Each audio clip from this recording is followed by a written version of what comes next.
too early. I can't believe it's time to get up already, but that's okay. A man's morning routine is everything. The first thing I do is I head to the washroom. My focus, brushing my teeth, my beard, and my skin. Tiege Hanley, uncomplicated skincare for men, has changed my life. The face wash, the scrub, the super serum, the eye cream, the AM PM moisturizer has people giving me compliments left and right about my skin. At the beginning of each week, twice a week, I massage the scrub into my face, and then I rinse. Every other day, I use the face wash. I put it into the palm of my hands, and I spread it evenly across my entire face and my head. The Tiege face wash keeps the pores clean and also removes all oil. My favorite part about Tiege Hanley is that every box comes with an instruction card that tells you when to use each product, how much to use, and in what order. They really make the process of achieving and maintaining an amazing skin easy. And because Tiege Hanley is sponsoring today's video, they're offering my viewers a great deal. Just click the first link in the description, and not only will you get Tiege Hanley for the best possible price, but they also give you a free gift with your first box. Click that link and get started today for just $30.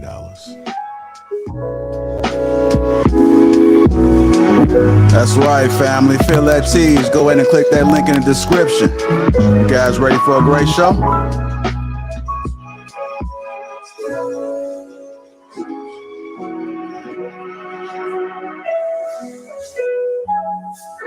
Just something about that party just hit a little different, you know?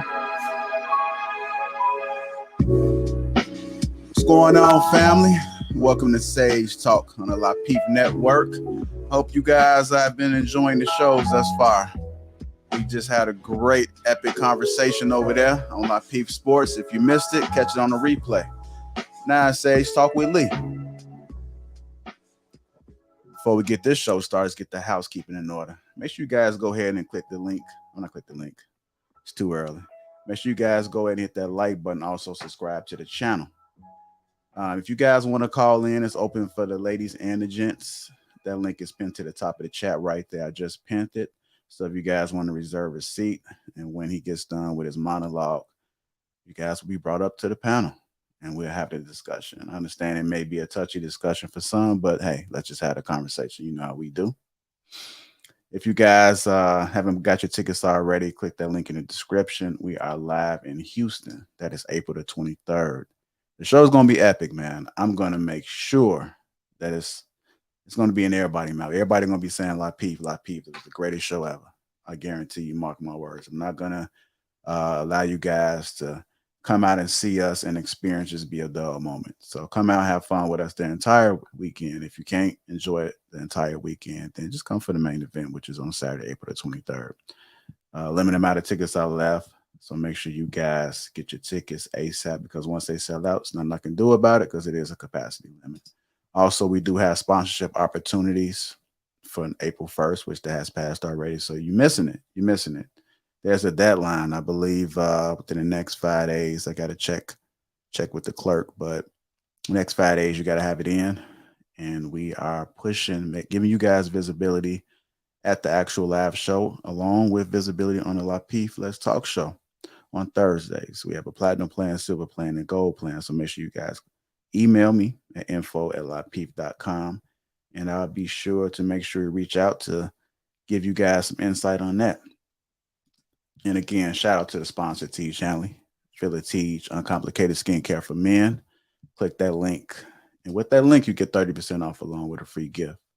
Now that we got the housekeeping out the way, let me bring up Lee himself. What's going on, brother? How you doing? Welcome to the show. Hey, good afternoon, Jared. How are you? I'm doing phenomenal, man. You know, it's Sunday. Glad I woke up. For sure. And we get to see another episode of Sage Talk with Lee. So that's always going to be awesome right there. Okay. For sure. Man, let me start off by asking you, how was your weekend? You do anything? I've been asking everybody, just like to start it off that way. You do anything special?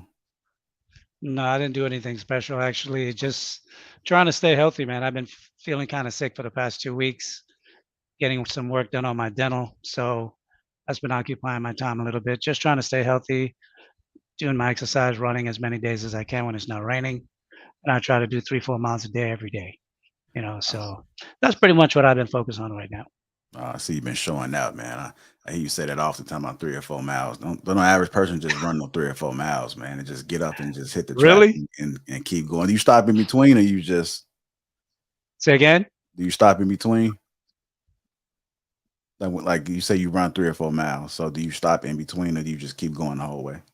Well, usually I try to do between 20 to 25 a week. So I average between 80 to 100 miles a month. That's where I like to be because I don't get to lift with weights. I'm not really a weight kind of guy. I like to be, in shape, form. Speed have always been my thing. When I used to do martial arts, so when I used to run track for Hunter College, I've been a small guy, so I like having speed and efficiency and power. So I try to do 100 push-ups a day and 3 or 4 miles a day. That's basically what I do. Yeah, I don't think people really understand the importance of just the small little things, and if you don't do it, those pounds can add up pretty quickly. And this I'm speaking from a personal experience. So Tell me about it yeah, for you, sure. you got to stay active. I have new respect for people that I see that just walk around the track because I now Hmm. understand the importance of just some type of activity. It may not be Yeah. much, but it does help level out everything, man. But that's good. I'm glad you had an awesome weekend and pretty much kept it low key. You had a great show last week, and we're looking forward to another great show. So, can you give us a little bit of insight of what we could possibly be witnessing within the next Well, 2 or 3 minutes? uh, today's show might get a little controversial. I don't always step on the What? line of controversy.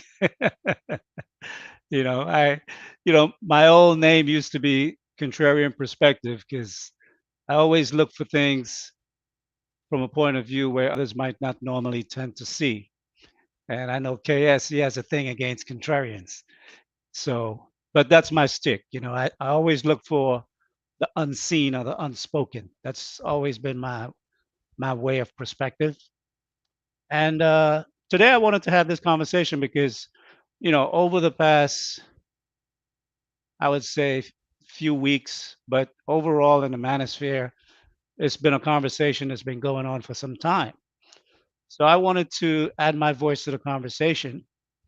And this week I wanted to have a conversation about Black men who marry out. And in a sense, don't get me wrong, I'm not trying to tell or police Black men who they should marry or who they shouldn't marry. But I do think it is a conversation that we need to have on a different level. And what I mean by that, as you guys know, I've always said on more than one occasion that I don't want to preach the Bible because it's not what this conversation is about, particularly. And as it pertains to Black Alphas and the Impact Group, that's a business. So I definitely don't want to get into biblical perspective from a business standpoint. But with regard to marrying out, having children, culture, procreation, those things go with the cornerstone of who a man is. So, with regard to that subject, I will use some biblical reference because that's something that's near and dear to me. And when I'm going to be talking about family, culture, generations, your children, marrying, and stuff like that, then you definitely want to bring in your beliefs, your moral structure, ethics, the things that guide you, that help you make the right decision, or at least make you believe you're making the right decision. I think that's important. Now, I would venture to say that many of you who listen to this show, Sage Talk, and I truly appreciate all of you who do listen to the show, whether you agree or you don't agree with some of my perspectives. I'm sure you guys do have a belief in God, whether it's the Trinity, Islam, or Hebrew doctrines, and or you believe in some type of a higher power per se, if you're not into any structural religion. I'm not going to speak about any of these doctrines per se. However, uh, what I'm not going to do is, get into a teaching of understanding.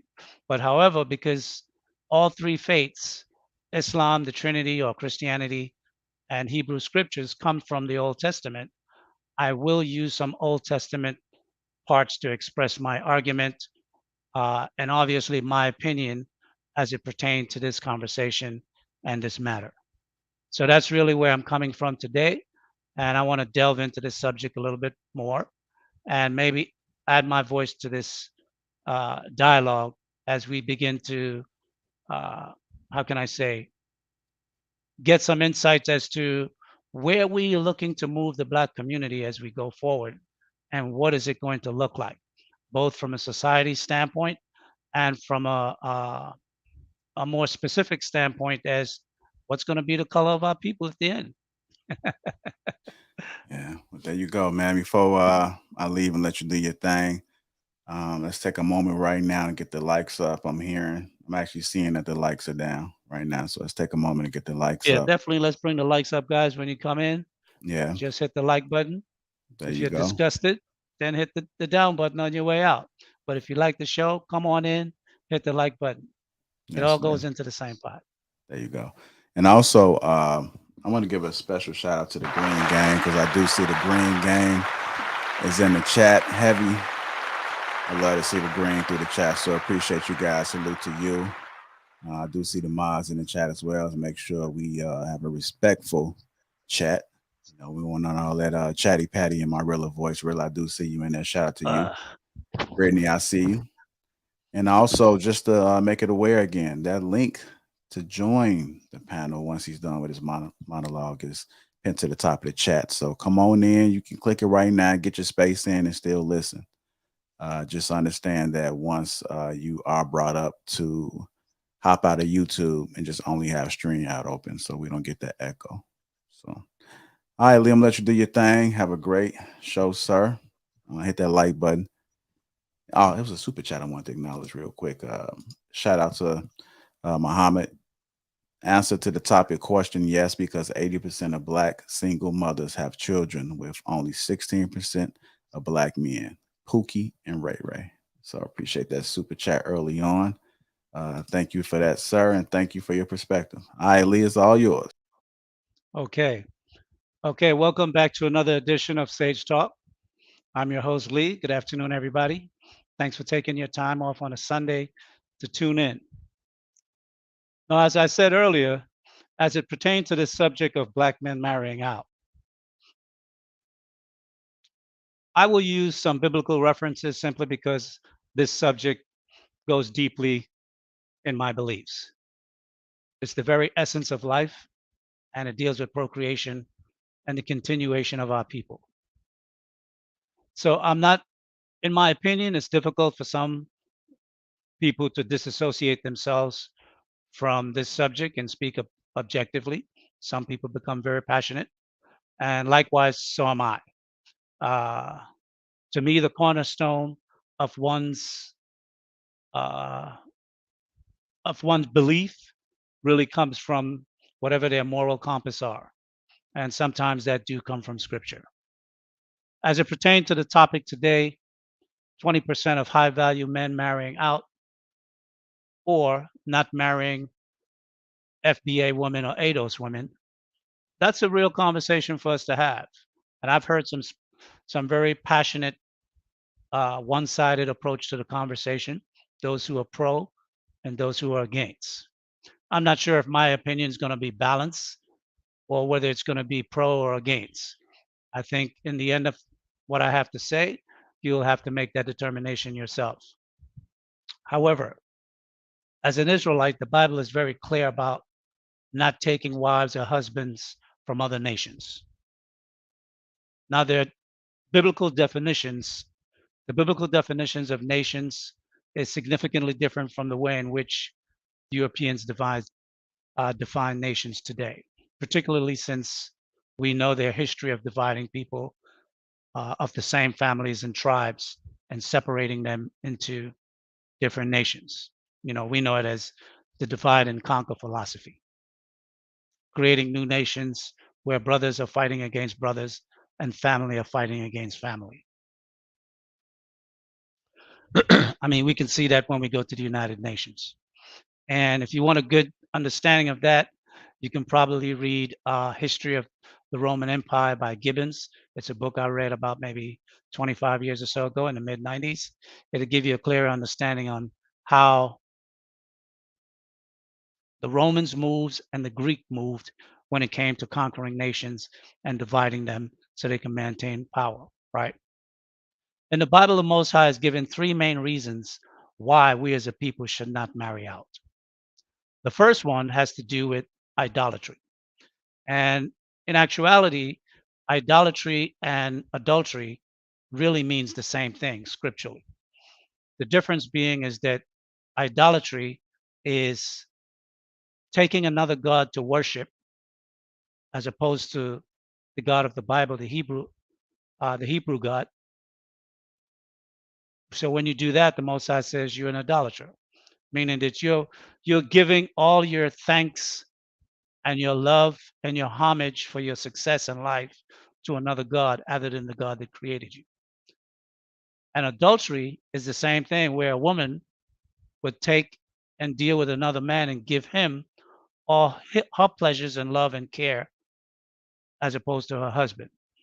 So idolatry and adultery have a very similar meaning. One is to a terrestrial being, which is us, when our wives go against us and sleep with other men. And the other is for a celestial being, whom we call God, when we as a people, because God said he's married onto us, we are his wife, his bride, and he's our husband. That's clear both in the New and Old Testament.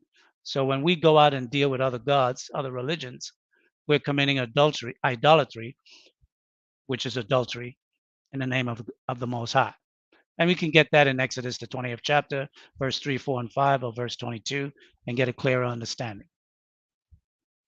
The other one has to do with that we are spiritual people, we're holy, and we're separate from other nations. That's in Deuteronomy 7 and 6. And the third one has to do with purification of the bloodline.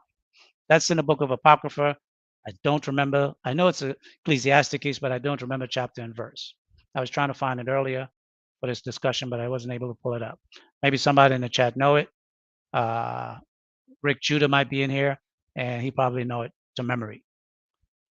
So now keeping the bloodline strong. I think this is where most of the conversation in the manosphere circulate around. That's a very touchy subject because I hear many guys in this space speaking on loyalty to the black race, meaning the black woman, aka Black American woman.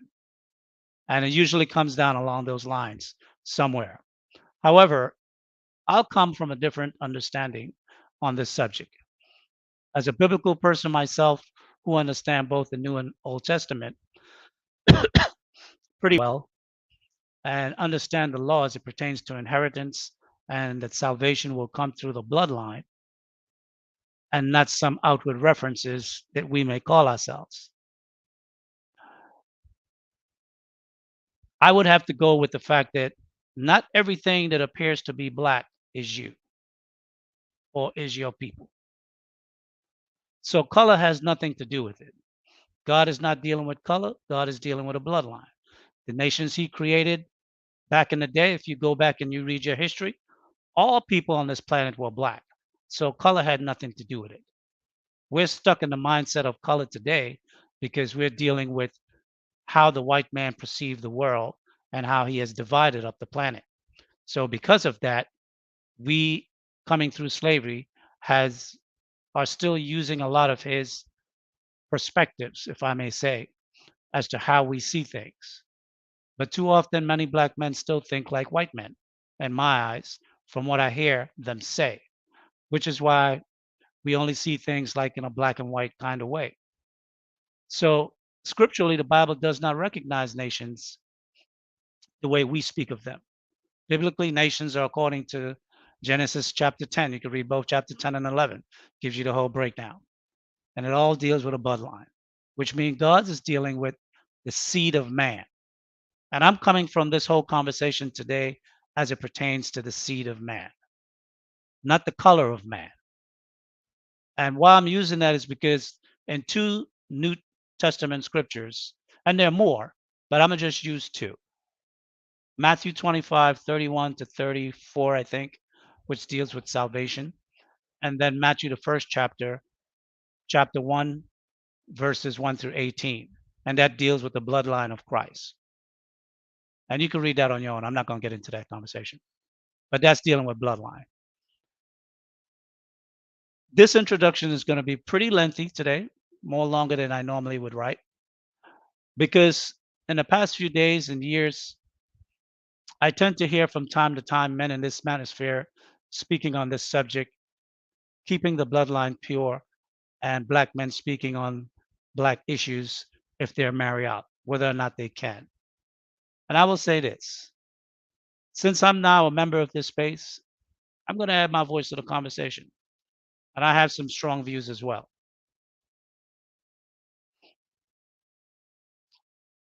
The Bible says that we have been scattered to the four corners of the earth.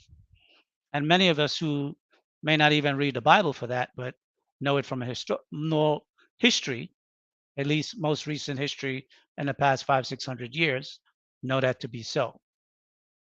So we can't be so myopic to believe that the only people who are of our nation are those who live in America and or those who have the same skin color. That would be stupid. Well, you know what? Let me retract that. I don't want to insult anyone specifically. I would say that would be more narrow-minded or unlearned. Now, I know that many of our black women who went into slavery at the hands of our slavers were taken into many countries in the Americas, the Caribbean, Central America, and of course, North America, the mainland. So when we talk about marrying out, both black men and black women, the conversation always seemed to include white people.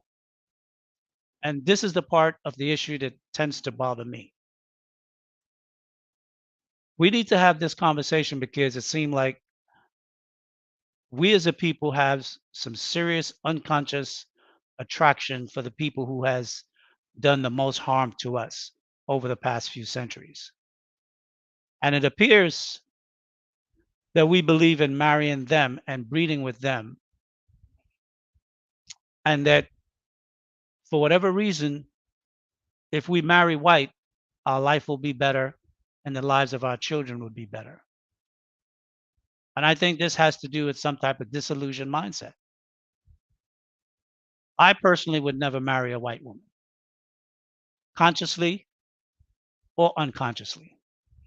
And what I mean by unconsciously is that if she appears to be black in outward skin color, but her father was white and I didn't know that, right? Remember, I'm dealing from the perspective of the seed line. So I would need to be concerned about that. So I don't look at color. Now, I'm not saying I would ever get married, but if I did, I would definitely want to know the background history on a woman that would come into my life in that way.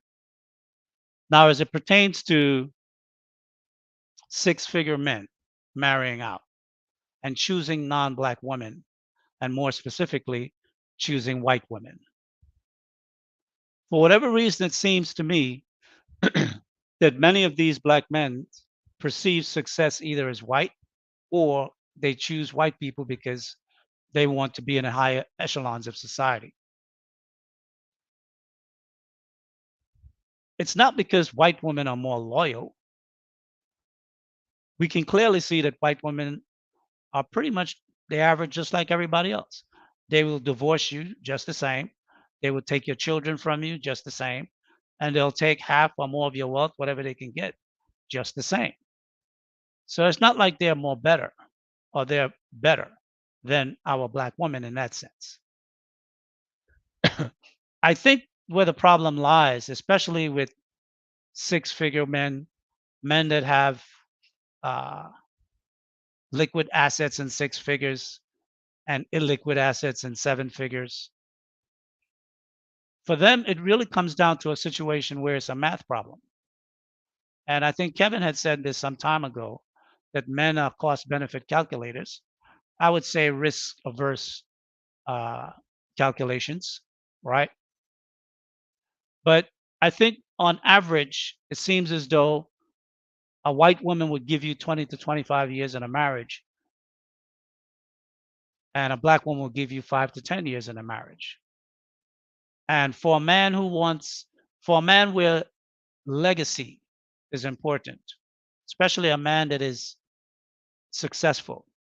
Usually a man like that have spent many years working, honing his craft, developing self, building a reputation and a discipline, making the right connections, succeeding at what he does. Of course, he's made many bad decisions, but he learned from those decisions and he honed his skills. And he's come to depend on making right decisions that has brought him to the point of success. And when a man like that is looking at making a bond for himself and marriage and children and the continuation of his seed, I'm sure whether it's consciously done or subconsciously derived, you can see clearly that if you want to be able to instill certain beliefs, morals, or ethics, or just train your child, male or female, the way you want them to be raised and brought up, if you marry a white woman or a non-black woman, you could get 20 to 25 years out of that marriage. After your kids are grown and they move on out of college and they go into society to work and do whatever they're going to do, that woman may still divorce you at that point.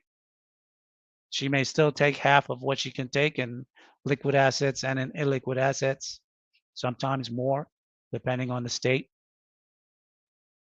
But with a sister, you fall into the category where if the marriage fails in the first 5 years or less than 10 years, you lose both your children and you lose the assets as well. The assets, most men already, once you arrive at certain skill level and success level and contacts, you know you can build back what you lose. By the time you're 40, 45, you have a network and you have a skill level that making money and how to make it, you're sound at it. That's why most millionaires tell you that they can lose everything today and within 3 to 5 years, they can make it all back because they've already mastered their skill. They have a certain level of contacts. They know how to make relationships and build new relationships. So a hit to your income or to your assets, yeah, it's a hit. Nobody likes to lose money, but it's something that you can recover from. But losing your children at 7, 8, 9, 10 years old, right in their formative years when as a father you become an influence in your children's lives, that's major for some men. And I fall into that category as well. That's a decision maker or a deal breaker. And I think for many high value men, as we go forward, that's something that a lot of women are going to have to, or black women, I should say, particularly because this conversation is a conversation that pertains to black women. This is a real situation that black men who are Henrys, 80, 90, pushing 100,000, or men that are already high value, well over 100,000, 250, 300, half a million, and seven-figure men. These are the things they think about. Family for them is very important. Passing on generational wealth is important. Having kids that you can raise and that you can uh, form in your image for them to go out into the world is very important. And when choosing a woman, if the woman of your own nation won't stay with you, you're leaving men no choice. And the men who have all the choice, that 20%, that 10%, that 5%, that 1% man, he have any choice he want when it comes to a woman. And he's going to make the choice not just because of the beauty and the attraction of the woman, but whether or not this woman was raised in a type of way that would allow him to have her in his life for the longest period of time he can. For some men who are very lucky, that's a lifetime, 30 years plus. Some men, it might be 20 to 25 years. And some men, it might be far less than that. And when you start looking at those numbers and looking at those odds, it becomes fairly clear that choosing a non-black woman you will have a better time to be able to raise your children. Because in either case, whether it's black woman, whether it's a white woman, whether it's an Asian woman, whether it's a Latino woman, whether it's an Arab woman or an Eastern woman, when she divorced you in America or in one of the Western European countries, she will take a large part of your assets, up to 50% or even more. So most men can live with that, but most men cannot live with losing their children at 5, 6, 7, 8, 9, 10 years old. That's a deal breaker. And I think as we go forward in this conversation, I hear a lot of people telling men to be loyal to black women, but are black women being loyal to black men in the sense that are they staying in the marriages? Because we see night after night many black women say that they're being proposed to and they're turning down marriages left, right, and center. And we know from the statistics that many black women in general, but many black women are the ones walking out on relationships, filing for divorces. And in some cases, maybe the issue is a significant issue. But to say that the higher percentage, over 50%, 60%, is for some type of a real abuse, physical or otherwise, I think that's not being honest. And we find sometimes that when they're pushed to the mat to have that conversation, it's usually not the way they begin to tell the story. It tends to be something else. So, one of the things I want to add to this conversation is that we need to bring the black woman into this conversation and have her tell us why it's beneficial for high value black men to marry them. Because I believe in my own mind and all the black men I know, we love black women and that's the woman we want. But I think once you become financially independent and the struggles that it takes for a black man to succeed in society and to become so successful, at that point, some men are saying, you know what, skin loyalty is not the only barometer for which I am going to make my decision. Now, another part of this conversation has to do with whether or not have, not someone, but particularly black men, whether or not black men have the right, if they marry out, to have a conversation in the black community as to whether they speak on the black woman issues or black men issues or the community as a whole, the issues that befalls us. I'll say this. Before the Constitution of the United States was written, where it says we the people have an inalienable right, we know when that was written, the people were speaking of white people. But we have been penciled in the amendments to include us as a later date. But we were given the right by God as black men to speak on anything in our community. And when you marry, whoever you marry has nothing to do with who you are as a man. And I think as black men, we got to get off that crap about telling other black men what issues they can speak on and what they can't speak on. I'm a black man first. My father is black, 6'4". My mother is black, 5'7". My brothers are all black. My sisters are all black. All my cousins are black. And no man is going to tell me that I can't speak on no issue concerning a black woman, the black community, other black men, because I'm a black man. And, when we go back to the scriptures, our forefathers in the scriptures did not marry black women as we would like to say. When you look at, who was it? Moses. And understand me when I said earlier that the Most High is dealing with bloodline, not with color, because in the beginning we all had the same color. Moses had two wives. He had a Midianite wife, who was his first wife, and then he had Zipporah, which was his second wife, which was an Ethiopian woman, as the scripture says. His sister Miriam and his brother Aaron spoke up against Moses. And they try to challenge him for the seat of authority because he didn't marry an Israelite woman. And we in America are the Jews or the Judites, and our women are the Israelite women. And when they try to overthrow him, God stepped in. God stepped in and punished them, particularly Miriam. He turned her, he took her pigment away and made her a leprous woman for several days until Moses had to go pray to God to change her back. So we got to get off this thing about the color of the appearance of people.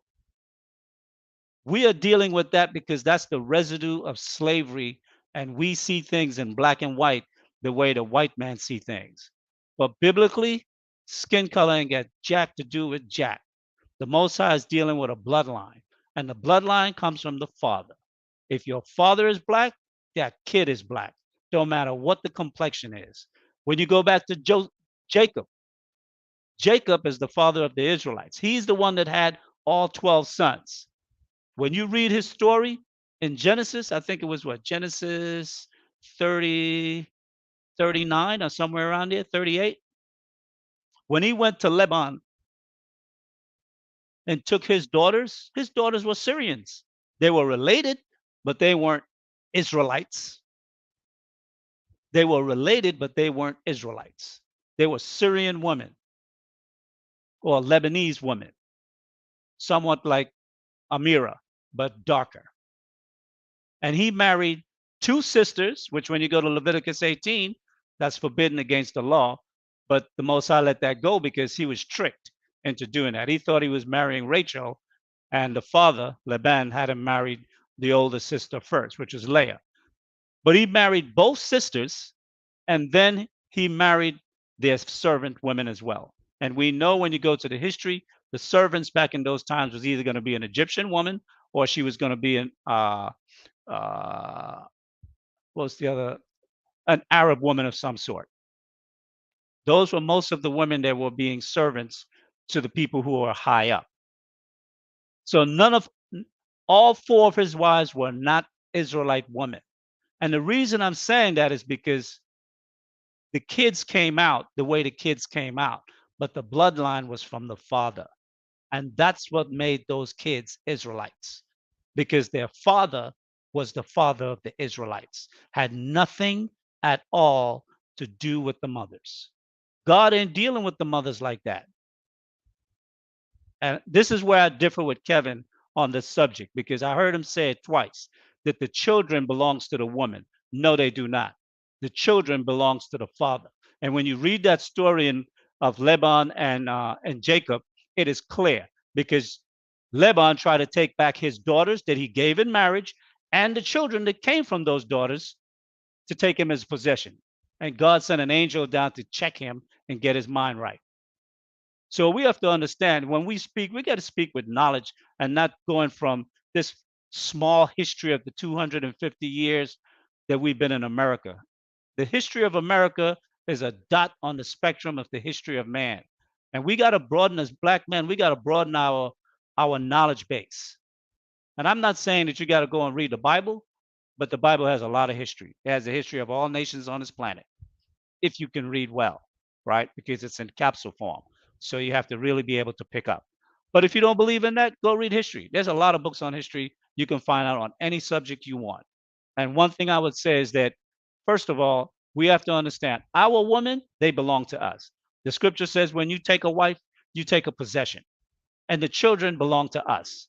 That's why in ancient time, if a woman was given a divorce, she was left. She just go back to her father's house. She don't take no kids with her. The kids are yours. And we got to black men have to take responsibility for everything we do. The woman we sleep with, the woman we procreate with, the children we raise, whether the woman is dark skinned or any other complexion. Now, I'm not advocating for any black man to go out and marry white women. That's, as an Israelite, that's not something I would recommend. It's not something I believe, nor is it something I practice.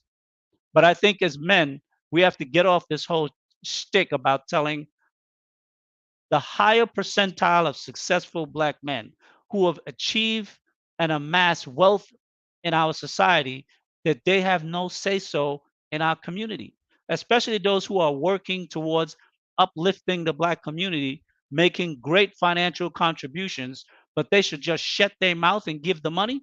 Isn't that the same thing we complain about when our Black women do that to us and take us to child support? Shut your mouth. You don't have nothing to do with these kids. Just give me your money. We got to stop that crap. Black men, you need to broaden your mentality and your ideas about the power and the leadership of men. I'm going to leave the conversation there. I had a lot more I wanted to say, but I didn't get a chance to map out my whole thoughts. And I'm not too much of a off the cuff kind of guy because I don't want to ramble.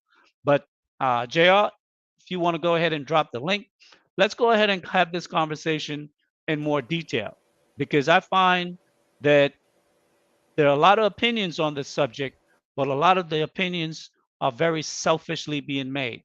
And one of the things I've noticed also is, just like how Kevin says sign language are for women, I find a lot of men, they use that same sign language to try to browbeat and guilt trip other Black men for the decisions that they make with regard to who they sleep with and who they marry.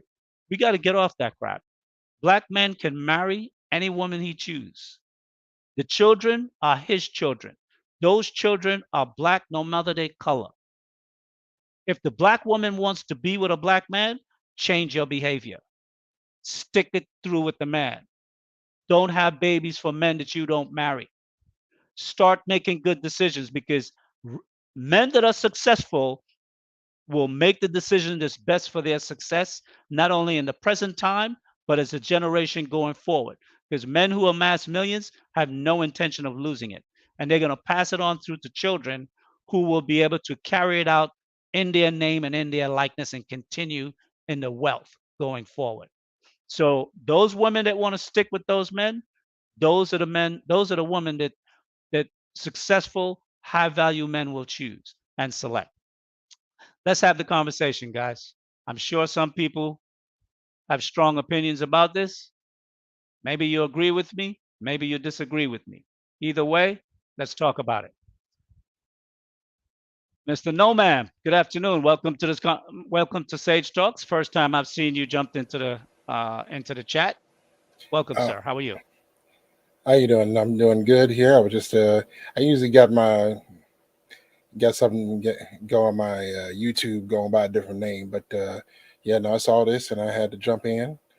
Just like, I agree wholeheartedly, because usually when I post on YouTube, and this is on any of the other shows, I put down that, look, when we're talking about high value, the type of examples that we want to do for any females we want to do, I always say, you don't want to be Beyonce or anybody else. You want to be Mrs. Zuckerberg. And then I get in the comments, somebody says, why? I say, what's her name? What she look like? How you know? And they go, well, I don't know. I say, well, you look her up. What happens? What do you find out? She's been with him since he was in college. She followed, but she was with a man. She picked a good man. What do he do? She backed him the whole way. They've been together forever. They've got kids. Her worth is tied to his. You don't hear about any problems between the two of them. Their information isn't out there to everybody. And they are still together to this day. And it wasn't until you think about Melinda Gates, you hear about they've been together forever, and it wasn't until you heard about Bill possibly doing something with children that they broke up. Everybody wants to be a person who did, somebody who sneaks in at the last minute, or be the trophy wife or something else, instead of doing that. Like, they don't understand it. So then when it comes to the conversation of what does the Black high value man do when he goes out into the world and he's built an empire and he, finds a woman who doesn't look like him, or he attracts a woman who doesn't look like him, everybody's confused as to how come sometimes is like, what is he supposed to do? He's supposed to just go out and just go, oh, okay, well, nobody in America is acting right, so I'm supposed to go to Africa now and find somebody. He is going to go in the bubble he is in, because it is almost impossible for people to escape their bubble. He's going to go in the bubble he's in. He's going to find who's there, and he's going to find that person who's going to back him the whole way. And then we're not, and like people like to do, we cut out and especially if you cut out the athletes and other entertainers and things like that. Yes. If you're talking about the businessmen, it's very, usually the businessmen aren't hopping wives. Sometimes they are, sometimes they're not. But usually they're not hopping wives like the athletes and entertainers are. They'll get married 8, 9 times. Businessmen usually, if they do get married multiple times, like twice. They get married once at the beginning of their career, and they get married again, and then that's it. That's not 18 marriages. So because in their life, image is everything. Yeah, exactly. So when you're doing that, and that's the thing when we're talking, and so when they come and they bring their information, and they're saying, look, I got a business idea. Hey, look, this block has fallen to ruin. I'm going to buy this block. I'm going to build some affordable housing. Let's do this. It would be dumb for downtrodden black folk to go out there and go, oh, your wife doesn't have melanin, or your wife has almond shaped eyes, as if that didn't come from us to begin with. 250,000 years ago, when human beings first started to exist, everybody looked like us. Then we branched off, and now humans get confused as to why, some of them getting, we got lighter and yellow and whatever other colors we people came up to, how now suddenly everybody gets confused because they don't like the idea of somebody with someone who doesn't look like you. It's like there's sometimes you got to learn to get over superficial things and get behind the program, especially when somebody is putting the time and the effort into building something with you, because it's stupid to turn away the building of infrastructure over something so dumb as the fact that with that white girl, he with that got that Asian girl with that got him one of them little sisters. Well, one of the things too is that both black men and black women are very emotionally triggered. Yes. And sometimes we don't look for the good in people. We look for the bad, because it's more salacious to talk about the negative, or what you can find that is what some people may find problematic in a particular individual, whether it's male or female. And at what point we're going to stop judging things by outward appearances and look at what people are doing as opposed to just what people are saying? Because there are a lot of people who talk black talk, but they don't do black work. Yes. And in more recent times, it has been brought to our knowledge that there are other black men out there who are very well successful, who are doing things to help black people, but they're not married to another black person.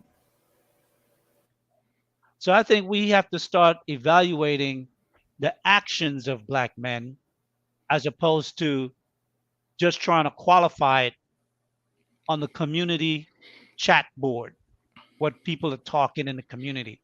Because what we find is that a lot of people in the community talk a good game.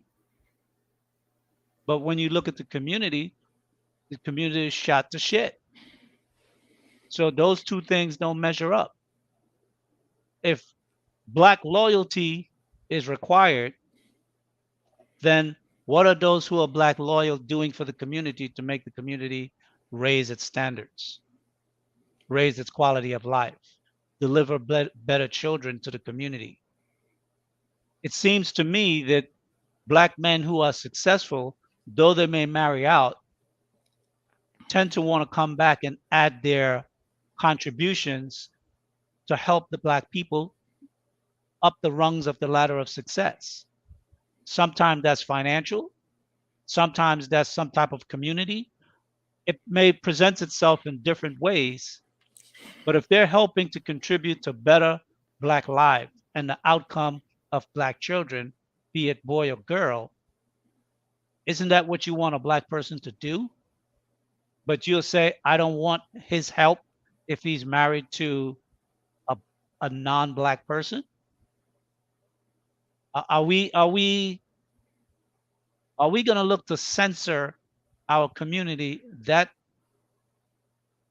closely that the only people who will pass that test are the most unproductive amongst us? Is that what we're saying?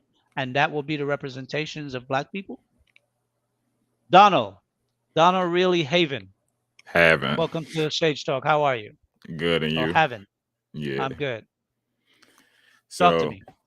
So my personal standpoint on so is the question basically, should Black men like stick towards, staying with Black women? Like if they become successful, is that really the question? That's part of the question. That's All part right. of the question. Well, I'm gonna say The question really is, can the Black community survive in the future without high value men? That's the real question. to answer that question, yes, but that would have to be if the majority of women's standards become more realistic. So the majority of Black women's standards are not realistic, meaning as though they want to live such a lavish lifestyle. So this is why they tend to want a quote unquote high value, high earning man. But the majority of women don't qualify for that man. And it's not even enough of those men to even go around for every woman. So it could, if women were to become more realistic. Well, I would challenge that to this degree. To the women who want the high value man, are there a valuable Black woman that a high value man would choose? Oh yeah, it's definitely Because not. It's not a Black enough. man, No. he can't choose the 100% of women. He Yeah. just need one to work with. Yeah. The point is, why is it that the Black man who rise to the success to become a high value man, 6, 7 or 8 figure man, are choosing non-Black women? Why are they not choosing Black women? I can answer that one. So, and this is just my personal opinion. Y'all can tell me what y'all think. I believe that the majority of Black women what I like to say is like a loser's mentality. They have a mentality such as, I'm strong, independent, and I don't need no man, right? So their mindset, it already shows that you feel as though you don't need a man. So when a man comes into a situation with the majority of Black women, he's already coming in from a losing standpoint. He already has to break down a wall that she already has up. Her mindset is, I don't need a man. And he's coming in trying to at least just break down that wall. So you already coming into the game with a Black woman and you're already losing from day one because her mentality is she doesn't need you. So that's why I would say, and then, of course, your mindset dictates your actions. So your actions is going to show that you feel as though you don't need that man. If you feel as though in the back of your mind you don't need a man, your actions is going to show that. So that's why I would say the majority of high value Black men tend to date out, because the mindset of a woman of the majority of Black women is, I'm strong, independent, I don't need a man. And then their actions also show that they feel as though they don't need you. It's just like if we in school and you trying to do a science fair project with a kid, and the kid keeps feeling as though, oh, I don't want to work with the group. I don't need your help. I don't want you. After a while, it's going to repel you. You don't want to work with that one child. Same thing with your woman. If she feels as though she doesn't need you, her actions is going to show that she doesn't need you. So what man wants to become super successful, rise up in the ranks, and then deal with a woman who has the philosophy and the mindset that she doesn't need you? Yeah, and I mean, to add to that, sorry. I was saying, if you want to add something to that conversation. Yes, I was going to say, to add to that, okay, can't tell it because I took a lot of my art down and stuff to show, and seeing his background, I probably should have left it up. To add to that, like, for instance, I'm a Black nerd, right?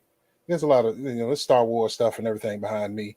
I got, like I said, my everything's angled. I got a Dungeons and Dragons cup right here, right? So but also I'm 6'4". You're You breaking know, up. I'm sorry. I was just saying, like, to add to that, I'm 6'4".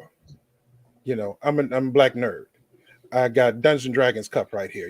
Star Wars stuff behind me, and I can tell you, when I've always been tall. I've always been large. I've always been, manly shaped. And so, but I like Star Wars. I like anime. And up till recently, up to the last, 20 years or so, that wasn't cool when you're around black women. And so stuff like that, for instance, and then I go into tech adjacent field when I get older. So that doesn't fly. That there are women now who I went to school with, and I see them on Facebook and stuff, and they got Pikachu up on their walls and everything like that. But like he was saying, there, I don't want you. I don't see it. I'm independent. I don't need no man. But there is a lot of, when you're getting that message over and over again, that can be an issue. So, like, that's the type of stuff that's coming in so you got somebody, because we got to remember, what's a person doing when they're building up? That's not a Pookie and a Ray Ray. That's not pants sagging and running down the street and hanging out all night long. That's working. That's hard work. That's a person with a face in the books. And so that's not a person. So when that person walks up and he's like, "Hey, how you doing?" Regardless of how they're built or something like that, that's not necessarily going to be the one who's going to be, regardless of, like I said, I'm already tall.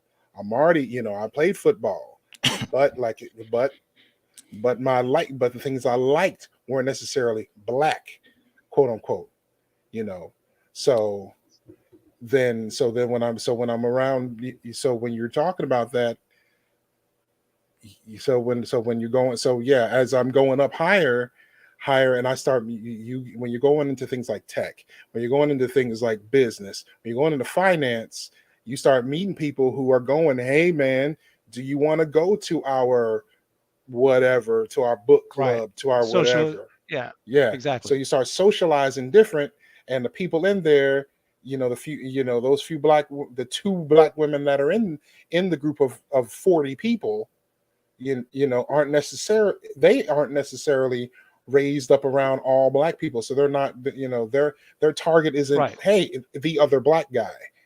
Right. So, And that's a very good point, because I think as a black community, it doesn't seem as though we have a lot of diverse ideas when it comes to the different type of men that are in the community. But the only men that seem to be viewed as either successful or on their way to being successful, for a woman that may want to choose such a man, is a man who is in athletics, sports, or entertainment.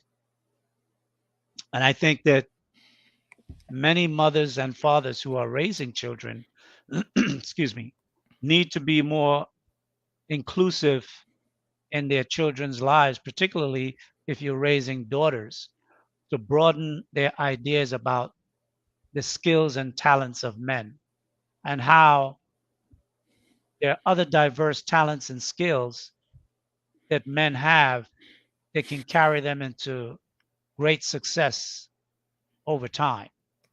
And I think a lot of our sisters may only go with what they see on television or in the social media world, which is those who make their money between the age of 18 and 36.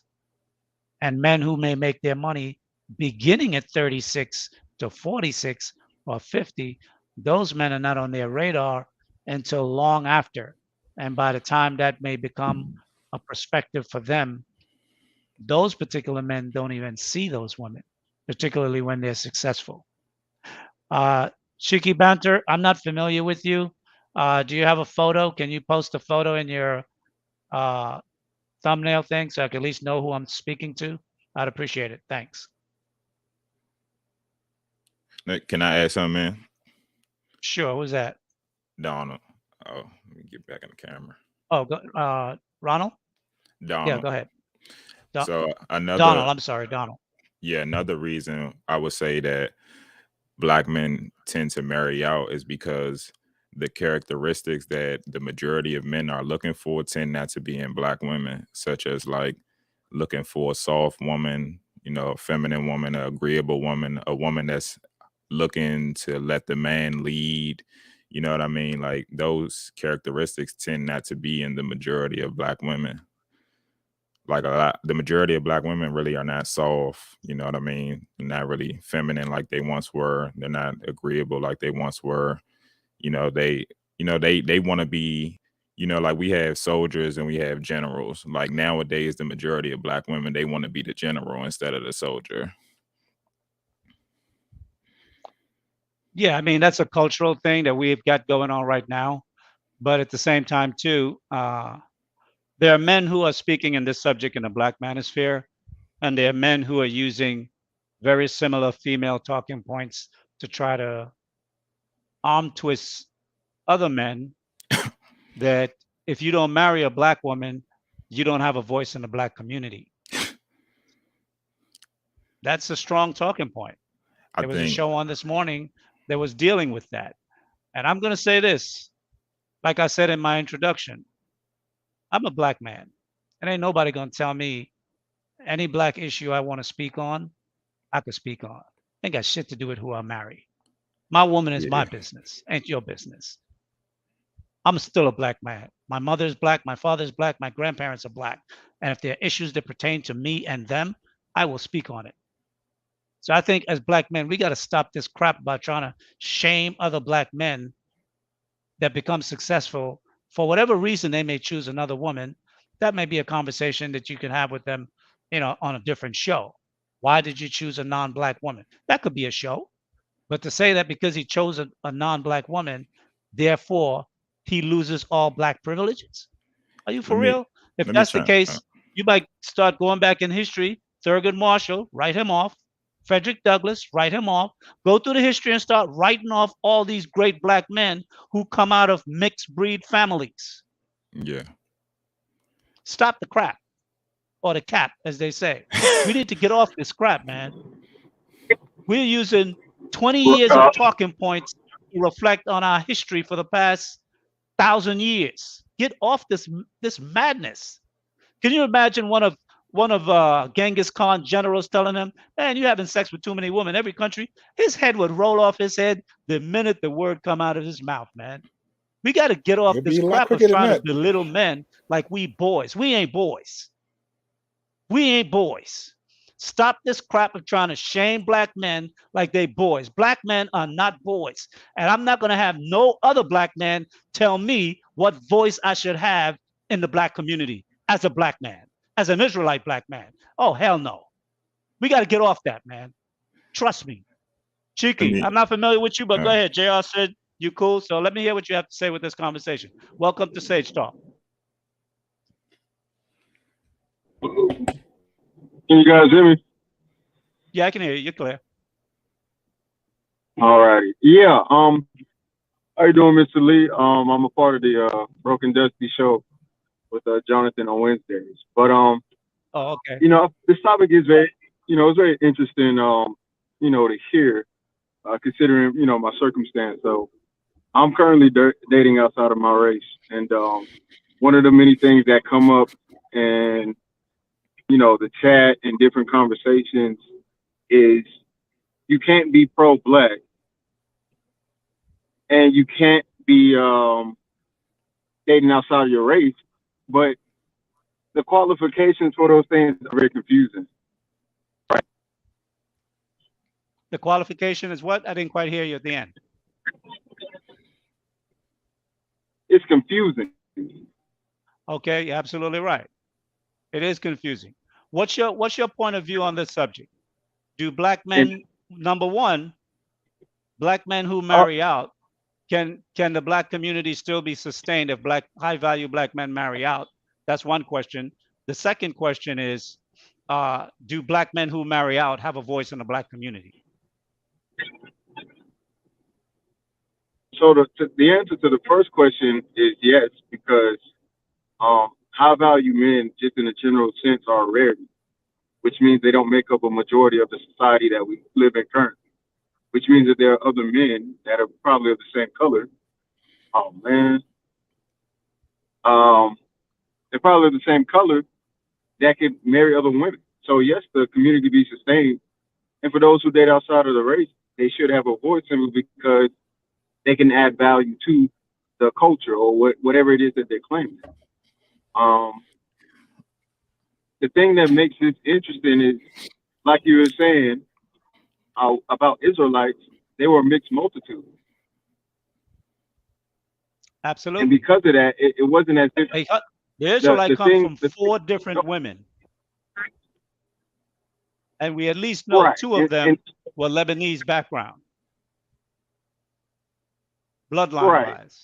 And that's and the thing about that is the scriptures don't say anything about treating anybody based off of their skin color, but based off of the commandments that they follow, the law, statutes, and commandments.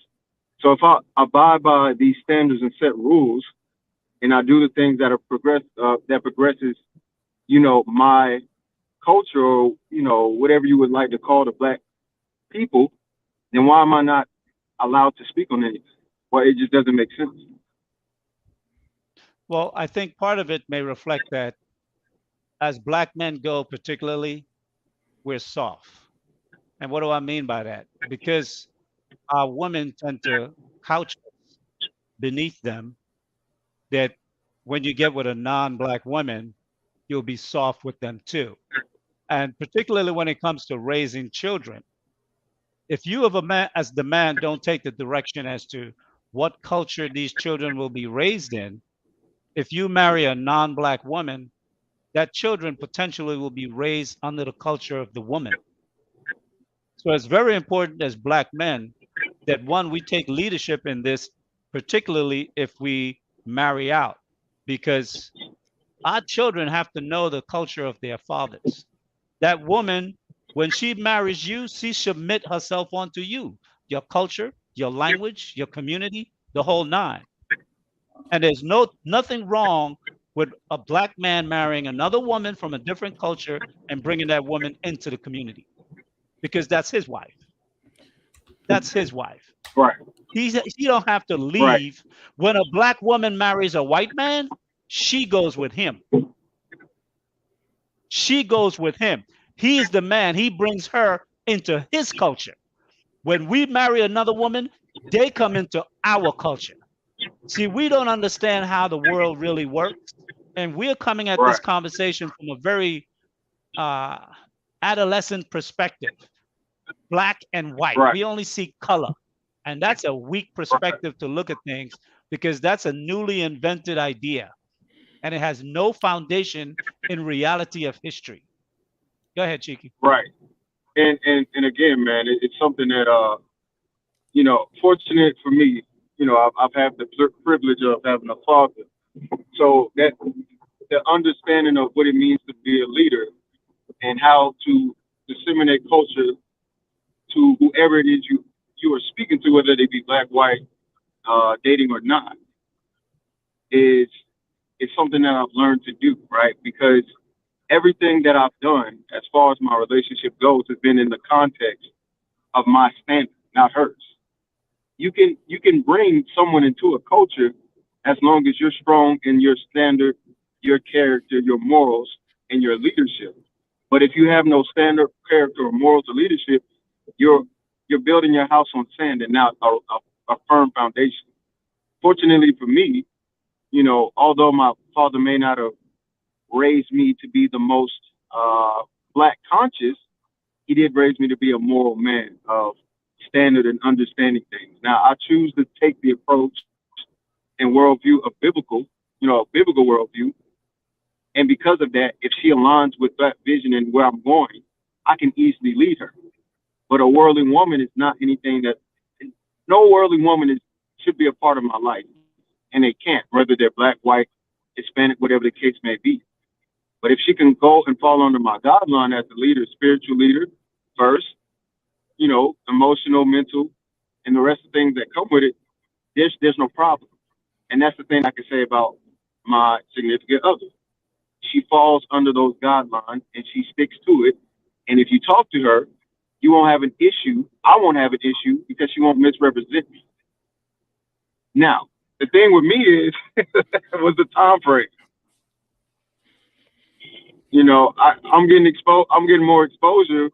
So that means that, you know, there are more black women that are seeing me now and may find me attractive, but it's too late because I'm already invested.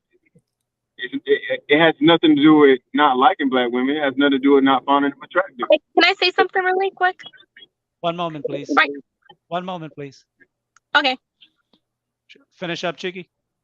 Yeah, but that's all I got, sir. I'm just saying everything's not about you know, a hate or disliking or disdain more than it is a time and investment thing.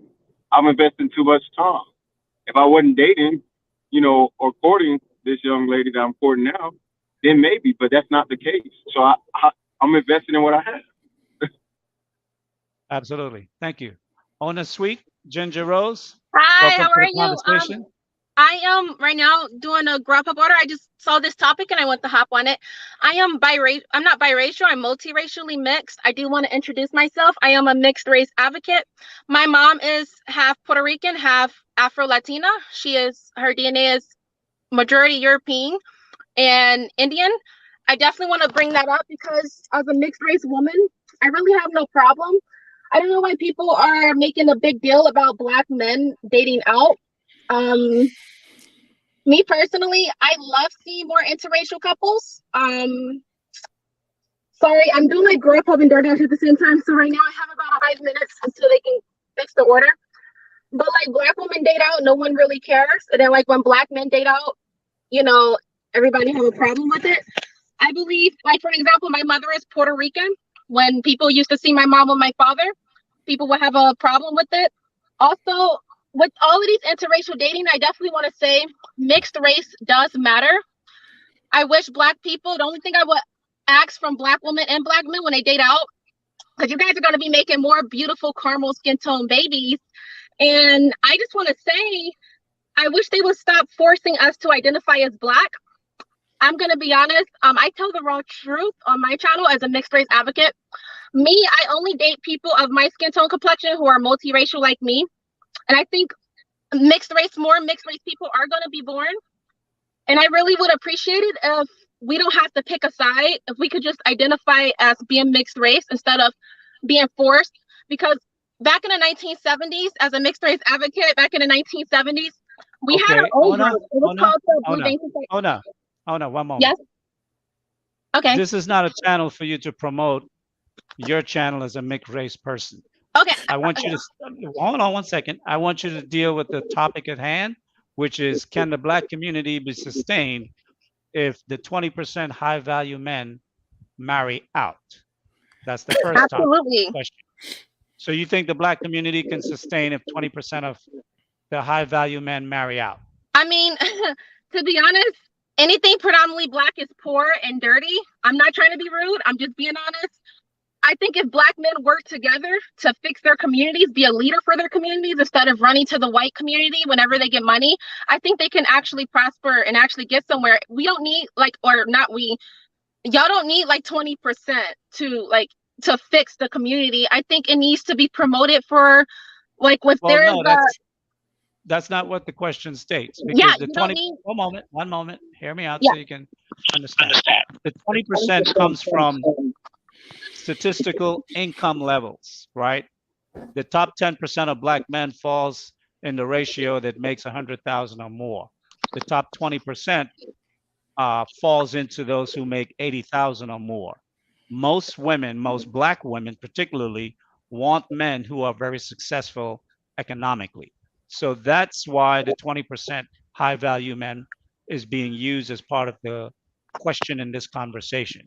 I'm gonna be So honest. if I you think if black you're women are really shit out of one that. so if you're not really in the circles of Black conversation and you're coming from it more from a promotion of mixed race, that might muddle the conversation, because I don't want to muddle the conversation. I And mean, if you're not familiar with the topic, you could listen in. But if you definitely want to add something to the topic, we're here to hear your point of view. But to promote mixed race, that is not what I'm talking about today, and that's not what okay, I'm promoting. Okay, okay. so try to stay more on the topic. I welcome your opinion, so go ahead. Can I ask can I answer one of the questions in the comment section? Sure. So No, one of the don't deal with a question from the comments. Deal with a okay, question from me or anyone on the yes, panel. I've already answered the question. I think if they don't need the top 20%. If they all want to date out, I'm not gonna lie, white woman, Puerto Rican woman, they're beautiful. So like a black woman competing with a white woman, there's no competition. I'm gonna be honest with you. A lot of the people in the world don't find Okay, black when you women say beautiful. wait a minute.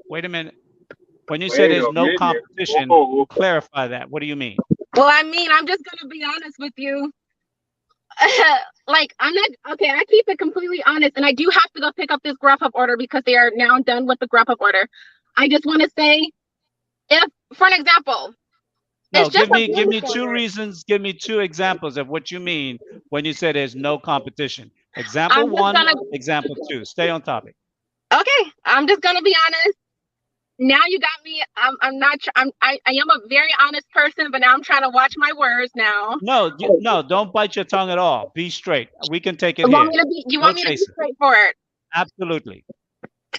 Uh-oh. Hi, is the order ready? It's Alrighty, mindset and okay. characteristics. That's what it Okay. is. So I'm just gonna be honest with you.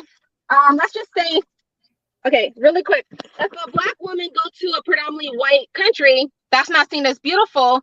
But if No, a we're white talking woman, about if a white woman, here. let me say- We're let me talking say about something. here in America. Okay, We're let talking me. about Yes, I'm just black saying. men marrying in America. Don't transpose it to another country. Deal with the black woman here in America. That's Yes, where I want your opinion to I'm come just being. from. Let me get to the point. Let me get to the point really quick Okay, before I get this sure. order. If a Okay. white woman go to Africa, they're seen as extremely gorgeous. So it's not even just, I'm just comparing. If a white person go to Africa, they're extremely No, but beautiful. If a black you're person saying go to another, one moment. You're so it saying goes here in America too. In Ona, America too. Ona, No one Ona, really finds. Ona. Listen up. When I'm speaking to you, I need you to be quiet so you can hear me, because there's something that you're saying that I need clarity on. We're talking about, you said that a black woman up against a white woman, there is no competition in America, not in another country. So Okay, tell so me here in America, why, let me finish. Tell me why, two reasons why a black woman in America outcompetes a white woman in America for a black man.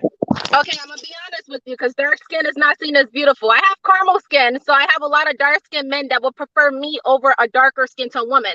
I'm just being honest. Don't get mad at me. I'll just say the obvious. Dark skin is Right, not. but now you're giving me a colorist answer. I'm Don't not do being that. colorist. I'm Just just tell being me, real. I'm yes, just I being understand real. that. Yes, but the answer is in the colorist conversation. I Okay, want you to just tell you me, asked me. I told why you is it so. a black woman, black of any hue, Okay. outcompetes a white woman? No competition. That's what you said. Yeah, So it's no tell me two competition. reasons why. Don't give Well, me the colorist quotient. the Just reason tell me, I let's think say a black woman black is women are this, that, the other. beautiful. I think Say again? black women are beautiful. But what I'm saying is, please don't make me feel bad because I think black women are extremely gorgeous. What I am saying is that looking overall, black women, for an example, a black woman, dark skin with an afro, I see a whole lot of them wear weave, and I talk to a lot of them. A lot of them say, hey, if I wear my natural hair, people will call me nappy headed. And I say, why don't you go where you are loved? For an example, I wear my natural hair and my Afro Latin, my Mexican side / Puerto Rican Okay, side. My one thing second. is, they're not One seen as second. beautiful. They're not seen One as second. beautiful because their hair texture, One their moment. skin tone color, that's not really Ona, beautiful to a lot Ona, of people. one moment. Ona, one moment. Okay, I have to go drop off this order. I do have to Okay. leave though. Okay, you're way off topic. You're not even on the topic. One second. You made a statement that you said black women can outcompete white women hands down. Then when I asked you to substantiate that, you told me why black women lose. That's like the same thing. I'm telling That's you what you why. said. Go ahead, go run your errand. When you're free and you're able to speak, come on back. We're here to listen to you. So go ahead and do what you have to do and then come back. Everybody's upset with me, but I just think it's. No, we're not upset. No, we're trying I am to not upset. understand, ma'am. Okay. I just want you to stay on the subject matter, but the answer you're giving is not to the subject matter. And you're telling me a reason why black women lose as opposed to why black women win. Right. I was telling you. I just told you. I told you you don't like my answer. I told you Great why topic, black different women question. are not picked because they're not seen as beautiful, and that's just. But you said, but your response was black women outcompete white women hands down. Yeah. Isn't that what you said? Yeah, I sure did say that. I did. Okay. You meant to say it the other way You around. to clarify what that Thank you. means, Thank you. you told me why black women That's a smidgen. lose. You meant to say it the other way around is what you meant to say. Yeah. Okay, I said no. What I first said is that a black woman cannot compete with a white woman, hands down. That's what I said. Oh, They okay, can't compete. okay. And I told you, and I also said white women are It came out gorgeous. Initially. It came out Yeah. in reverse. That's why. Okay, yeah, I okay, was I'm sorry. challenging You you. dyslexic. Not a problem. You freaked Not a us all problem. off. Threw us Now all it's off. Threw clear. us all off.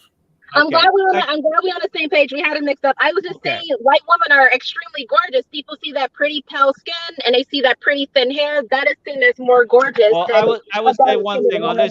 on this channel, we do not promote white people in any way. That is not what this channel is about. Okay. So, in the future, when you come back, if you have promotion for white people, you can do that in the chat. Oh, yeah, I was drinking You will the not be allowed on a panel to come up and talk about the promotion of white people and their pearly skin. I'm just being honest. That is not what this conversation is about. Okay. Thank you very much. Mute up, Jada Mike. Welcome to the conversation. Yeah, I'm gonna drop off. I just came to dust her ugly ass off. That's all I came to do. I can't work with that at all. I was gonna dust her off in English and Spanish. Let me know if she comes back up. That was unacceptable. No. And it won't like she was looking right. Ugly from the inside and out. I'm gonna go back and troll in the chat. Okay, go ahead, man. Hey, Hey, Jada Mike, welcome. How you doing, buddy? Okay. Have a second, please. Just real quick. I'm sorry. I have to. Just let me have a moment, Jada Mike, please. Hey, look. I'm an artist. I can tell y'all. Look, I can put together a person beautiful from any race, any whatever she's talking about, however she wants to do it. Okay, but that was what was that? Like, look, that was some bullshit. Like, it was. Y'all should have just let her keep going. Everybody beautiful. And I wanted to let her go. And it's I was sucking like, and no, lovely light skin. And I'm like, look, I don't fetishize my wife at all. She don't fetishize me. She's with me because she's down. That's why she's with me. We're not with each other because we said, oh, hey, melanin. Oh, hey, no melanin. We said, I like you. You like me. You down for the cause? I'm down. We gonna, let's make this work. It's not. What is she talking about? Well, she was on another mission and she was trying to promote her ideas, which was not Oh my God. subject based. So I had to kind of keep her on track, and she was very difficult. Especially to keep her on the point of the conversation. Yeah, it was. Yeah, it was like if we were having a why is this a considered beautiful talk? This would have been great to have that conversation. That's not the talk. Hey, can I throw in one thing? I want women who want to come up and say why they would be a good choice for a black man, not why it's best for black men to choose out. That's not the conversation I want to really have. Can I hey, Jada Mike, what's going on? Oh, my bad. Go ahead. What are you going, sir? Go on, Donald. Go ahead. No, it's going to be super quick. I just wanted to say, as far as like black men marrying out as well, and like other black men looking down upon black men for doing so, what you got to understand is when you become successful, you obviously have a winner's mentality. So, and you got to understand, no disrespect, but the majority of black women don't have a winner's mentality when it comes to relationships. So you got to go where you're going to put yourself in a winning format, right? And what do I mean by that? Meaning as though other cultures teach their women, they raise them to be wives. And in our culture, we don't teach our women to be wise. We teach them to be strong and independent. So you got to understand, a person that has a winner's mentality, they're going to put themselves in a winning position. You're not going to put yourself in a losing position when you've been winning all your life and you've risen up the ranks to become a high earner just because you want to stay on code or be a part of the culture. No, when you're used to winning, you're going to do whatever it takes to win. And that's why men tend to go where women have been raised to be wives, because they want to have successful results. They want to keep winning. You're not going to stay on code to lose when you're a winner and you have a winner's mentality. 100% Well, correct. No doubt about that. And I think part of it really has to do with black women young black women, 18, 19 years old to 29 years old. I mean, this conversation is out now, what black men are looking for in terms of a mate. Are black women going to modify their behavior to be a choice, or are they just going to continue to live their life the way they want to? And black men are going to choose what black men are going to choose. You're either going to become a choice or you're going to be eliminated from being chosen. So I think that's really a conversation where, when it comes to black or race loyalty, I think that's something that the women have to take part in and make a decision. Do you want to be a wife? And I'm not going to say that other nations all raise their daughters to be wives. What I would say is that other nations, the women have a different respect for men, and they look at men in a different way. And our black women really don't respect black men and put them up above them. They see a black man at his best equal to them, and at his worst far below them. Whereas most women from other cultures, the fact that you're a man puts you above them, regardless of your station in life. And I think that's something that our women need to rethink and relearn, for those who want to learn that and behave themselves in a different way. Jada Mike, what's up? How you guys doing? Yeah, so I actually want to kind of comment on what Mr. No Ma'am said, because like you mentioned, saying that you're the nerd, right? And obviously that's based in my vein too. But even then, also I guess the conception of like what the people type of the intellectual black male, how he's treated in our community, in our culture, whatever, and how he's validated is far different in terms of like now than it was like 20 years ago, right? Because like the nerd or whatever is not the Steve Urkels anymore. That's completely outdated, right? But to go into the point talking about the 20%, right? Like, yeah, we want to be in positions where we want to be selected, especially from black men and black women, right? If we're talking about our people, right? Now, with that comes to a point I always praise, which is about self-discipline, right? Are you putting yourself in the conditions where you're continually challenging yourself to be a better individual, right? And so, a way that also means that you're departing from dysfunctional behavior, or even a group of people that may want to stay complacent in a position where they're not being selected. Are you speaking to the man or are you speaking to the woman? I'm saying for us, like we're going to have a conversation as men. Men being in the position where we are being put in that 20%, and then the women that we're choosing. That's what I'm saying. Okay. Yeah, and what I'm saying is that with that, you have a situation where we don't like the outcomes of it, because you mentioned about the whole thing with code, right? Are we focusing more on code? Who is we? Who is we when you say we don't like the outcome? We the black man, or we the black women? Talking about. It was Donald was just talking about. Well, if we we choose people we want to be selected by, if we're going outside other races or stuff like that, we want to be in a position where we can have a more productive structure in our families. So we high value men. Right. Exactly. Okay. Gotcha. Right. So that's what I'm talking about. Only to the point that it'll require of us that we're not going to care what people think that we're in this position and the people that we're choosing, because at the end of the day, it's about life and a lot of responsibilities and stuff. Focus on, well, do I want to just get for terms of short-term value, but in long-term consequence, if I'm picking someone that's not really a suitable mate, right? I think that's the thing we have to keep talking about as men, and especially in this car community, that we have to make sure that this put in a position where we can be in that 20%, so it won't be 20% and be the minority and eventually be the majority?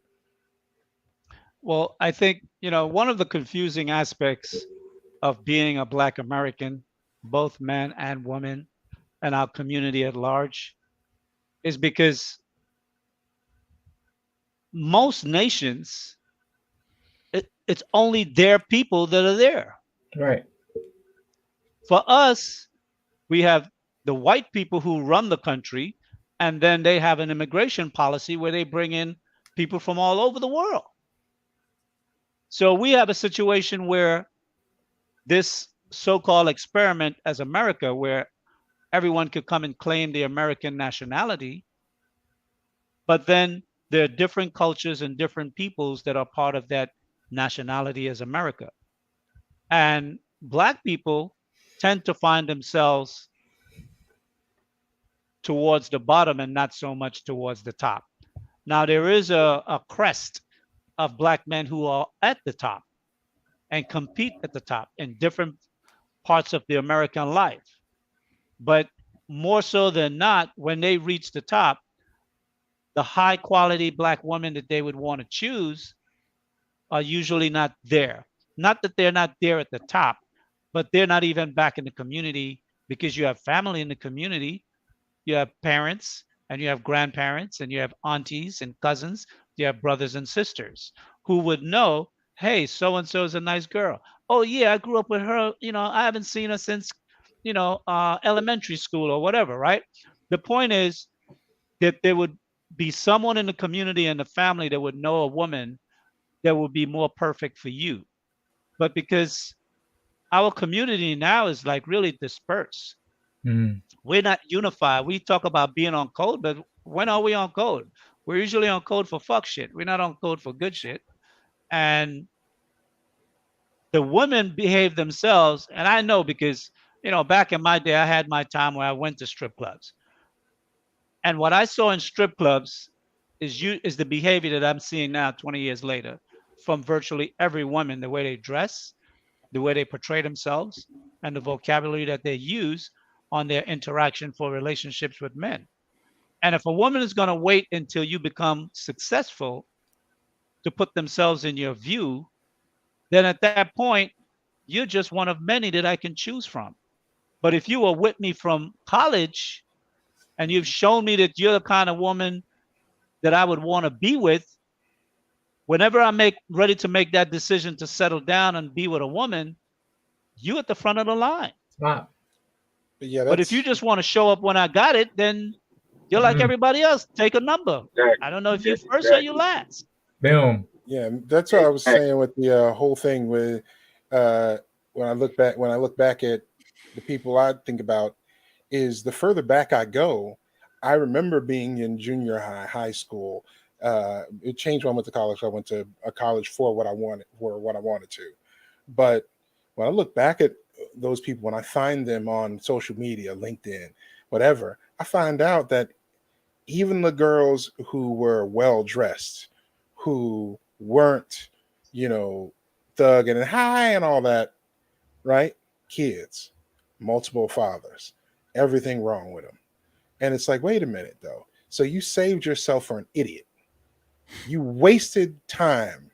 You sat there, you turned away from me, you turned away from everyone else, you turned away from any good person. You didn't have to be with me. You could have been with anybody in there who was good. If I went back, oh, hey, she married Tom. Tom was a good guy. Tom turned out to be a doctor. He was a lawyer. He could have did anything. He could have been a musician. It didn't matter. He could have been something. I got friends who are musicians. I'm happy they got married. Good for them. They could have been anything, but they did something with themselves. But you did nothing. You are nothing but a broodmare now. You are nothing. So these people over here who've become something, they're now gaining value. They're going up in the world. They may have hit a few walls. I've hit walls right now.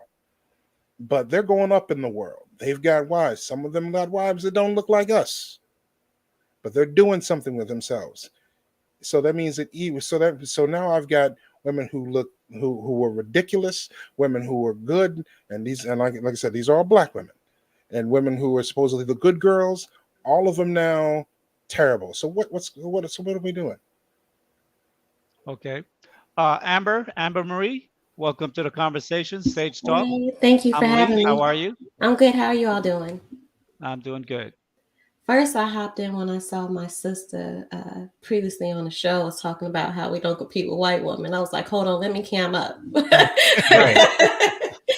But I would like to have an honest conversation with you all just from the woman's perspective, just let you know about me.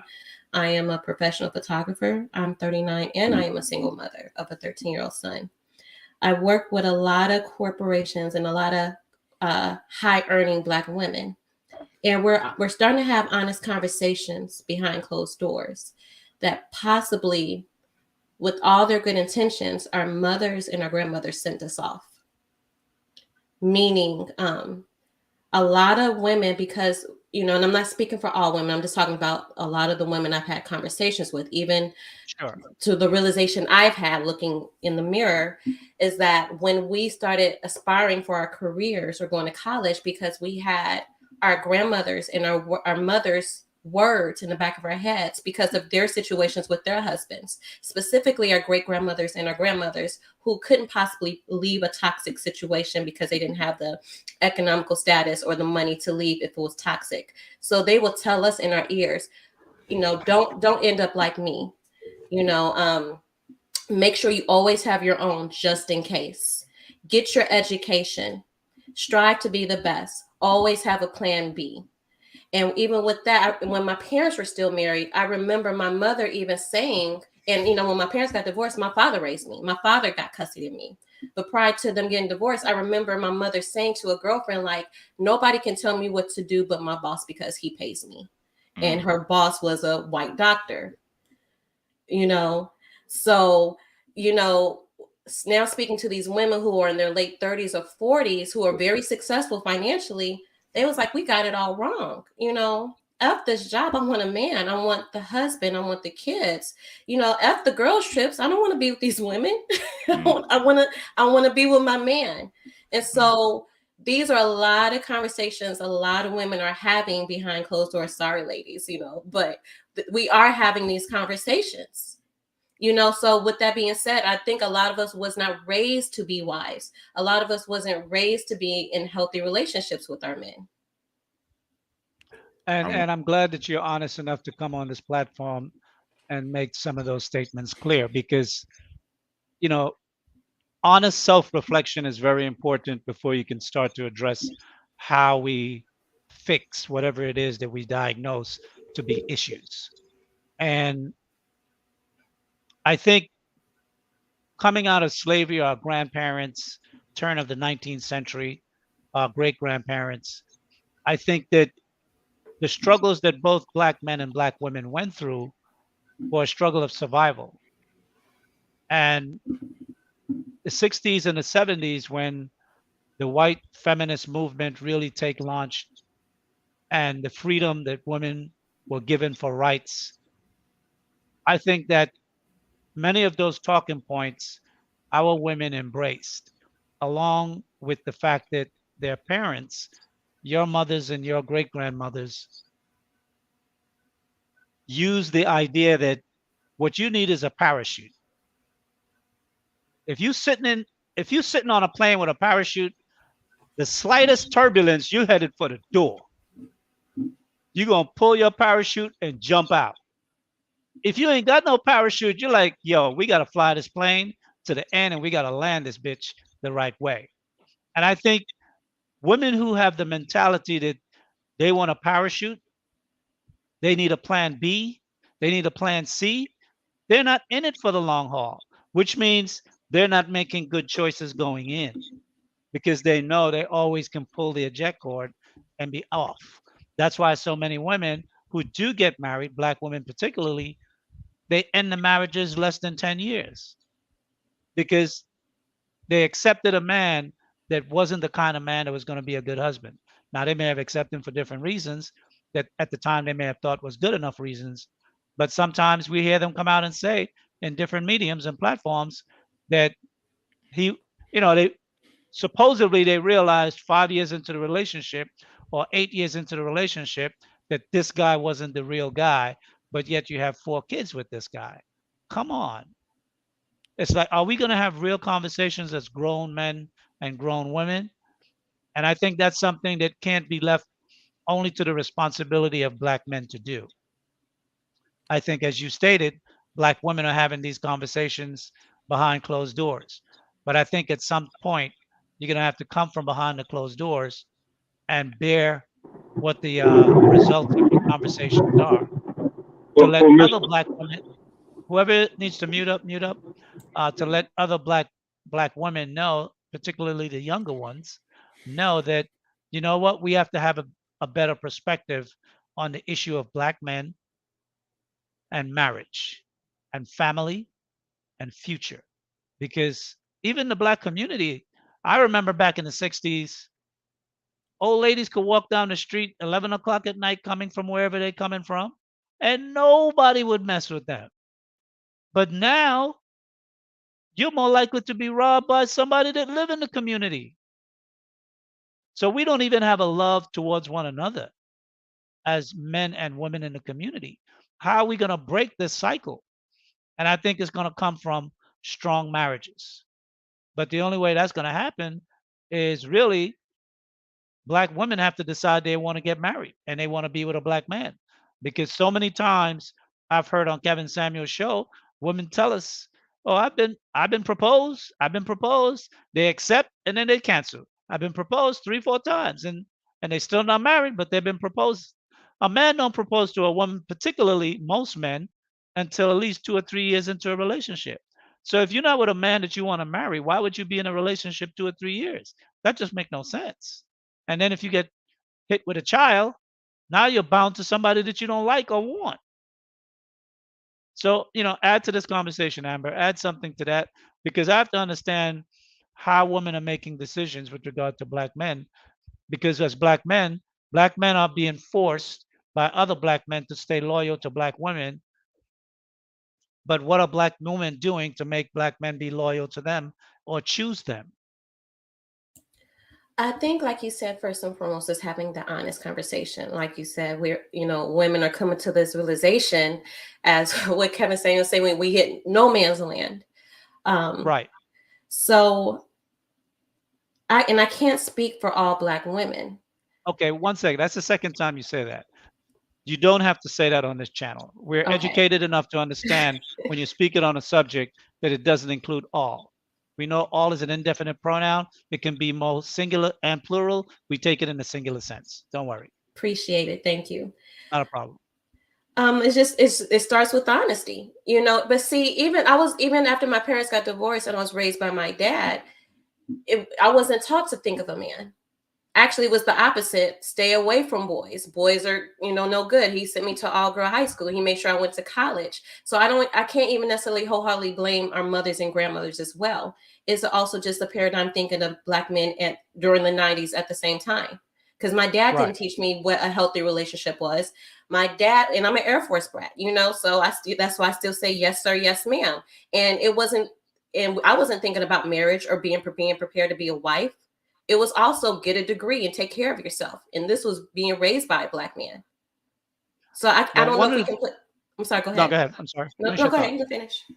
No, what I was going to say is it seems to me between the 60s and the 90s, survival has been our mission to get accomplished. Motive operandi, as they might say. And the individual mindset has really been something that the Black community have adopted, because I hear so much that Black people are not a monolith. Black people are not a monolith. That is like a chair. And for us to compete with other communities that come to America, those communities are monolithic in thinking. They are group economics. They understand the unity of their people. But we only understand individualism. And what I'm hearing, and correct me if I'm wrong, that your dad was telling you how to survive by yourself, Mm-hmm. as opposed to how to find a good black man to build a family with. You're correct. Now, as black boys, all boys, not just black, but black boys, when you're young, of course, when you come to puberty, 14, 15, 16 years old, all they want to do is have sex with a girl, right? And I can see your father protecting you from that. And that's not an issue. But I think there was something missing there that he didn't offer to you the value of a good black man, because from your own uh, opinions that you have stated about him, he seemed like he was a good dad. He Mm-hmm. treated you well, he brought you up well. But as a man, he knows that being with a good woman is also important. And having a daughter, women can't survive on the planet by themselves. That's just not rationally, an idea that we should try to perpetuate. So I'm glad that that you have stated clearly that more and more black women are having this conversation in a more earnest way amongst one another. But I think also too now that at some point you guys are going to have to come forward and start really delivering us the answer to the report that you guys have gathered, particularly when it comes to how black women are going to behave going forward if they want to have relations with high value black men. And I'm speaking to high value black men because most men say they want to have most women say they want to have that type of man because they want a particular quality of life. And if you want a particular man that can give you a quality of life, then you have to come as a woman with the qualities that that man would want. And today, many, I wouldn't say most, many of our women don't seem to project high quality. What they project is luxury and sexual luxury promotion. Very sexually promoted body, top to bottom, face, makeup, body augmentation, sexually provocative, and luxury items.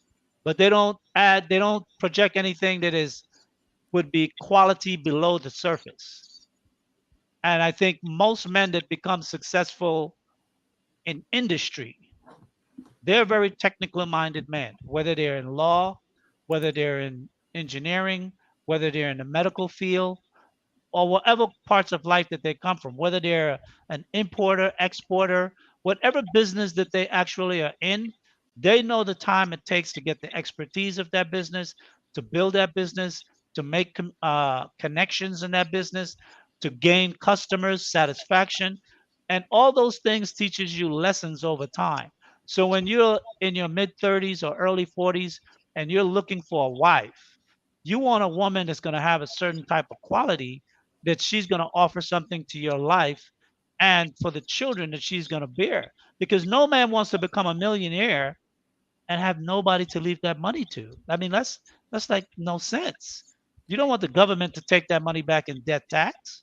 Can I ask a Go ahead, question Amber. though? Sure. So I worked heavy in the tech industry from 2016 to 2019, where Okay. like Mr. No Man, like those who in tech are considered the geeks or the nerds, or they're in web development or HTML, CSS, they're Silicon Valley. And I noticed that these men are not, the women sisters are not really checking for them because of their industry. And I noticed that these men typically start dating women in their industry, which is not Black women. Right. And they, specifically in the tech industry, they do become high earners, high value men. So is it Right. even that because of their industry that they typically date somebody that is job related? I'm not making excuses, but No, that's fine. That's fine. is there That's some true. truth to that? People, real life dating come from your circle of influence and in your From network your that you're bubble. around. So the people you socialize with, the events and places where you go, that's how you're going to meet people in real life. And tech people, they're looking for like-minded people because they're usually very intelligent as well, and their conversation goes beyond just some of the stuff that we see on YouTube. And that's a good point. I think that's a point where either our sisters can either get into the industry or get into circular fields that rotate around those industries so they can find themselves in those places where high earning black men from tech usually will socialize, so they can be a part of that conversation, or at least can be seen, so a man would want to approach them. But if you're not even in the vicinity, a man is not, it's not going to go overseas to find a woman. Most men are not going to do that. And the men that are looking for that, is that, from what I hear and see, some are just looking for the entertainment part of it, right? They just want to have sexual relations with women. But men that are looking for real wives, you know, it takes time to meet a woman and get to know a woman, whether she's a woman in your country or outside of your country. I mean, if you want somebody to be with in any long-term way and build with. Okay, let's see who jumped up on here. Mr. Panda, you changed your name. Kyle W. Actually, Christopher was first, and then Kyle, and then Mr. Panda, and then Hank. Hey, Hank, what's going on, buddy? Go ahead, Christopher. Cassie. Okay. Hello, you guys. It's nice to meet you guys. What's going on, Mr. Lee? I'm sorry. No problem. I just got Stage talk. I just got an opinion, and you guys are welcome to correct me if I'm wrong. Anyway, but like you know, as growing up in like the hood, I guess, right? You know, I wasn't really necessarily raised upon like how can I say this? Like I was kind of different from the rest of the people. You feel what I'm saying? I didn't really think about just having sex with women like that. Because I was kind of I was pretty much the shy type of dude. Sitting back in the class. Okay. Just Okay. observe, right? And as you get into high school, right? You know, you get socialized to be as everybody else. As to look at people just as just to basically take advantage of people. You feel what I'm saying? Get to the Especially point. like Get to the point. Get to the if, point. Deal with the well, subject. I think in my opinion, when dealing with we're not ready to be husbands or anything like that, brother. In my So you're opinion, saying black men are not ready to be husbands. Is that what you're saying? nah, just Why? from what I see, Why? 'Cause Give me it one takes, example as to why. especially during this time now, it will take a lot of sacrifice, to actually fix Such and as build like your life, sacrifice, like what? to actually What? build a That's a general. Life is a broad community, word that means you know, anything to anybody. Give me something specific that a black man, why he's not ready, or why he's not ready for becoming a husband. because Give me one reason. he only lives with the flesh in mind, that's about it, just from what I Okay. see, Okay. that's So about it. last week I had a topic about black men being whores. Is that what you're saying? That black men are whores? They just want to have sex and they're not willing to commit to a woman? For the most part. For the most part. Are you one of those guys? No, no, no, no, no. So what type of field of business are you in? Well, I'm just cleaning the school right now, bro. Look, so I'm just How cleaning the old are you? school right now. I'm 27. Okay. And what do you do for a living? Just clean the schools. That's about it. And then, Maintenance. get paid off. Yeah, maintenance. Yes, yes, yes, sir. Okay. Are you studying to do something else, or that's comfortable for what you're doing? I am thinking of getting into trucking, God From the willing. driving standpoint or from the logistics management standpoint? Driving standpoint. Okay. Well, what I would suggest to you is that once JR get everything up, we're going to be starting a training program. So I want you to join the Black Alphas group supporters. Within the next week and a half, we should be rolling out our first phases for all the training. We're going to have a top logistics company who will be doing CDL training introduction on how to get your CDL license. One of the things as black men, we Yeah, go have to ahead. think more. We have to think in a more accomplished way, and we can't be settled. Where you start has nothing to do with where you will end up successfully. So I'm not going to make any commentary as to what you might be doing now for income. That's regardless. But I remember several years ago, well, this is 20 years ago now. I speak sometimes, and don't always understand the time lag between my audience and myself. But 20 years ago, there was a story about, I think his name was Gutierrez. He became the CEO of Coca-Cola. He worked for Coca-Cola 25 years. And you know where he started? He started in maintenance. So where you start has nothing to do with where you end up. So what I would say to you, focus on what you want to be as a man and how successful you want to be as a man. And then look for the industries that can put you there, find something that you like, and then go for it. And if you like trucking, stay tuned. Keep watching Yes, Sage sir. Talk. We'll be bringing the information to you so you can participate. Oh, Kyle, thank you very much. you're welcome. Kyle, how you doing, brother? Yes, hi, peace to the panel. Hello to everyone. Mr. Lee, great to speak to you. I appreciate y'all. I really wanted to answer the question that we have in the bottom ticker. Sure. I really think that it can, provided that the lower 80% stay true to the group.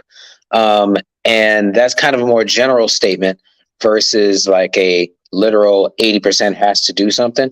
But I say that to say, I don't think the communities really thrive off of off of that high value 20% number. And so I think that if the richest among you in town are all kind of doing their thing, that doesn't necessarily have as much impact as if the rest of the majority of the town is doing something else, or the community is doing something else. So if the community can find a way to be self-sustainable, then whatever the high value population is doing really may not have much impact on the greater community, because the community is the one that's kind of spending the money. They're the consumers. They're kind of doing all of the harder work at the bottom of the economy. So it really relies on what they do in a relationship and at large versus what the high value population does. Okay, I will challenge you on that, because I think most business make the majority of their money from a 20% segment of the market, as opposed to when you're in sales, 20% of your sales staff is going to bring in more money than the other 80% of the sales staff. And I think a community that doesn't have an upper class crust of wealthy people who are building industries in the community, long term won't sustain itself, because you said it yourself. Even if that community is working together, most of what they're doing is spending. They're surviving. And if you're just spending, you're not building. You need that upper crust of the community where the rich people are, the professional people are, who can invest in developing businesses and industry within the community. So when you spend your money as the 80%, you're spending it with other rich Black people who can then turn that around and do more in the community. But if you're just spending to foreigners who come into the community, those foreigners take the money right out. And I think that's something that Black people have to really consider.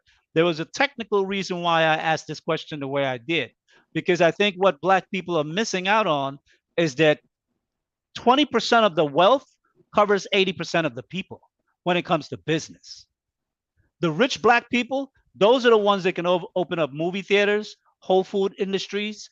They're the ones that can build tech centers, malls, infrastructure, real estate development, not just one house, but a $600-700 million development.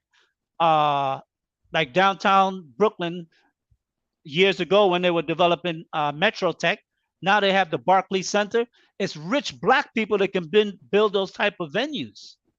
Poor Black people will just be the consumers of those venues. But if Black people are not owning those venues, then you're giving your money away to other nations, foreigners. And guess what they're doing? They're getting rich and they're taking that money out our community. And I think one of the problems that is heavily within our community is that as Black people, rich and poor, we still have an individualistic mindset. Poor Black people don't move in unison. Well, I say that to say. Yeah, go ahead. Go ahead. I'm sorry. Well, I say that to say that I guess my point is the people who are opening those businesses. I didn't necessarily think of them as foreigners, but let's just say it's a Black man and a white Black woman. Community, they are foreigners. Right, no, let's right. deal with the realities on the ground. In the Black community, most of the business there are Okay. foreigners. Is that Yes. correct? Okay. All Yeah, right. I'm willing to. Yes. So if we think about it that way, if let's say a black man lives in the black community, but he has married a Latina woman, he can still, Right. and he is a rich man. He's a man with Right. resources and can open these Right. things. The fact that Sure. he married a Latina woman Uh-huh. wouldn't necessarily impact his, or wouldn't have big influence on his impact on the community. So as long as the Why? community itself is still intact, Why? him Why? marrying a Latina Hold woman. on.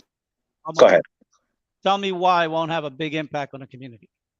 Well, if the end result is, the economy and, Right. bringing in business and bringing in beautification projects and whatnot, if that is the outcome that everyone's after and not so much the image of who it is that's doing the investing, then the fact that he's married to whoever really shouldn't matter. What matters is the outcomes, and that's the progressing of the community, and not so much the image of who it is that's investing in the community. You know what I mean? The fact that Right. I could be a single man and still be, doing all these things within the community, and I could live there, and that wouldn't necessarily have as much impact as if the rest of the community, was as disconnected as some might feel I am because I'm not married to whoever it would be, if that makes sense. It does make sense. And I think that's part of the greater problem, because what type of community do we want as black people? Do we want a ghetto, or do we want an upper class, wealthy based community as a people? So the poorest among us are at least homeowners, and the richest among us are industry tycoons. What are we looking for as a community? Are we I looking mean, that the black community is a bum? we need to be Broke looking black at it like, men, sorry. black women, black children, black boys are reading at 4th grade level. 20 years, those black boys are still going to be reading at 4th grade level. What business are they going to run? They can't calculate. Yeah, no, that's true. Okay. I was just going to say, Sure, go ahead. give me a moment here. Big thing is though, while the back and forth, beautiful. One thing we need to remember though, while we're talking about this, is corporate does not belong to wherever it is. So any business built cannot be a publicly owned business. It has to be an actual for that group of people business. So if we start going into places and they start building the giant corporation business that's shared amongst the people, that money automatically out the door. So Well, if that's not anything that's built necessarily like true. that, I That's mean, but not yeah, necessarily. but Well, one by second. default, Let me, the hedge funds though, and I mean, anything we do. So if we build Sage Inc. and you want to build, your media company, and I'm just using you as an example because you're the host, sure. and if you go public, at first you own everything, but yeah, hedge funds come in and start buying, that's chipping away at ownership. Now, while people Well, around here can do stuff, we still got to make sure we got co-ops. We still got to make well, sure we do one anything. of the things when we go, when you talk about publicly owned, Mhm. see, shareholders are concerned with one thing: the return on investment, ROI. Yes. The black community is one of the most profitable communities of all communities. Sure. The Asian community is probably the least because they have the highest savings. We have the lowest savings and the highest spending. So when it comes to return on investment, if you have a industry that is built, owned by black, run by black, managed by black, is successful and have various investors, whether they're black or anybody else, because it's a publicly traded company. But if the management is still doing things to make the business a success in black communities, guess what? Multi-million-dollar companies, you know what they do? They Mhm. give back money to the community. Yeah. White So industries give money to white stuff in their communities. Black industries need to give back to black people in the community. And they and would do that if they became so wealthy and was community minded. oh The yeah. problem is when we have a guy like Robert Smith, Byron Allen, Mhm. Tyler Perry, and the Yep. like, when they marry, or if they marry a non-black woman, black men say, you ain't got shit to say about what goes on over here. So if I have 600 million and I want to build $100 million project, what am I going to do? I'm going to go sit down and talk to the mayor. You know what they're going to do? They're going to put together a program and they're going to phase it in 4 to 5 years. They're going to buy up all the houses in the black community. They're going to kick your ass out, and then I'm going to build my project. Yep. But if you are linked in with the black man that's at the top and he's having conversations in the community, when he goes to build that project, he's going to make sure the design keep the people that are there and transition between moving them out and moving them back in when the projects are done. But Can I ask a question? When white people are calling the shots and you're just 1 or 2 black men there, you can't advocate for a community that don't want to hear your voice anyway. Like, and really? Then you end up with gentrification. And then you end up with gentrification. And then 5 years later, when you find out this black guy owned 40% and he just made 1.5 billion on the project, now you're going to be pissed at him. Mm-hmm. But you didn't want his conversation anyway because he married out. Oh. Kyle, you had something you want to say? And then Mr. Peterson. Yeah. So my question was, how was it done? And this is a sincere question. This isn't like a question to generate conversation. How was it done in like the 50s and 60s where, you know, houses necessarily weren't built by black people, even though they were much more handy. And the local economy, even though we owned shops and stores, I'm guessing, we didn't necessarily have the institutional power. So what was going on then that we lack now, you know, that made that economy seem to be thriving so much better? Segregation. You said gentrification? Segregation. Oh, segregation. And we used to lease a lot of stuff. The black community, because when black people had the right to go sit at white people's counters, they abandoned black people's counters. They also were married. That too. That's the biggest thing is they had. And then obviously those who wanted to cross over with the females, they did that too. But the bottom line is, when we were the most powerful, we were forced to be that way. So now there's an outgrowth of question that may come from that. Do black people really like black people? That's another question for another show. Mr. Penderson, and then Hink, and then Tamikia. Good afternoon. Hey, Tamikia, welcome. Good afternoon. I'm sorry I got to push a couple buttons, but with all due respect, black community. The definition of community is a group of people living in the same place or have particular characteristics in common. I don't see that. A feeling of fellowship with others as a result of sharing common attitudes, interests, and goals. The interests aren't common. Most of them aren't no goals. The attitudes are different. Religions are different. How everybody moves is different. When we always talk about black community, I don't know where it is. What street is it on? In any major city. I see people moving as individuals. King Drive. King Drive? What are that? Martin Luther King Drive is where you can find any black communities on Martin Luther King Drive. That ain't even a black community. They don't even own the spots, and they're doing their own thing. Meaning, not to be just so negative, but black people in 2022. N-word, please don't use the N-word on this platform. I didn't use the N-word. Oh, I'm sorry. I thought I heard it. Oh. Go ahead. 2022, or let's say 2002, or even 82. People are raised to be individuals. Independent.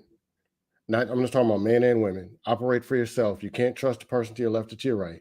The last thing we had left was church. And a lot of people have been burnt by the church. They don't trust the church either. So the people now are not taught, just like if you go to Spanish or people who are first generation from another country, they come directly to, just like I live in Tampa. Venezuelans are coming over. They go directly to a location, an organization, and an establishment, and they learn something, and they're taken in by somebody. That's what a community is. Community has a foundation where, hey, this is what we do. This is how we do it. We're sponsoring you here, and then therefore you're going to go and do this. This is how we roll. We don't have that. It doesn't exist. As well as with white, people think the whites support no, they're cutthroat. They just don't, it's just not as violent, but they're cutthroat too. So it's an Americanization thing where it just so happens that Black got the worst of it. But there's no actual location called a community to go and report to where the meetings are being had, where there's men standing up, women sitting in the back. This is what we're going to do, and this is how we're going to move. It's not even there, or it hasn't existed. And I grew up in a very nice Black neighborhood in Virginia, 2-parent household, bunch of 2-parent households, green grass and cars in the driveway. I haven't seen it. I have seen small networks. So we're talking about trying to build a community when the people don't even know what a community is. Because I honestly can't even identify and tell you what the Black community is. I can't tell you. I've never seen it. I can't tell you what Black culture is. I don't even know. Like that's Hip-hop culture. It's hip-hop culture. No. I think that's my point. When people say the Black culture, that's not who we are. When people say when people say the Black community, I think what they're referring to is a place where there's a multitude of Black people. But a community, like you said, really has to do with people who are concerned about each other in the community, and they have things that are common to them that they look to establish and build and promote. And that is something that is lacking, as you stated, in our community. You know, and I hear so much on many of our shows in this space that Black people are not a monolith.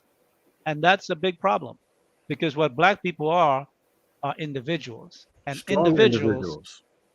Yeah. Very strong. And individuals, we can't build nothing out of individuals. We have strong people, right. Oh, go ahead. I'm sorry. No, these other nations that come to America, they're single-minded. They're looking to build. And they come into a Black community, they're going to push you out. Because once one family is there, another family is going to come, they're going to shack up, and they're going to get another apartment. Then next thing you know, they're going to own the building, then they're going to buy another building. They're going to push you out. Because you know why? Because your neighbor next door to you, you don't even know them, or you don't like them. Your neighbor downstairs, you don't like them either. You don't even know them. Or if anything, you probably tried to rob his sister or his mother last week. We treat each other like we are each other's enemies. And then we complain when other people come to the country and benefit and rise up above us. So I like this conversation because it's really getting broader to bring in both the community and other aspects that are problematic. Yeah, who do I say that was coming up? I was going to say it next? was the drug war that destroyed the community. I was going to speak about dating outside the race too. Okay, go ahead. I'm sorry. Yeah. There's a lot of fiction when people actually see the Well, answer the question first, then elaborate. Okay. Can the Black community be sustained with 20% of the high value man marry out? The answer is yes, but it has to be a Black community to exist. It ain't one. Okay. They don't even own the property. It's actually a white or Jewish or whatever, whoever owns it, that's whose community it is. So if the men are marrying out, a lot of them is more like an evacuation, because we're talking about the living in the community and you don't trust your neighbors or whatever. It's something to or the hood or whatever we're saying where the Black community is. It's something, it's the Titanic that hit 4 icebergs and people are jumping ship because we're taught survival anyway. So when people get an opportunity, they're going out to go and find peace and survivorship. So the next question I would add that is an outgrowth of this conversation: can Black men who marry out have a voice in the Black community, whatever that definition of the Black community is? I believe in free agency.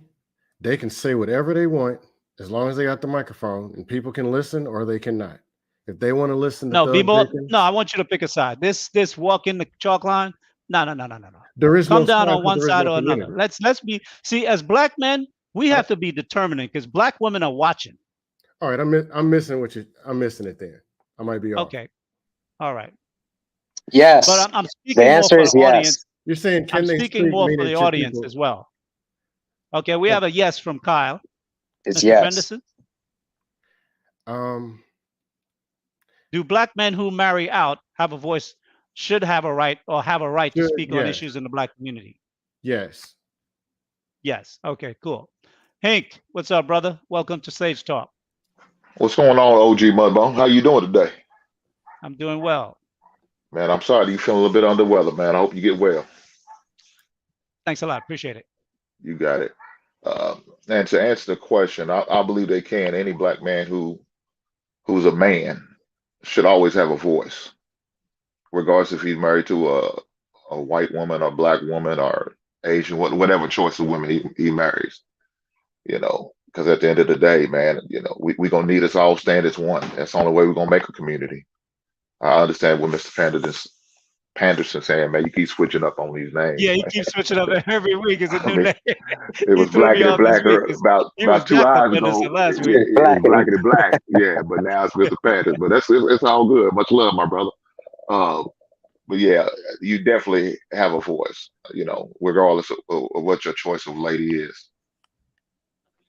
But with regard to the main question, what's that, can sir? the I'm black sorry. community be sustained if 20% of high value men marry out? Yes, sir. I believe so. I believe Why? so. Man, just because as long as we stick together, regardless of the race, because the race, we could also use in resources that say if our women are white, their family might invest into us because she's married to a black man. That's an extra resource we didn't expect or wasn't dependent on. Well, you know, one of the things I like us as black men to really think, when we speak, we need to speak from black men with power. We ain't looking for the woman's family to give us shit. We ain't looking for white people to give us a goddamn thing. Not Sage Talk, definitely not Black Alpha, and not Impact. We're moving as black solidarity, black men first, black women, and then the black community. That's how we moving. I don't want a goddamn thing from white people. And we got to get out that mindset of taking handouts. I see it as a handout. If we want something from white people, we go and fight for it and we take it. And I'm talking about on the political screen. I'm not talking about guns and knives. That went out with the 60s. Hey, Mr. Lee, only thing they only know two things. It was money and bloodshed. So we might have to. Well, when that time comes, we'll deal with that. But we're not even unified as men to have any kind of power yet. You're right. Because we still don't think in a monolithic mindset.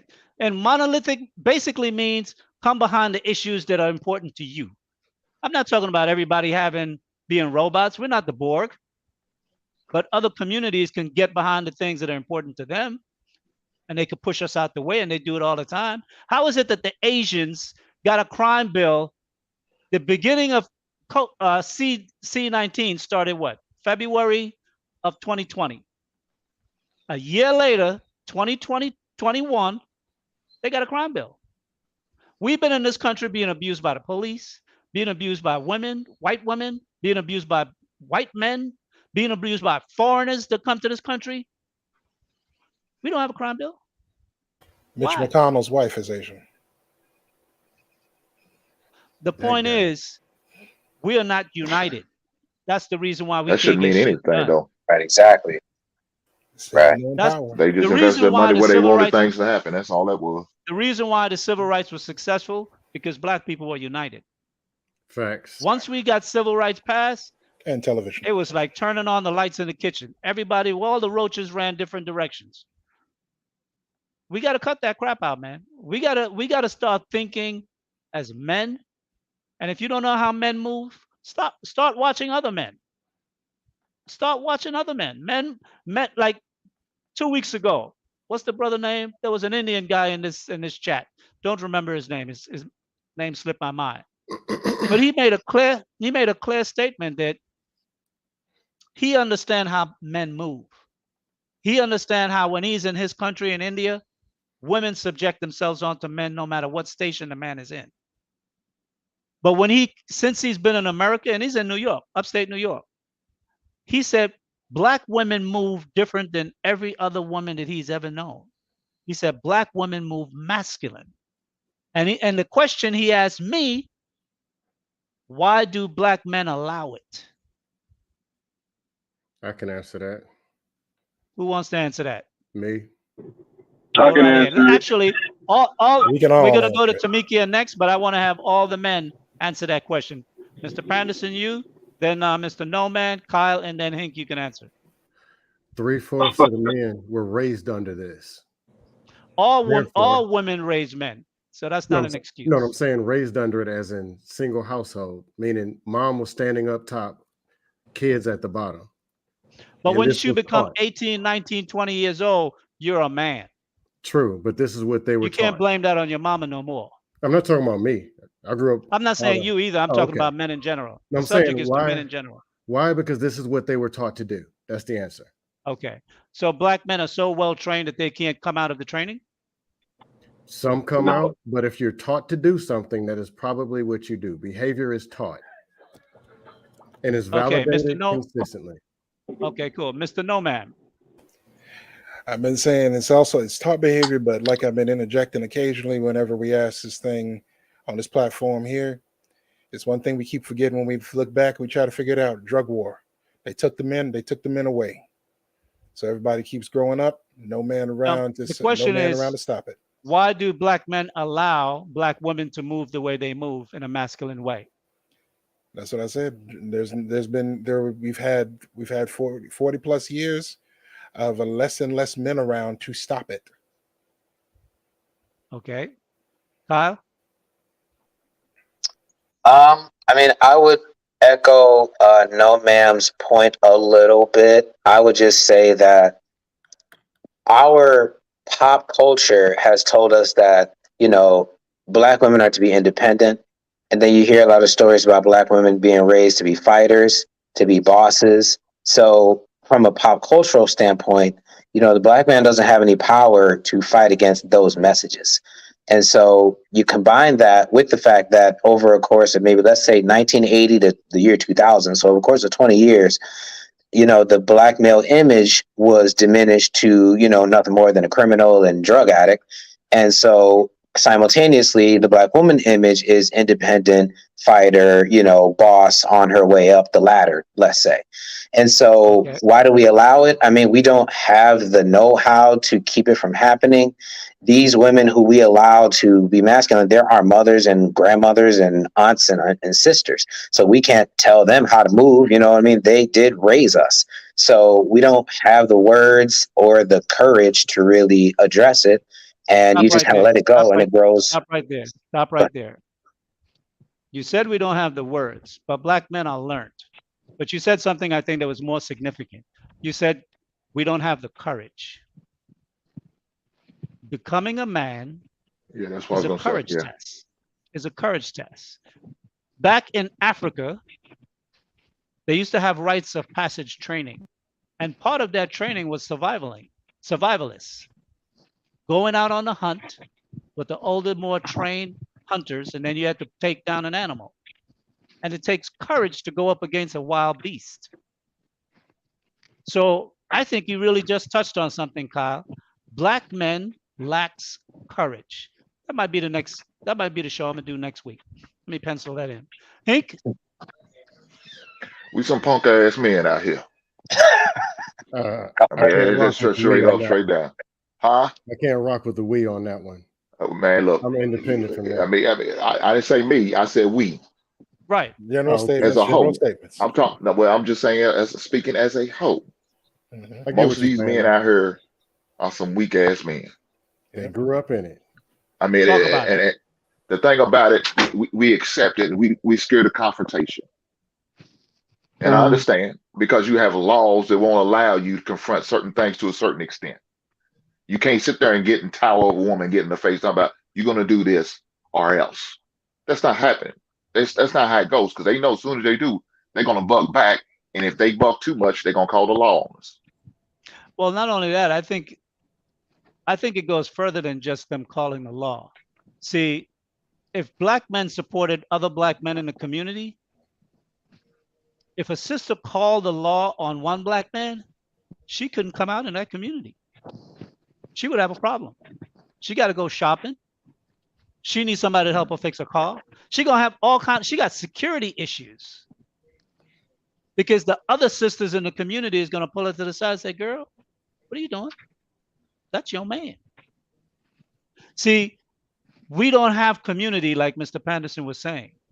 The community don't support the decisions of the community. But for that to happen, black men are going to have to take a serious lead in this matter, and they're going to be risk involved. but But it's you going to don't be a also, lot of change. but you don't also mislead them elder women also need to be on our side too, letting some of these younger women who's still learning, hey, you might want to get in line with this man because this man is trying to help you, better you, encourage you, bring you along, and take you to a good place. And they're not, and some of them just don't want to do it, maybe because they don't want the confrontation, or they like, hey, it has nothing to do with me. Me and my husband are good, and that shouldn't be the case. At the end of the day, we reach one, teach one. That's how I But always move. And well, see, that's here's the something that thing. one second. That's something that Miss Amber Marie was talking about earlier. She stated that she's in conversation with other black women, successful black women in their late 30s and their mid 40s. And the point is at some point they're going to have to come out and speak publicly to give their points of view to assist younger women, black women their age, to get them on in step, and younger black women so they can learn and ask questions so they know how to move. Let's move it to Tamika. Hi, Tamika. Welcome. Tamikia. No, you said it right. It's Tamika. Okay, Tamika. Okay, How cool. are you, Mr. Sage? I feel like this is the first time like we've talked directly to each other. Not a I feel like problem. we've been on a panel before, but it was short-lived. Yeah. But I guess I can answer the question, the topic, I guess. Can the black community be sustained if the 20% of high value men marry out? Technically, yes, because at the end of the day, the male makes like the race of the child, I guess, is like the logic behind it all or the science behind it all. So technically, yes, he can marry anybody he wants. That baby gonna come out. Baby's still gonna be black, and he is responsible for the reproduction of the black community. So it can happen. Do I personally want it to happen? Oh heck no! Why they gotta get our good men? They always get to get our good men, and I don't like that. Okay. So I would So what's the totally. solution then? What's the solution to stop that percentage, which we know is the wealth of Black America? What is the solution to make sure they stay or they choose, not stay, that they choose a Black woman as opposed to being browbeating into submission? Because you're not gonna browbeat a successful Black man to submit to nothing. So people who are doing that, that's a wrong mission. How do you suggest Black men that are of the 20% high value? How do you suggest we as the Black community get those men to I think it. choose a Black woman? I think it's the woman's job. She is responsible to make sure that she is in position to get that black man at the 20%. And I think Amber had touched on it earlier. Like, there are 20% type of men that she works with in her industry, but the black women aren't checking for those type of men. They aren't looking at those type of men. I don't think black women know what to look for. And I feel like once we clearly are out of the high school, lower level college stages, we should, as women, start to have a keen eye on the type of characteristic traits that we should be looking for in a man, and a leader, and a husband, and in a father. Because hopefully you're getting married and you want to have children and stuff like that. So I just feel like women need to mature in general and start to get laser focused in on what it is that they want to. I think another problem with black women in higher positions who are in these corporate roles with the men that are at the 20 percentile is that she's in competition with him. You need to stop trying to compete with him. Let him have his space. Like, you can't be like, well, if I'm making 120, he needs to be making 120 or more. And if y'all in the same position and y'all both making 120, why are you about to make him, go make 100, an additional $50,000 because that makes you feel good as a woman? I feel like you need to go ahead and be like, okay, baby, well, I'm gonna have a seat, or I'll figure out how I can allocate my skills to help progress you, to push you further along, because at this point it's no longer about you. It's about you securing your spot, your role as a woman. So I don't think it's anything that the men are supposed to be doing or have to do. It's the mindset of the women, and the women need to recognize when a good man's in front of her. And we take L's every time a black man does marry out. One thing that I did not like about this is that if he passes away, all the wealth that he got goes to that white parent, goes to that Asian community, goes to the Hispanic community. All that wealth goes to their communities because it'll go home with her. And if that's her people and that's her foundation, that's where your wealth is going to reside once you pass. Kobe Bryant's situation, his parents didn't touch anything. They didn't get nothing. You know what I'm saying? But that came from between the relationship between Kobe and his parents. That has nothing to do with his wife. I'm just And saying in general. Yeah, no, I understand your point. But I think that touches on something greater also. Black men who are telling other successful black men who choose to marry out that they don't have a voice in the black community, then you are saying we don't want your inheritance either. Because when he die, if he's a part of the community, when he die, he leaves a will. He leaves an estate. He might section 20 million to do something in the black community and then give his kids 50 million and then leave his wife 20 million. He'll divvy up that 100 million the way he want to divvy it up. But when you tell him you don't have a voice here, what are you going to do? That's true. We are automatically telling the best and the wealthy of us, don't help us. We'll crawl out of this dungeon by ourselves. And I just think, see, that individual mindset that we have is self-destructive. There's also a question I wanted to pose to you guys Sure. in regards to the point. So in terms of when it starts, I really wanted to just make the point. I feel like it should really start coming out of high school, because in my personal experience, a lot of men that you speak to who are in their late 20s and 30s who start to make money and start to go through this transition where they're not checking for black women, there's always this deep-rooted reason that they get to finally act on. And they'll say, oh, you know, I got left by XYZ when I was 15, or this girl used to bully me when I was 14, or whatever it is. And now that they're an adult, they get to finally, you know, get their confidence back up through interactions with other women that are not black women. So I really feel like when it comes to when does it start, it really starts when people are teenagers, is when they start to get those thoughts of, am I worthy enough? Am I black enough for this group? Am I too nerdy? Those kinds of things start to really formulate in high school.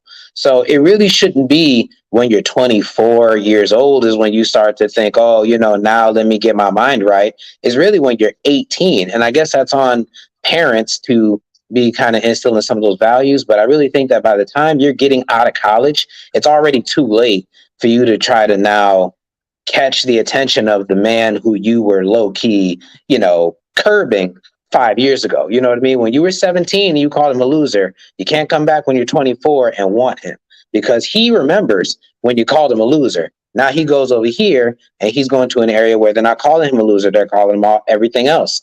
And now you want to be mad that he remembers when he called you a loser. So I think that that's really the disconnect that a lot of women don't want to admit, that really you were a mean girl when you were in high school. Now this dude who turned out to be a high value man, he wasn't high value when he was 19, but he's high value when he's 29.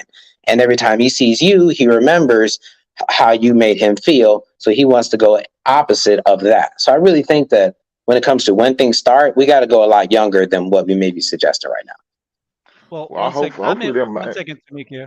I would challenge that, Kyle. I would say we need to go back to about 7 years of age at least, because respect. Yeah.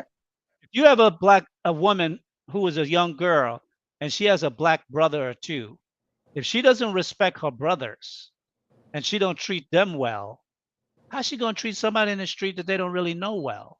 That's true. You know, And her brothers, you know, what are her brothers' experience? I mean, that has an impact on them, whether we may want to diminish that or not. If every turn they're seeing resistance and then they finally become a man and they have more control over their environment, women in general can't get upset that he's now exercising his own power in the world. So I just, you know, but yeah, 7 years old, I'm with that too. I mean, the younger, I agree. Tamika? I was gonna say that I don't think it's too late for women, because then you talking about me. I don't think it's too late for women once they graduate college to you know, not seek after, I guess, a quote unquote high value man or just a black man doing his thing. I think that she missed her first go around. I think we got real slim shots as women these days where we can catch him right before he gets there. I feel like trying to marry another 23-year-old man who's in college with me too. I'm all down for building, but most men that age is not looking for long-term anything. They're really focusing. I know the class that I graduated with, y'all, they are going to be some phenomenal black men. So we'll raise your daughters right.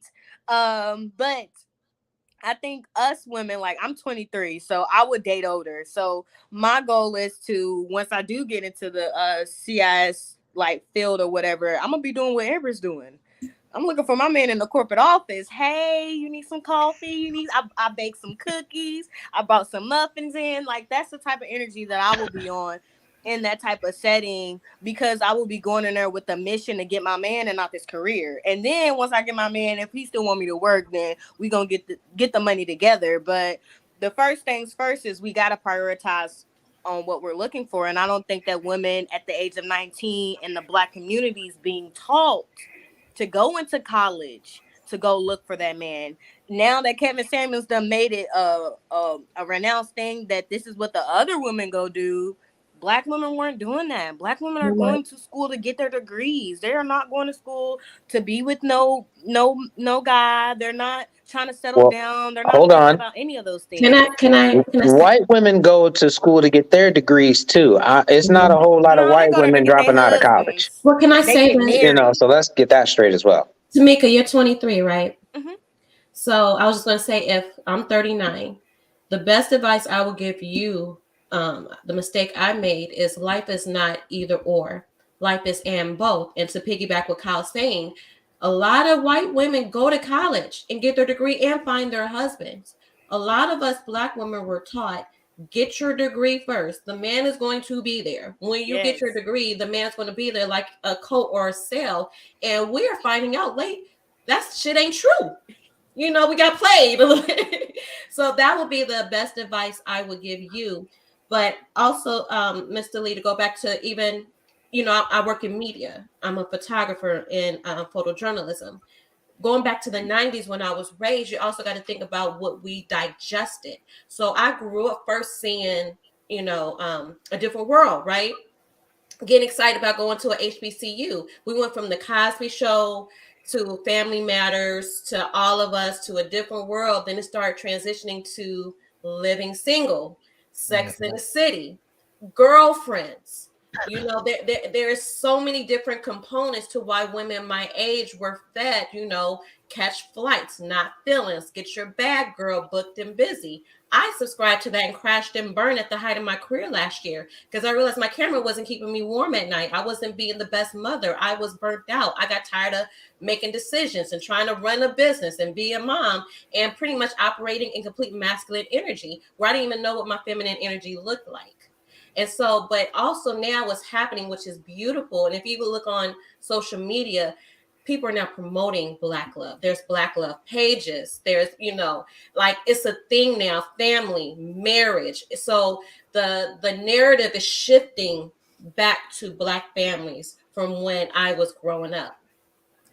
Yeah, I would say that's a very good point. But I would say also is that as the conversations shift, you know, because one of the things that I still hear a lot of is that I hear Black men say, the Black woman won't let me lead. If you have to ask for permission as a man to lead, you ain't ready to lead. I'll leave it at that. Yeah, I was just gonna throw in there real quick that also with what you said about the leading, but like I started with, it's the Mrs. Zuckerberg point. It's when you're out there and you're around guys who are trying to do something. And like we all seen Mark Zuckerberg, he's a robotic dude. He's a weird looking dude. There's no reason why he's you know he should be married to a woman who's out there and been supportive as much as he has. But he is. He's got a wife. They've been together forever. They have children. They are married. Her net worth is only a few billion behind his. You know, Bill and Melinda Gates, you know, that they've been together forever. The only time when they got divorced was why? because she found out not that he was sleeping around, but he might have slept with some children. That's when that finally broke up. So it wasn't so. Yeah, it's like, think about who you're mimicking when you're trying to quote unquote find, when you're doing the search for your potential mate inside, the business.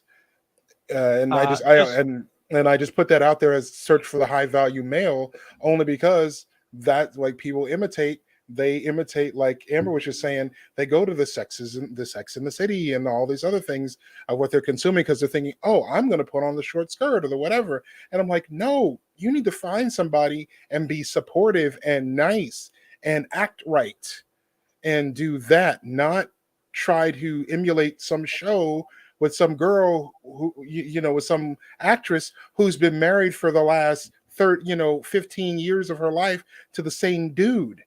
Who's been married. I think as Black people, we have to become more discerning. Yeah. When looking at television and when listening to music, we have to not embody those things to the point where we look at it as some guidepost to lead us down the path of life, and just look at it as entertainment. Because all of those shows that Amber mentioned, I have seen, but they had no influence on me whatsoever. Because when they were promoting ideas that wasn't going along with what my long-term objectives were, I turned it off and I went to do something else. See, we have to understand that society can't make you do anything. You have to subscribe to it.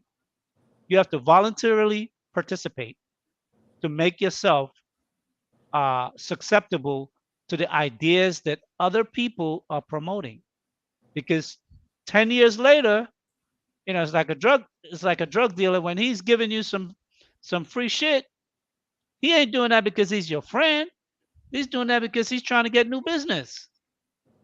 And we have to understand that many of the things that we see on television is for promotion of business. So as Black women, we need to be more, they need to be more, I should say, they need to be more discerning in how they view society and how they view us as men.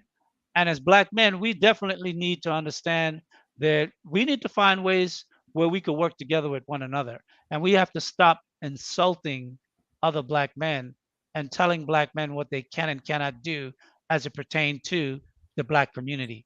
Because whether you're rich, in the middle, or you're poor, the station of a Black man's condition can change in a very short period of time. Rich men fall and poor men rise. So I think that's something that we as Black men have to look at life a lot different than we have in the past, and realize that all Black men have value and Black women have value too. I thought Mr. E, the man, wanted to come up. If he's still there and he wants to come up, bring him up, JR. Let's hear what he has to say to the conversation. Jamaica? Where's everybody going? I don't know if JR was clearing out the JR platform. Yeah. Oh, okay. Well, I did have a comment on something you just said. Sure. I think you said that you watched the same shows and it kind of basically didn't faze you. You looked at it as entertainment, and I think most guys did.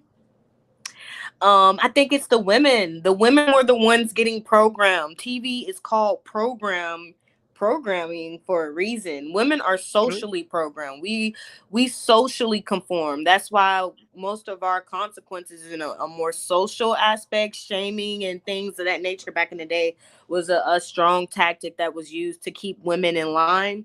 Disassociating yourselves, uninviting women, things of that nature keeps women in line. So if on media is showing us and that this is how we're supposed to act and these are the rewards you get and there's no more shame associated with some of these behaviors, she now feels more comfortable doing it. And now I think the biggest struggle that the men are gonna have when it's time to reform the ladies is this false power that we give to each other as women. We call it woman empowerment. The men are supposed to give the power. You are supposed to empower us to go out here and do what it is that we're supposed to do. Like, that's the natural order of it. But because we get so much affirmation from other women, even if it is false affirmation, even if it is false confidence, even if it is false power, we're so high and mighty on what it is that we're doing that we don't need any other confirmation from a male or from a guy or from a man in general, because we get enough from our friends and we get enough from the women around us. Now let a man stop looking at us. That's a form of punishment. I walk through, I know I look good, and he don't say, excuse me, miss. He don't say, hey. He don't even look at me. Now I'm gonna feel some type of way. Now, if y'all want to use that as y'all don't heart nobody's Instagram photos. Y'all ain't sending her no good morning text messages. Women like attention. Though we do like our female attention from our lady friends that give us that false power, what confirms it is when a man does compliment, when a man does reassure, when a man does, add on top of what it is that we already had going on. So let y'all stop complimenting us. Let y'all stop looking our way. Act like we're not in the room. I mean, I get the most frustrated in this space when Sage get on. He be like, the women can't get up. I ain't never been so mad in my. Tell a woman no. She ain't used to being told no. Tell me no. Now I really want to come back and see the next time I can come in and, just be with the guys or whatever. So I think that's a form in which you guys can take a tool that women have weaponized against y'all and put it back in y'all arsenal so that we don't keep, messing up. But I think you're absolutely right about that. But I think Black men in general have to, I don't want to use the term get on code with that, but we have to move in unison in some way. Mm-hmm. Because if one Black man is moving one way, but the common term today is a simp, is capitulating and moving the way he believed the woman will give him favorable access to her, those men are not going to support the majority of what the high value men or other men are trying to do to check the woman to bring her back in more in her role in the community and in society at large. So this challenge is really for the men of leadership to bring other men in line and at the same time bring women in line. And that's going to be a challenge in the next few years, particularly with Black men. How are we going to move? Yeah, I agree with you. Hank, you want to add something? Man, I just want to shout out to Mika, man, because she seems like she's moving in the right direction. So your time's gonna come, and I can see it by the way you talk, the way you carry yourself, and that you are on these platforms just in there learning and soaking in all that knowledge. So I want to shout you out. Congratulations, and keep up the good work, young lady. It's gonna happen. I promise you. Will. Absolutely, I agree. Thank you. But the thing about that is, like what she said, telling a woman no, I have no problem with telling nobody no. I tell my own mama no. I don't at all because that's me. But I also got to remember it's tone and delivery, how I come across. Sometimes I came across it way overly aggressive. So if I came across anybody out there overly aggressive, I apologize. I got nothing but love for you, but I don't mean to. But I just want to tell it as it is. Man, I love Black women, and I want to see Black women and Black men, get together, and I want to see us all married and make beautiful Black babies and community and continue to build a community. I know a lot of people saying we don't have a community. Well, let's build one, and it starts with opportunities like this, with Sage having us, on his platform, speaking and teaching and reaching out, sharing with us the knowledge that us men need. Even us old heads, we can learn something from anybody. You know what I'm saying? So OG teaching me, I'm gonna sit there and listen. I'm gonna pay attention, and I'm gonna soak in all the knowledge. I'm on every week, even the days I don't come up, Miss Lee, I'm on there learning. If I don't get to see it live, no problem. I run the playback and I watch it. If that means I have to 2 days later, man, I know Miss Lee said something about this. Let me go back in one of these archives of the YouTube and check it out. He said something. Let me research this and let me put this into practice. What he's talking about. It cannot hurt. And that's the only way we're going to continue to help us as Black people build Black families and continue to try to build a better community. And that's so true. I mean, Yep. I appreciate the compliments as well.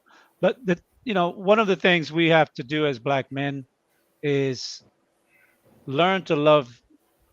Like I hear Black women always saying that they love themselves. And I think as Black men, we have to do the same thing.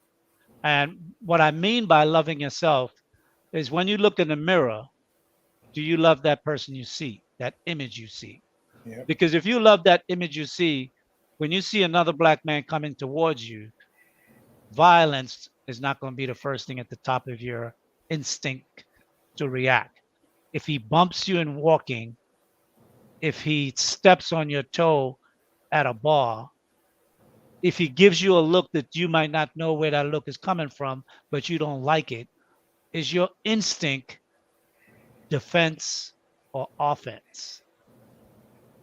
And we, most of the time, go into defense mode and then offense come right after. And we have to chill with one another. We have to learn as Black men how to find a way to not see each other as threatening. And I think what Will Smith did last Sunday is a good conversation piece, because that was a successful, you don't get more high value than those two men that was on stage in terms of accolades and success. But for whatever reason, they, not they, but Will lost control and then went and took it out on another Black man on something that probably had nothing to do with Chris, because there was no personal beef. Nothing I heard so far indicate that they had a personal beef that was, that from the past. So whatever happened transpired that night. And I think the reaction did not justify whatever the offense was. Yep. Did he go? He might be having internet problems, but yeah, I don't know. I don't really like to continue to beat a dead horse on that subject. I hate that. But yeah, that it was a bad look. It really Yeah, was, and I hate to see him. Because I had a lot of respect for Will. I mean, to even first of all, you're married to Jada, you're still with her, even though all the stuff that's in her past and her current situation still going on. Yet he's still figuring a way out to stick with this crazy ass heifer. It's probably then when cheaper to keep her. But let me tell you something, baby. they're entangled a You little. could never put a price tag on happiness. Oh 'Cause Lord, when don't tell women that now. When your mental's all off, man, you ain't good to nobody. Yep. So that's why I always encourage therapy, especially for Black men. Every Black man should be going to some type of therapy, because all the trauma we going through on a daily basis, we need to be on somebody's couch. We need to be on somebody's Zoom meeting. We need to. That's a must. So, that situation alone, like I said, he should he? I thought he should have walked a long time ago. Some of the things I'm hearing now, what's being said, I would have walked a long time ago, because man, it's crazy. But hey, he's a better man than me. He's stuck in there, still with her right now, even though he's going through all this. Because like I said, I think she encouraged him. She gave him that eye, she gave him that look, that nod, maybe smack him on the side. Why haven't you gone Yeah, and come on, protected man. me? Come on now. And it's like, look, when I first saw it, I'm like, look, he must have said something, put him over the violence line. Every man knows about the violence line. But I'm like, I watched the joke, I watched everything, I watched his reaction. I'm like, okay, nothing happened that would make this happen outside of her huffing and puffing. And I'm like, look, you may have clipped him on, you clipped him on the jawline. Okay, fine, it wasn't a real slap, but you still slapped a man. And everybody knows you don't slap a man, that's an insult. And look here, and And that's I'm one like, of the look, most disrespectful things you can do. and I'm like, look, I'd rather him beat the shit out of my ass yeah, it's than like, him look, smack me. I done been said it. I'm a Black nerd. I got a sword over there. Actually, I have two. But Whatever you got to do to defend yourself. it's like, I got two. So I know exactly what slapping a man means. And it means I'm supposed to pick up one of these two things over here and remove one part of your body. Now, it's now that's just not, that's not cool. So, and all references to my armory aside, it's but yeah, it's just some things you don't do. It's like, look, if we got a real issue that we supposed to deal with, because you walk up to you fight in the green room. Don't do it on live TV. because here's the thing: people go, well, like I had to explain to my brother. It's like, well, you know, he's out of the academy now. So what's that mean? I'm like, I had to explain to him, like, that means for the most part, he doesn't get the hobnob, he doesn't get accolades, and all of these connections that he has. That's one less way for him to deal with them. And he's like, wait, what? That's it? I'm like, at his level, for somebody like me, if I were to ever get a job that connected me in there, that would be terrible for me to lose my membership. But for him at that level, he's got like 2 production companies. He's an actual movie star. He's not gonna not win the next one he's done. He just can't be there. He can't put a vote in now. He can't not be nominated. That doesn't exclude him from being nominated, because if he does a job, he's still gonna get nominated. So, you know,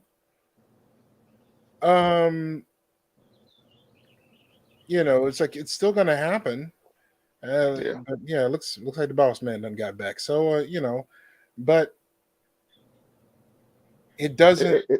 It's disturbing, man. It really is. Like I said, I mean, just the opportunities that he could possibly cost himself. And we know his wife's a struggling actor. Her movie she's been in has been trash. Yeah. So she ain't only income she's probably bringing home is residuals from her other movies and maybe that Red Table Talk. But eventually that's gonna run out. She's part of the production company, so that's income. But outside of that, and outside of stuff that they do together, she's not really, she's got a part of that business as a whole. And I'm not going to take away from that, because that's still active work. But yeah, she's not acting. No, I look at it like this, man. If I got 2, she can have one of these companies. I'm gonna give you a portion of this money. I ain't got you pay child support. Our kids are grown. Exactly. I mean, if I may have to pay a exit fee, which is they call it alimony. If I got to pay that for a few years, pay it. Good God Almighty! But if that's the case, just to keep my mental and to be done with them problems, I'm done with you. But in order for that man to get right, he's gonna have to separate himself from her. Hey, if he pays alimony, I hope he gets to do it Bezos style, where he signs it all over. She becomes the richest woman on earth, and he wins it all. He gets it all back in a week. Anything's possible. We just try to hold it down for you, Mr. Lee, until you come back. We knew you was coming back. Yeah. Appreciate it. Much appreciated. Absolutely. Right on, big brother. Welcome right to on. the Gossip Hour with Sage Talk. This is a serious squad over here, so I know that you guys can hold it down. Yes, sir. Yes, sir. Look like we got a couple new guys coming up through. All right. E-Man, you look good. E-Man Williams, welcome to Sage Talk. How are you? I'm doing pretty good, sir. How you doing today? I'm doing well. I want to ask. What's your first of all, let's address the question to the floor, and then explain why whatever opinion you have is such as it is, and then you can ask any other question that pertains to the subject. That's fine. All right, so I do believe that the Black community can be sustained if 20% of them go out, and no, 20% hire you. Yeah, we'll be okay. And the reason I said that, and I'm not speaking for what I think, I'm speaking for what I know, I guess I could say. So I am a Black man married to an Asian woman, right? So I dated out. And I think you married out. I married out. Yes, I'm married. Right. I married out. And so I think what it really came down to, I remember when I was looking for a wife that was suitable for my needs, I start having these conversations about, are you willing to give up your career for the next 5 years to raise our kids? I think the first 5 years of a child life is very important. I think that we mold them in that time frame. And my wife was. Did you have that question?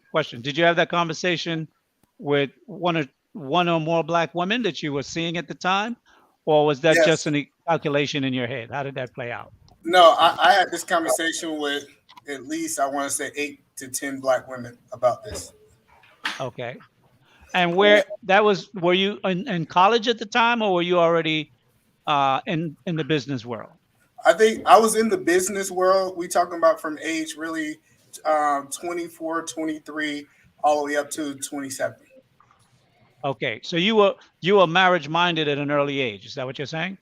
I knew what I wanted from marriage, and I knew Okay. when I decided to get married, I was married 6 months later. So I wouldn't say that I was in the position to say that I was ready to get married then, but I always. But you were marriage minded. Yeah. So when I was raised, my mother and father separated, and I think a lot of trauma that I got was because my father wasn't in the home. So since I knew that I refused to bring a child in the world that's not in a 2-parent home. Okay. Just between the things that I went through with my mother, boyfriends, and stuff like that, I realized. They just pulled me up on this one. Mute up. Scene. Mute up, please. Yes, sir. Yes, sir. How you doing, Mr. Lee? No, 1 second. Can you mute up because someone else is speaking and you're overshadowing him because you're speaking in the background? Oh, I tried Just hit your mute button. Is it muted now? Go ahead, E-Man. The man. Go ahead. Continue. Yeah. So when I start having these conversations, I believe, and remember, this is just my experience. Oh, I did. Sure. Absolutely. When I start having these conversations with Black women, they was Still like not muted.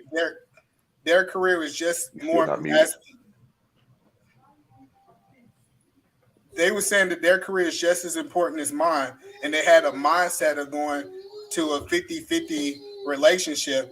Where I came from a leadership background. Well, when me and my wife was having this conversation, I was like, no, I'm going to lead, and you're going to have to sacrifice. My wife is in the medical field, so she gave up a whole medical field career 2 years ago to take care of my child. Now, I'm not saying that if she don't want to go back to that after my child is raised, she can't do that, but that was one of the requirements, and I think a lot of Black women are not willing to give up all of that for Black men, to be honest. How long have you been married, if you don't mind me asking? I've been married for 3 years. Okay, so this is recent. That she gave up her career? No, I'm saying just getting married, having the conversations you've had for several years, and then choosing a woman that you wind up choosing. This is all recent.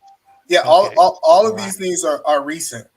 And I hear it all the time. I hear it all the time that other Black men say, not this panel, but they'll say, you don't have a voice because you didn't choose a Black woman. But I almost, if that's the case, that means single men don't have a voice in marriage because they're not married. Like it's crazy to me that we find so many ways to discredit somebody's voice because of they made better decisions for their life, in my opinion. That's a very good analogy that you use. So single men can't speak on marriage because they're not married. Yeah, that's I'm saying very good. Yeah.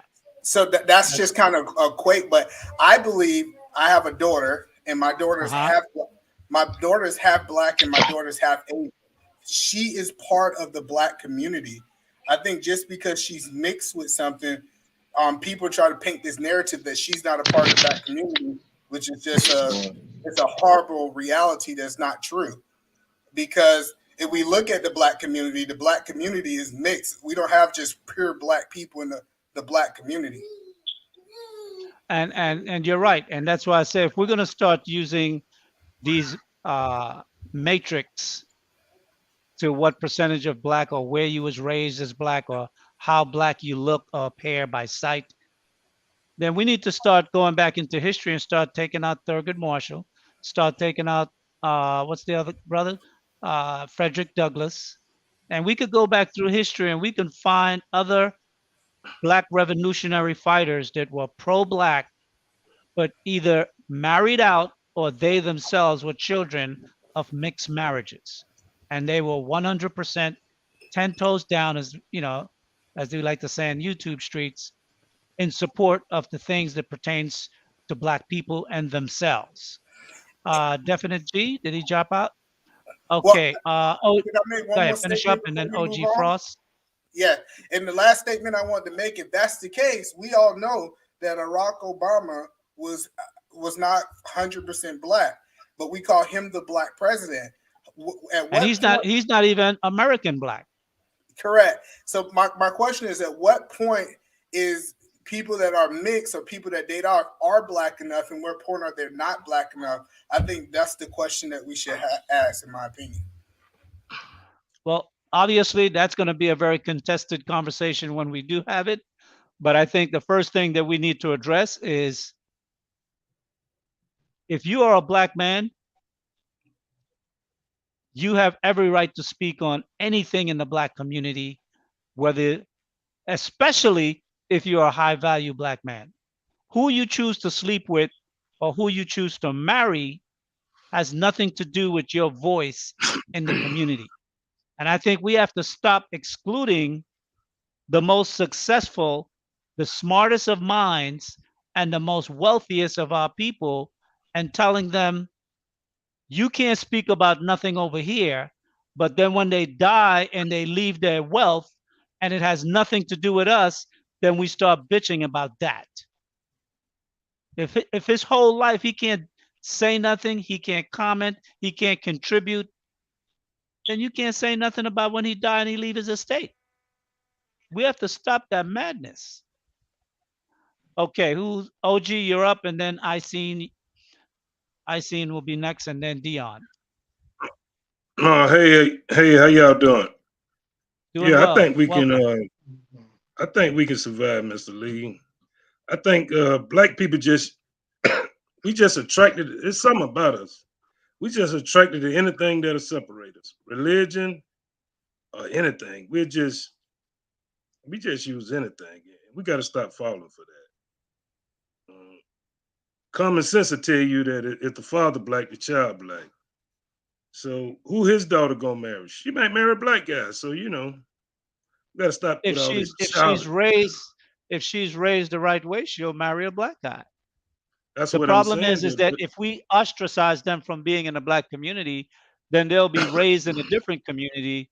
People tend to marry what they're socialized around. That's just the way it is.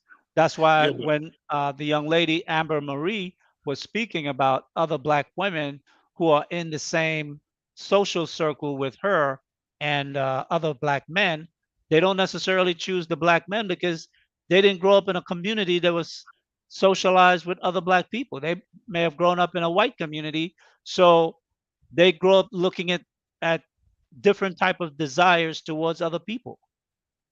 So I think we have to stop ostracizing.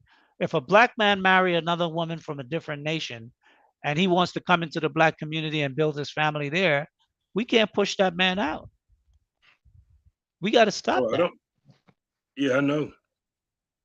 But that's the talk. That's the talk. You got no say, and you can't bring her back over here. Yeah, but every and those community kids ain't part of us. every And that's community mad. got simple-minded people, Mr. Lee. Yes, I know, but you know what?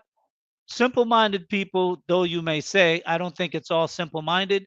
I just think that people have emotional, procreation is a very touchy subject. It's something that goes to the core of many people. And some people just have hard views on these things. But I think sometimes because we are raised in America, we have a myopic view that everything is just black and white, and it's not. Yeah. It really isn't. But we Because all we got. even when we talk about black men stepping out, it's like the only woman in America to choose to step out on is a white woman. Like, really? There are so many other women in America. So I think, white people always come up in that conversation when we talk about stepping out. But I think by and large, I think we need to see the value of black men's voice, black men's resources, and black men intelligence. And that all of that is valuable in the black community. And the reason why I chose the word sustained as opposed to thrive, because I really wanted someone to touch on that. As a black community today, are we thriving or are we just surviving? Just surviving. We're just surviving. IG, welcome to the stage talk. It's your first time up on the panel. Yes, sir. Thank you, Mr. Lee. Thank you. Go ahead. as far as the question goes, I thought it would be easy to answer it, but it's actually not. The more I think about it, and What made you thought it would have been easy at first? well, because according to the marriage statistics, most black men, regardless of income, are married to black women. And so when I think about the black community, I don't tend to differentiate upon income, right? I don't know, as far as what I've learned to be the criteria for a high value man, according to podcasters and people on YouTube, I don't personally know any of those guys, so I can't really speak for them. But the guys that I know that are successful, they have military backgrounds, wives, all their kids by the same women. You know what I mean? They own businesses, they own property, they have investments and stuff. Like, all of those guys are married to black women.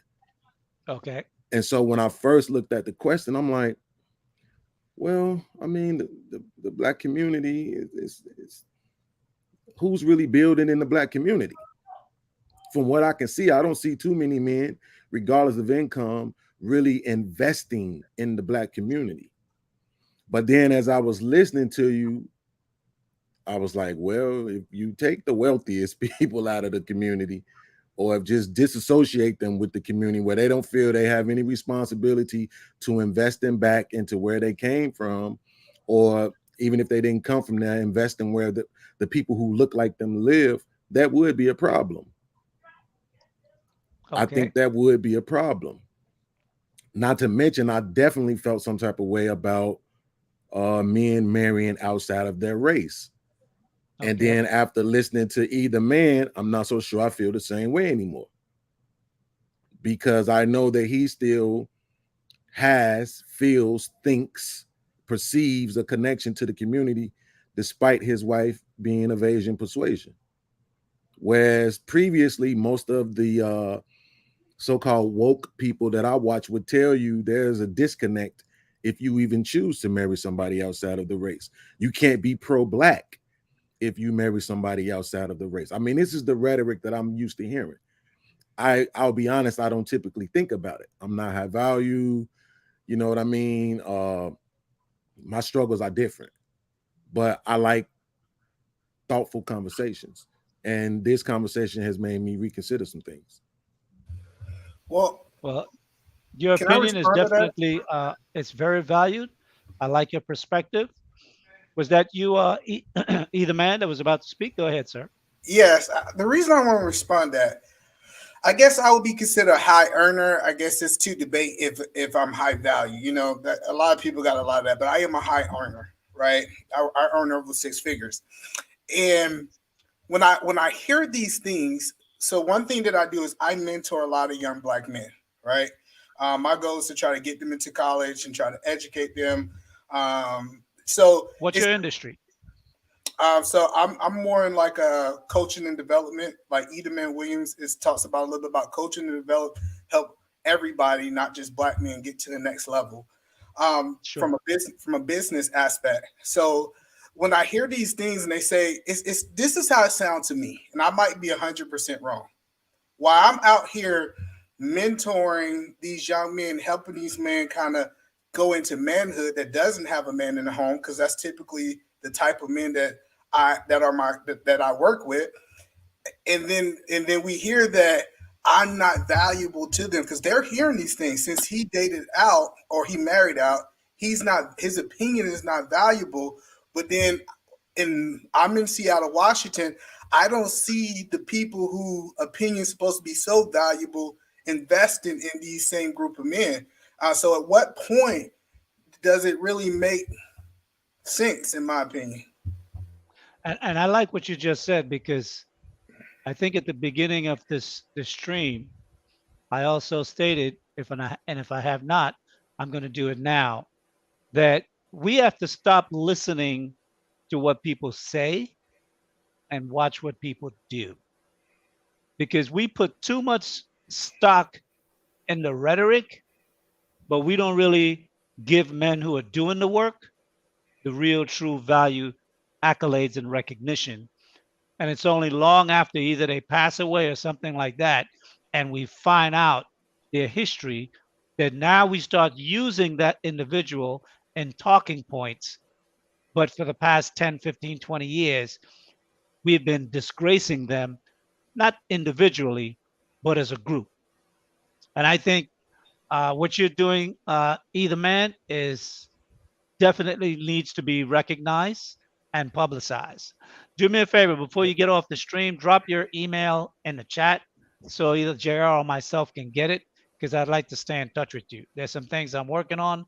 I'm not sure how long you've been watching Sage Talk, but we're looking to develop projects and workshops to help Black men become more focused on how to develop themselves and be more self-productive, which can translate into being more physically productive in the community for them, for their own lives, and also be able to identify a woman that would be their wife that they can choose. I also wanted to add on to Eat a Man real quick, just real fast. It's also a matter of, like you said, with mentoring, like you substitute teach. And sometimes I would see young people together and I would catch them in the midst of doing like I seen would say, acting fetishizing. And I tell them, like, you don't have to do that.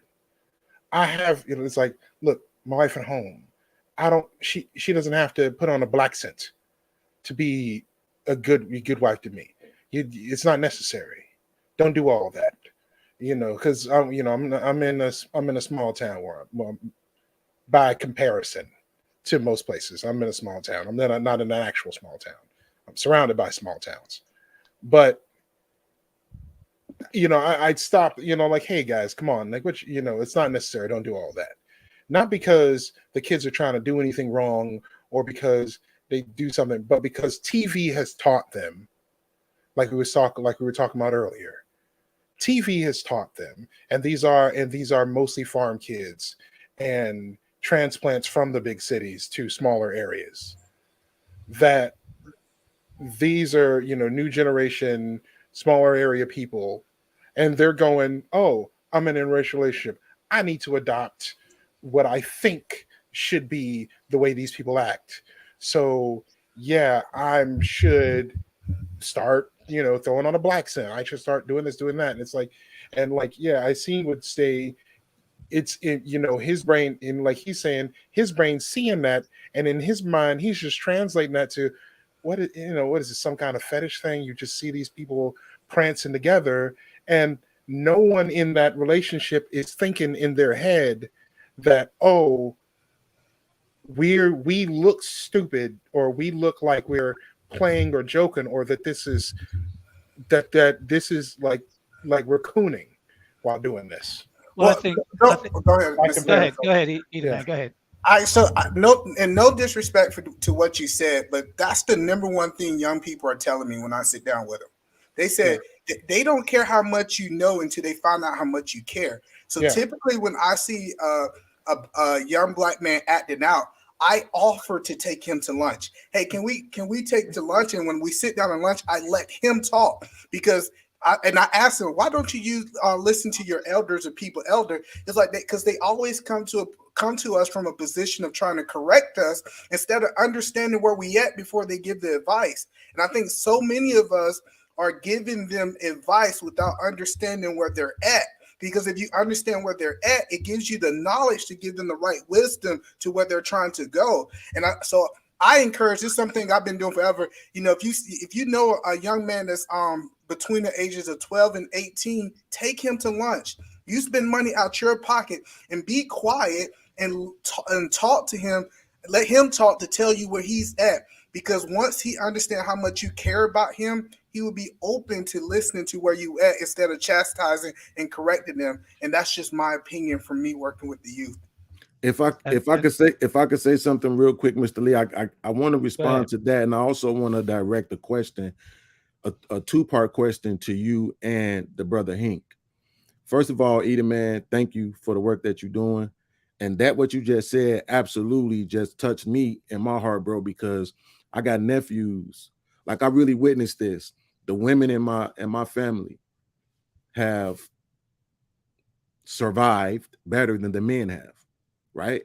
And I have all of these nephews and they struggling, they going through it. Well, they sisters in college, got their own places, got jobs, but the boys are just lost. You know what I'm saying? All they got is weed and the streets and gang banging and trying to be rappers. And like I said, I'm not high value. I don't got a lot of money. And honestly, it takes money to correct that. So you saying that and understanding that you got to meet them where they are, and also that you have to allow them to be able to speak so that you can understand what they feeling, where they coming from, and how they thinking is very big. And it put me in remembrance of something that Mr. Lee said, excuse me, earlier. He said all men are raised by women. And I have no problem. I want to state this very clearly. I have no problem with holding men accountable. I have no problem with making men responsible for the changes necessary in their life. But when you say that all men are raised by women, but then we kind of make it seem like, well, once you turn 18, well, it's all on you. But the Bible says, train a child up in a way that they should go, and they will not depart. That doesn't just mean good. That means if you train them up badly, they're going to continue those bad habits. They're going to continue. You're breaking up a little bit. Emma, I'm sorry. But I see we can reprogram. We can reprogram the kids. It just don't happen overnight. So let me tell you about a young man. We moved him up here from he was in Oklahoma, playing sports in Oklahoma. He moved here about the age of 16. I think he was writing his his sophomore year. And this young man would have been programmed by his mother for the first 16 years of his life. So what happened is that we got to reprogram, and it is a reprogramming, and I blame the men in the society. It's our job to reprogram these men that don't have fathers. And I know a lot of men don't want to take that burden, but it's our burden to bear. And so when you're reprogramming this thing, it took us years, almost college, till he realized that what he was taught. So you're talking close to 3 years later till he start coming into reality that not everything, but majority of the things that my mother have taught me about life is wrong. But it took me to invest in him, because I realized if I invest in the young men in our society, what happened is that's going to be the true impact to the next generation. And so I believe that yes, these women are programming men, but we can reprogram it, because believe it or not, our voice is a lot louder. Like the things that he's willing to tell me, he's not going to tell his mother, in my opinion.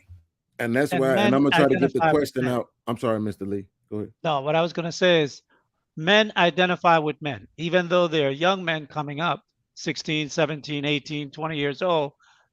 Once they see that someone care about them, they will identify with you.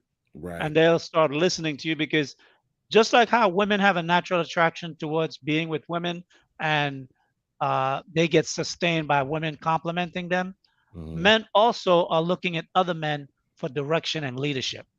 It's an inner thing within us. So what you're doing, definitely, I tip my hat to you, hats off. I will be following up with you. But another thing that I think is more important to what you're doing is that the women are going to have to come around to what you're trying to do, but on a bigger scale. Because if Black men who are not the fathers of children that are not ours, and we're going to invest in these kids to better our community, those women are going to have to come under the subjugation of men, Black men, all Black men. I mean, if a Black man is going out of line, stepping out of line, he's going to have to get checked by other Black men. But Black women are going to have to be under Black men. So that's something I want to put out there to make sure the conversation is not just one way, where Black men are just going to come and sacrifice themselves at the knees or the ankles of Black women who have just ruined their lives and are ruining young Black men's lives. And then we come and rescue that, and then they act as though that's our job anyway. And the question I wanted to ask, and I hope that Definite G and maybe even Dion could even respond to this when they talk. And I really wanted to direct it towards you and Hink as well, is because earlier Hink correctly identified the fact that there's a lot of weak men in the community. But I think a lot of times when we say men are weak, but we don't have the discussions about how they became weak, it's kind of a disservice. I agree that men are weak. I'm one of them. I've made some of the worst choices I could have ever made in my life based on how I was raised. But like you said, it took me listening to other men. It took me listening to JR, Anton, Kevin Samuels, Coach Greg, all these different men to realize in the last couple of years that there were things I had to do. So somebody had to diagnose to me why I was weak, what that looked like. So Brother Hink, if you could, do you have like something you could say to brothers that know that they're weak but not want to admit it, but just maybe something you could say to help them realize that it's a reason why you weak, and it ain't just because you're a man, which is what we tend to get from the other side. You're weak just because you're a man, not actually because of what you've been through. Well, the reason, let me say this. First of all, I'll give you a prop for you just went out there and admitted on YouTube. So I'm gonna give you props for that because it took a lot for you to say that. So Appreciate your it. props for doing that. The reason why I say that is because of how we respond to certain things that when it comes to women. You know, we be the first one to ready knock a dude's block off when he talks slick or say something smart or get out of pocket, just like what Will did with Chris Rock.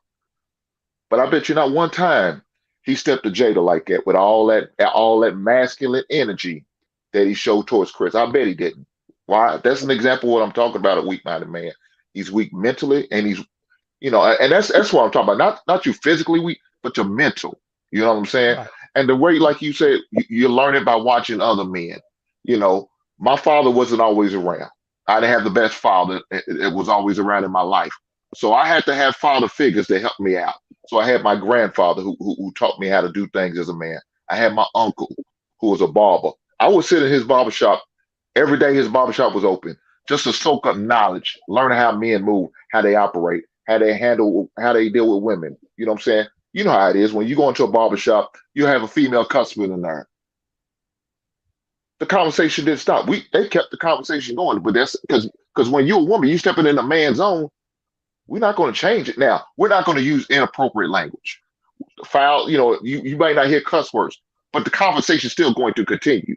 We're going to be respectful, but we're still going to talk as men. And those are things that I had to learn by, like you said, by experience of being around family members, other males in my life. So I don't know if that helped you, but It hey, does, man, just man. It does. just keep watching Sage, man. I Yeah, promise you, and I every wanted week to I want he to had weigh some in on previous this one as shows well. that. Hold on, Definitely G. Hold on, Definitely G. He had some previous shows, man. You could definitely check out on YouTube, man. Check them out. I promise you, it'll make you think. It'll challenge you. I know one of the things that Sage talked about that I'm still trying to do to this day. He said, whenever you see another brother in the streets, you make sure you speak to him. Man, I still hold that to that day right there. When he said that, I said, you're right. Because you know how we do as men. We mean mug. We don't say nothing. We just go on past. It's like whatever. But now, I Size went you to. up. That's it. But I made sure, ever since he said that, let me challenge myself. Because Mr. Lee challenged me as a man. Let me challenge myself. I'm going to do this. Regardless of what response I get from it, the looks, the not looks, the nods, the head, if he don't say a word. If he say, fuck you, Tim, I don't give a shit about what you talking about. Whatever. I'm accepting, I'm going to move on. But I was challenged, and I'm gonna fall into this challenge, and I'm gonna do what I gotta do. What's up, my brother? How you doing? Some people respond, some people give you a look, but it was cool. But I was challenged, and I appreciate Mr. Lee doing that. So, I try to hold that and try to share it with other men, man. Hey, don't be scared to speak to another man, man. Speak to him. At the end of the day, we all men. Absolutely. Also, Dion first, and then Definite G. Go ahead, sir. Okay. Also, Welcome to Sage Talk. just to add a little something. Also, I don't think it's important for us to focus on why we did what we did, or what put us on the wrong path. I believe the outcome is more important. What type of man do you want to become? What type of man do you want to be? And when you start putting forth the actions, what happened before then doesn't even matter. It's about what you're doing right now. So that's why I say that. To answer the question, my answer is yes. The Black community can be sustained. And the reason I say that is because we've done it before. We've gone through slavery. You know, we weren't equal. We had to go through the civil rights movement. I mean, we've gone through the worst part. Right at this point, we're blessed. We have rights. I think right now, the thing we need to focus on is our mindset. Having the mindset to do better and also unifying together. And so many things have been addressed. It's a lot of moving parts to this. But that's my, take your time. That's my answer, just to simplify it. But when someone talks about courage, Leon? Can I ask you a question? Sure. When you say that you don't focus on the past, I understand that, but wouldn't you concede that sometimes you have to review the past in order to correct the mistakes that you're making? Like sometimes you have to do some introspecting, which introspecting means looking inside, but it also means looking to the past to figure out where you went wrong so that you can, because most of the time as men, I agree with Mr. Lee that once we get to a certain age, we're typically in our own way. Like I understand systemic oppression and all of that. I know all of that exists. But once we get to a certain stage, we're typically in our own way. So wouldn't you say you have to do at least some looking back and some introspecting in order for you to be able to make the necessary changes so that you can elevate and become the best version of yourself? Well, yes. And just to give you a brief example, if you played in sports, say basketball, you know, when you go to practice, yeah, you have to know what mistakes you made in the game, what you need to work on, but your whole focus is making sure you're in shape, what type of plays you need to run, how to run the plays. You need to focus on how to do what you need to do. You understand what I'm saying? So yeah, we have to look at where we were, but more so focus on where we're going. But and if I may add something to that, 1 second. I agree 100% with what Dion said earlier about not looking back. And the reason why is because many times when I hear men talk about the past and what has happened, they tend to use it as a crutch and an excuse to justify where they are or what they're not doing. And it allows them to be less. And I would rather you just evaluate that what I have done and what I'm doing is not getting me the results that I want. What can I change or do better to get to the destination that I want? Regardless of what you went through, a violent background in your home, a mother that wasn't there, a father that wasn't there, homelessness, fighting through a drug-filled community. I mean, when I was little, my mom used to check my arms every day when I came upstairs to make sure I wasn't shooting. That's how bad my community was. At first, I used to be pissed off at my mom because I'm like, I ain't doing no drugs. But I had to realize where she was coming from. She knew we lived in a community where young boys at an early age starts to get strung out and then they're lost. So she was doing that to see as an, if necessary, to have preemptive introductory into stymieing or stepping up to make sure I don't get into the drug world and definitely don't become a user. So I understand that.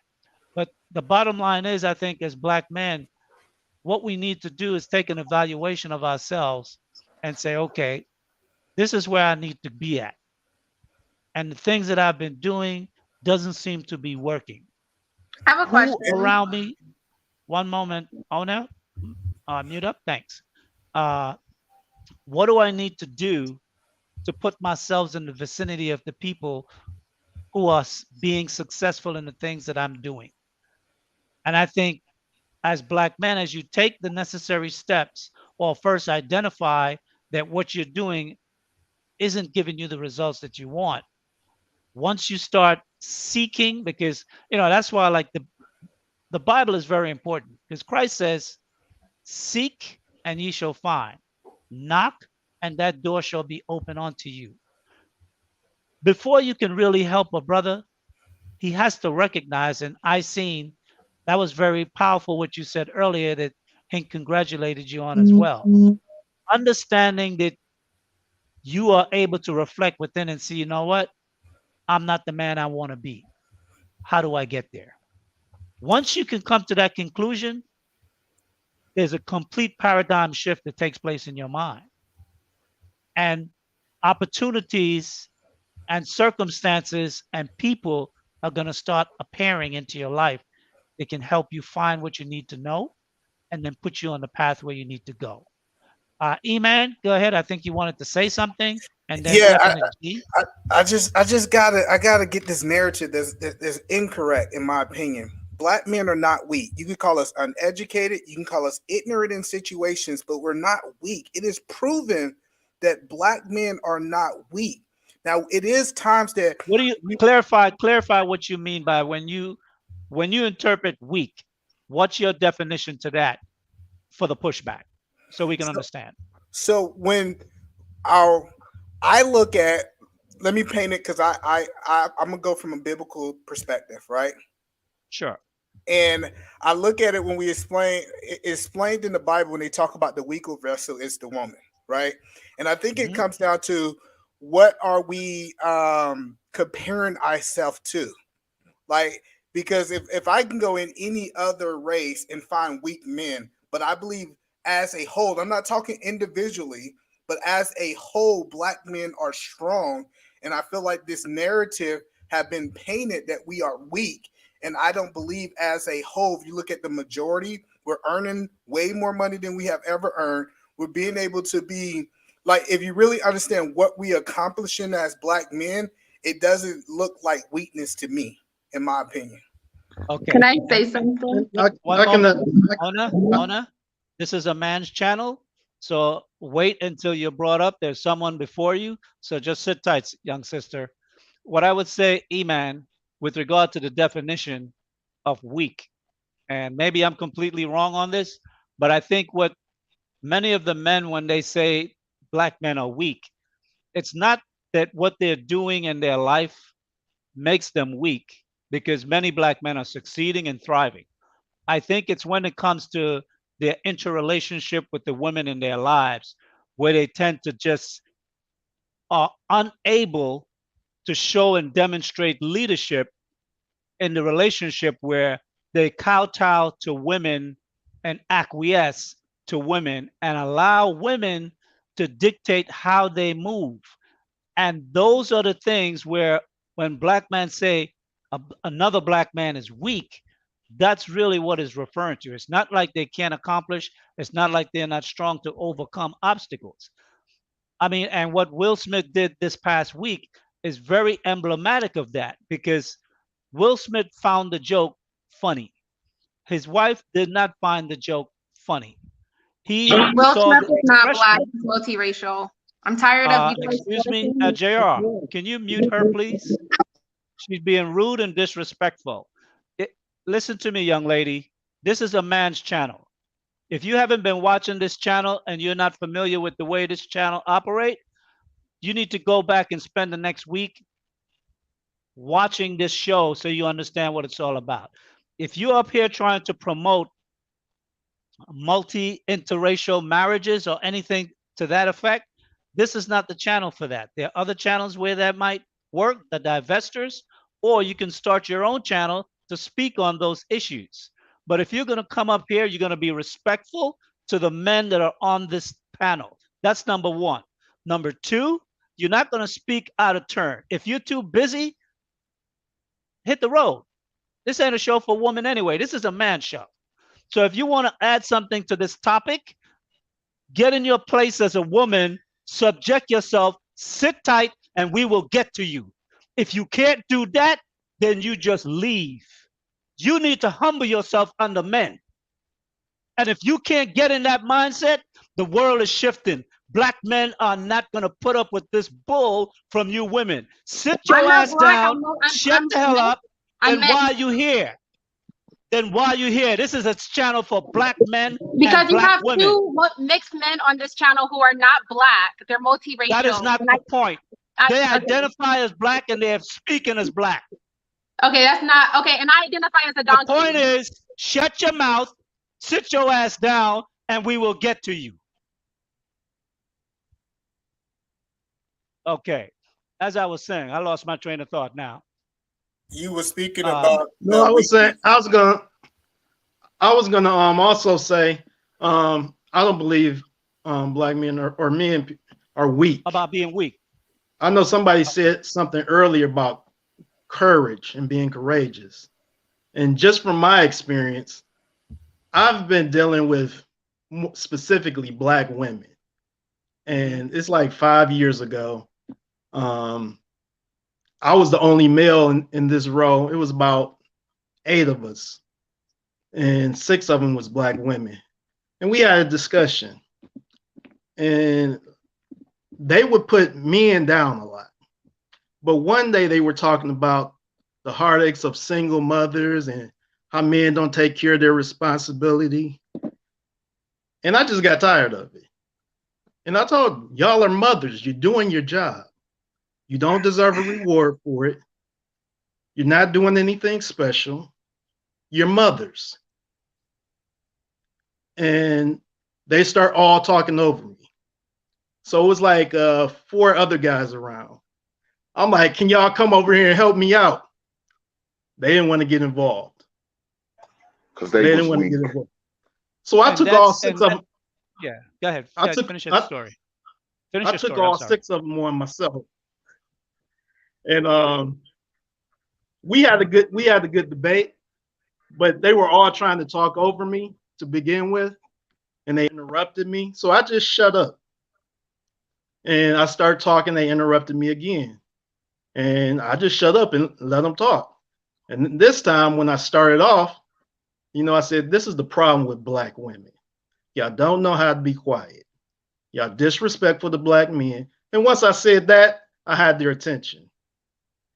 But to go back to my point, other men didn't want to help me out with that argument. And so, yeah, a lot of men need to step up. And that's why I say we need to unify also and come together where we can all speak out, because the ladies are going to speak out.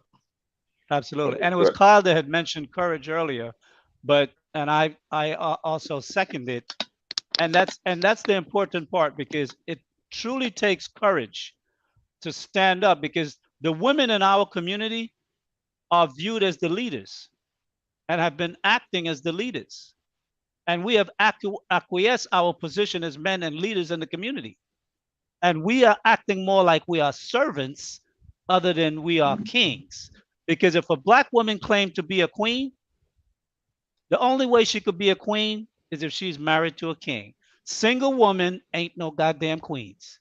The best they can be is a princess. And we need to check them on that. If you're not married to a black man, you ain't no goddamn queen. You're just a woman.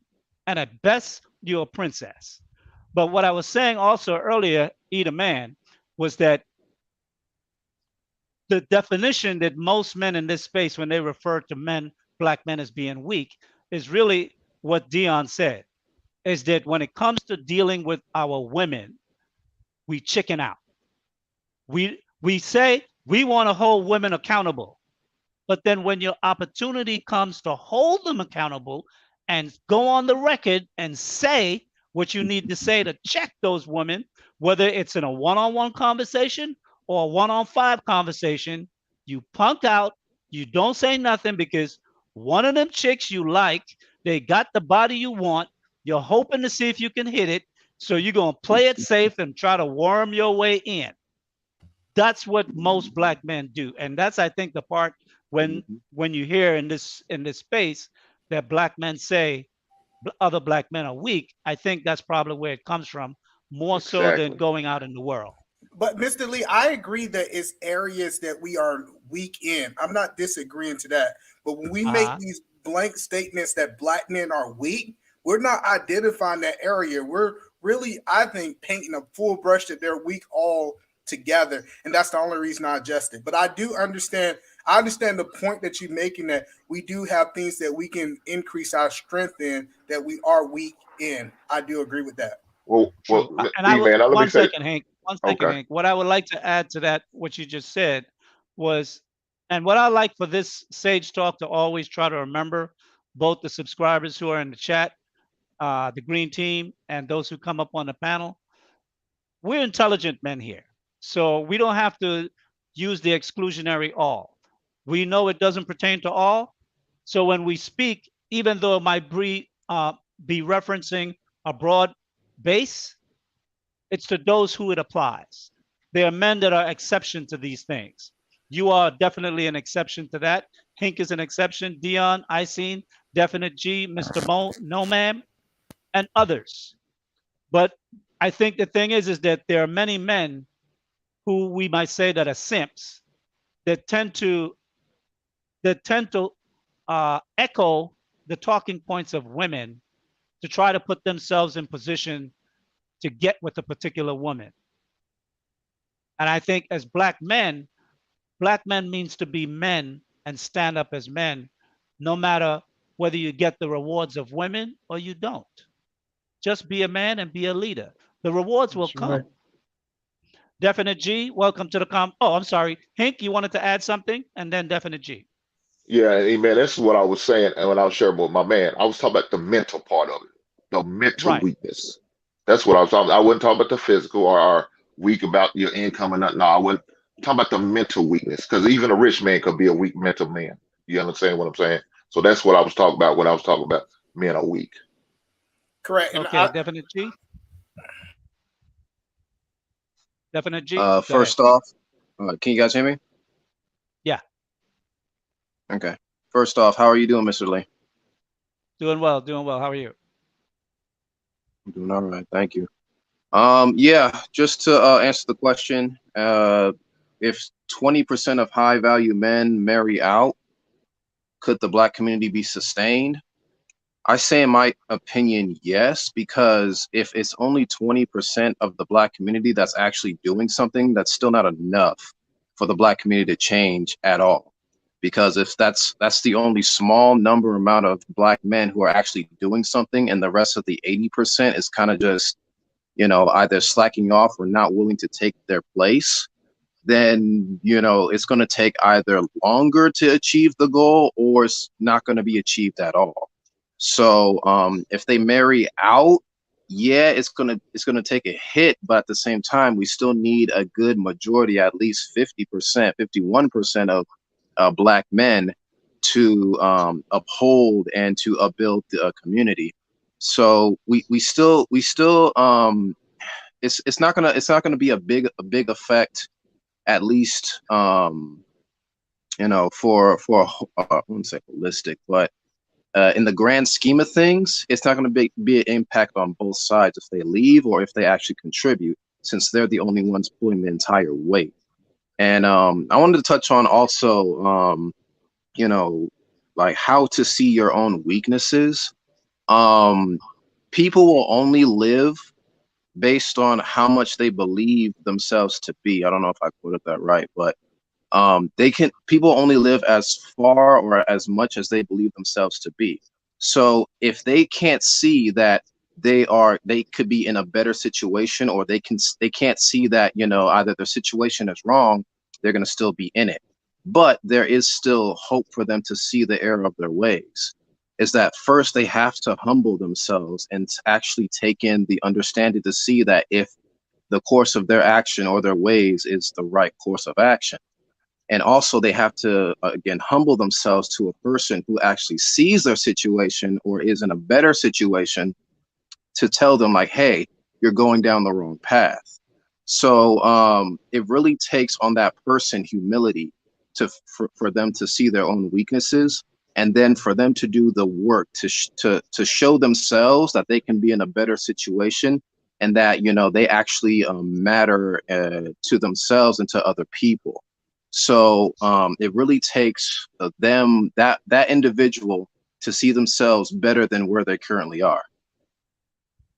Okay, I would like to give a little pushback on something you said your first statement with regards to the 20% not having any effect per se, and that it would take at least 51%. You know, creating a paradigm shift in any society, you would only need 8 to 10% to do that. That can shift a society. I mean, if you go back and look, when was it, 2012 to 2016, the Tea Party movement in the political arena of the Republicans shift the entire political ideology of the Republican Party, and they only represented 5%. So I think what we fail to understand, and that's why I'm so focused on, as Black men, learning how to unify for the things that matters to you, and to develop a monolithic mind to move in a way that is powerful for Black men. And the differences that we have, once we achieve the goal, we could go back and deal with those differences. But 9 times out of 10, once you achieve the goal, the things that you thought were differences, they tend to disappear. They only were a factor because you didn't have anything. Once you achieve bigger and more successful goals, the smaller things that we fight over become so insignificant, they're not even worth discussing, much less arguing. So I think as Black men, we need to find avenues where we can look for ways to unify for the things that best benefit us. What either man is doing, Williams, is right on point. And I hope you continue to tune in to Sage Talk, because we will be doing some other things. And I definitely, myself or Logic, will be following up with you to have some discussions, because I think some of the things that you're doing, or the things that you're doing, I'd like for you to elaborate more, and then we can talk about potentially a project. Okay. Miss Ona Sweet, I will give you some guidelines before you start speaking. So listen up, please.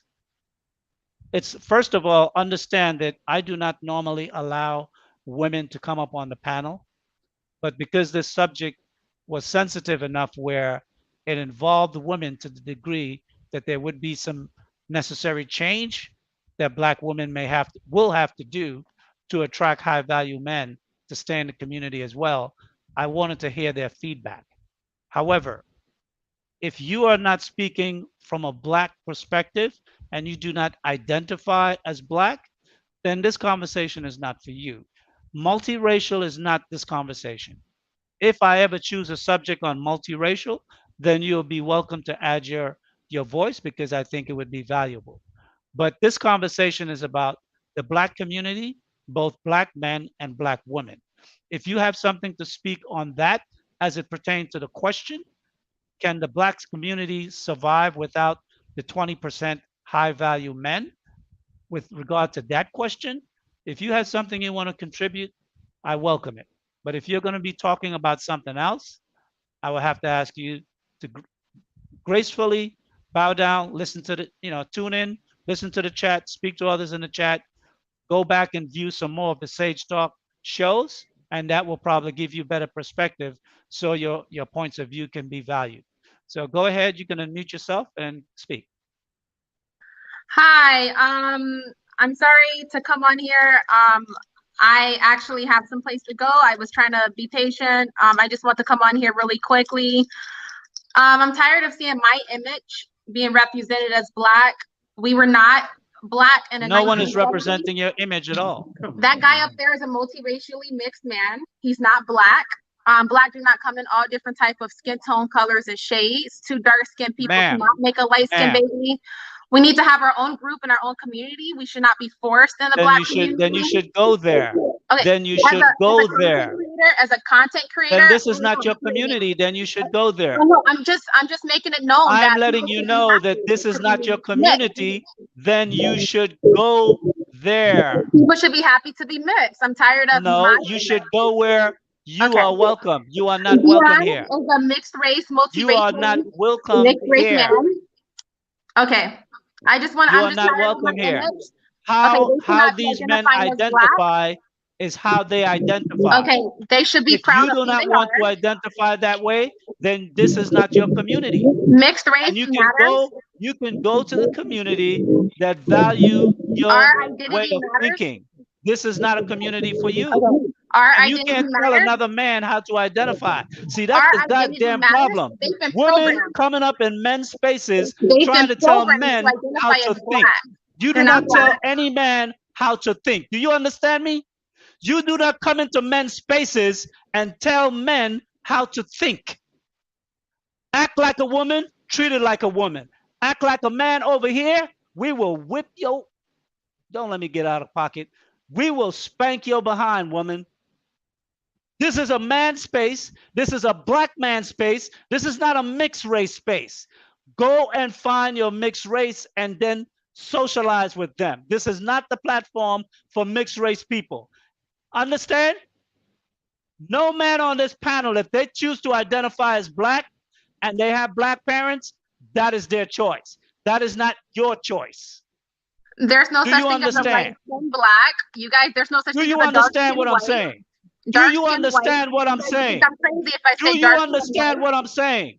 Do you understand what I'm saying? I'm asking you a question. Do you understand what I'm saying? Humble yourself and act like a woman. Over here, we don't play with unruly, clamorous, big mouth, rude ass women. You will get spanked and put in your place over here.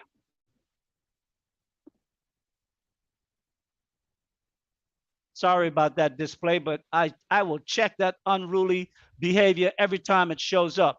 I don't appreciate that in my life, and the woman that I know, I rarely ever have to use my voice in that tone. But trust me, when you need to be checked, I will check you. I don't play no games with women. Never have and never will. And that's a young, ignorant little woman. And she's kind of touched in the head. I'm ignorant, but you say light skin You're black. touched in the Doesn't head. even sound You're right. touched in the Dark head. skin white. Yeah, I'm a dark skin You white are person touched in the with two head. white parents. That doesn't even Man, sound good. man, You why don't guys you are go Doesn't and matter. leave, man? Doesn't Genetics Just matter. crazy way leave, to go man. away. Just leave, Then man. your parents did you an injustice because You they a didn't pitiful teach you a man. goddamn thing. And you guys are Sad, brainwashing man. people that they're black. All right, man. So See you why are later. you here? You have a good evening. Because So you why have are you two, here? you have actually three So why multiracial are mixed you people in here? here. Because I'm tired So of my why image. are you Because here? his image Why is are my you image. here? You're not Because This helping is your a own image black by identify as talking. men's black. station, There's no such thing as space. a Why light are you skin here? black. Yeah. There's no We such don't thing as care a if light you're light skin. skin or dark skin. If you No, we're not the identify as same. something We're else, not the you can same. take your We don't look behind alike. someplace else. We don't look. Take your little narrow behind someplace else with your big ass forehead. We created every human being on the planet 250,000 years ago. We kept stopping in places saying it's too cold, too hot, too whatever, and made different people. What do you Well, mean let's not, there's no such thing Mr. as Nomad, Mr. light? Nomad, Mr. Nomad, let's not entertain ignorance. See, that's one thing I don't want to happen is that when Oh, ignorance man. come up on the panel, You that missed it it get again, become Mr. Vance. an infectious Damn it. Nomad, Mr. Nomad. I One moment. pulled over my car to dust that ass off. Let's not allow this type of infectious ignorant behavior to throw us off track, right? We are men. We can laugh at the foolishness of women all the time. Practical Absolute, welcome. Good to see you, brother. Yeah, Dr. y'all go Simmons, you're ahead. next, and then Dr. Panderson. You're back to Dr. Panderson, huh? Yeah, I just pulled over to get at that ass, but I guess I missed it. I pulled over my car, got cammed Yeah, up because I had something for that I know ass. you wanted to rip her a new one. I impersonated you, so I try to contribute to the conversation in that manner. Go ahead, Y'all Practical, took and care then of it. Dr. We're Seven. good. Appreciate y'all taking care of it. I'm gonna go back to Absolutely. Walmart. For sure. All right. First thing, I'm gonna go ahead and say greetings to the panel. You know what I mean? I got like about an hour left before I get to eat today. You know what I'm saying? It's great, feeling good. You know what I mean, and all that Oh good yeah. stuff. But so even though it's definitely not good to entertain foolishness, since the audience is viewing, a quick side note on genetics, right? Like, so the what we call black people, individuals who come from the diaspora, i.e. Africa, they're able to exhibit the characteristics of all peoples. You know what I'm saying? Like they have the ability to. Perfect example would be individuals who live in No, Somalia and I think, Ethiopia. and I'm not a geneticist, but what I would think is that they exhibit our genetics because we're the father of the No, genetics. exactly. That's my point. We're, That's my see, point. the father doesn't imitate the child imitate the father. Fair enough. So they exhibit our genetics. We don't exhibit all genetics because all genetics come from us. So they're exhibiting our genetics. Fair enough. I totally agree. Their exhibition is a manifestation due to environmental constraints, et cetera, et cetera. Needless to say, there is such thing as a light skinned black. Albinos exist. I would leave that part alone to leave the foolishness behind, right? But to touch on the question, right? A lot of people have been saying, yes, the black population, the quote unquote black population, will be able to thrive and live without the high value, quote unquote high value man population. And people try to argue it and say, oh, it's just 20%. But I'm not looking at it from a person standpoint. I'm looking at it from a financial standpoint, right? In terms of the black community, we're determined not solely by our numbers, but our financial capacity, right? So if we lose our effectively 80% of our buying power, which will be 60 to 80% of our buying power, especially considering the fact that women How would today, we lose 60% or 80% of our buying power? That's not Explain right. that. because the 20% of the high value men, they pretty much hold 60 to 80% of the wealth in the black community. Okay, well, before Can you I make just that say- statement, I think you would need to come with numbers to show that because then that becomes a wider back and forth. But what I would say is that 80%, JR, can you bring her down? This is a man's station, Albino is and not a race. Albino. I allowed you to come up in the beginning, but you have become disrespectful and unruly, and it's going to be interrupting for a broader conversation among men. So don't allow her back up on this panel. She's banned for 6 months at least. What I would say with regard to what you were saying, practical, is that I think the greater picture is that the high value men who are wealthy from 20% down to the 1% or to the minus 1% in terms of wealth and value, those are the men who have the potential to create businesses and infrastructural project development in our community. That when they're sitting at the table, like there was a recent, what's the gentleman's name? Peebles. There was a recent documentary or something. I think he was on the Breakfast Club. And this is a brother from New York, worth over 700 million. He's a real estate developer and he's an investment guy. And the bottom line is, when major projects, if he want to participate in major projects that can affect the black community, he knows who are having those meetings and conversations, and he could be in on those projects. He could be investing in those projects. The bottom line for us, I think, is that we have spending power. We don't have investment power. We don't have savings power. And I think what is problematic for us is because immigrants and foreigners come into our community and set up business, and in a couple of years, their kids are going to Harvard, Yale, Wharton, MIT. They're making the millions of dollars to send their next generation of kids to the elite schools. So we have spending power, but we're not spending within. There are no major black institution business in the community that we are putting our money into that can then turn it over and build for us. The only institution that existed in the past for us like that would have been the church. But the church have had a building fund since I was a kid, and I ain't seen the building yet. That's the facts. So we spend a lot, but we don't spend with us. And I think the push towards the black dollar and that type of black economics, it's something that we're thinking about, and some of us are starting to do. We got to spread it. But I think we also have to look deeper of what that, see, when I asked the question about the 20% and the sustainability, I'm not talking about black people going extinct. No, I'm talking about black people having power in the community and survive. And I use the word survive. I didn't use the word thrive. If we're just going to survive, that means we're going to always be at the bottom. Mr. Lee, can I ask a question for clarification? Sure. Because how I interpret the question you asked, you said 20% of high value men. So we talking 20% of the 10%, which is 2% of men, correct? No, I'm No. talking Okay. no. 10% high value men is the men making over 120,000 a year, 10,000 a month, right? The 20% includes the Henrys who are making 80,000, 90,000, 95,000, who are moving towards the high value. So I use 20% as a circular number to include them, but using high value as the ultimate goal that they tend to achieve as well, because they're usually younger. The Henrys fall into the brothers that are 26, 27, 28, 29, but by the time they're 36, 37, 38, 39, 40, they're in that high value structure like yourself, right? Yeah, I changed my answer then. I misunderstood the question. I apologize. I thought Not we a was problem. talking. Not a problem.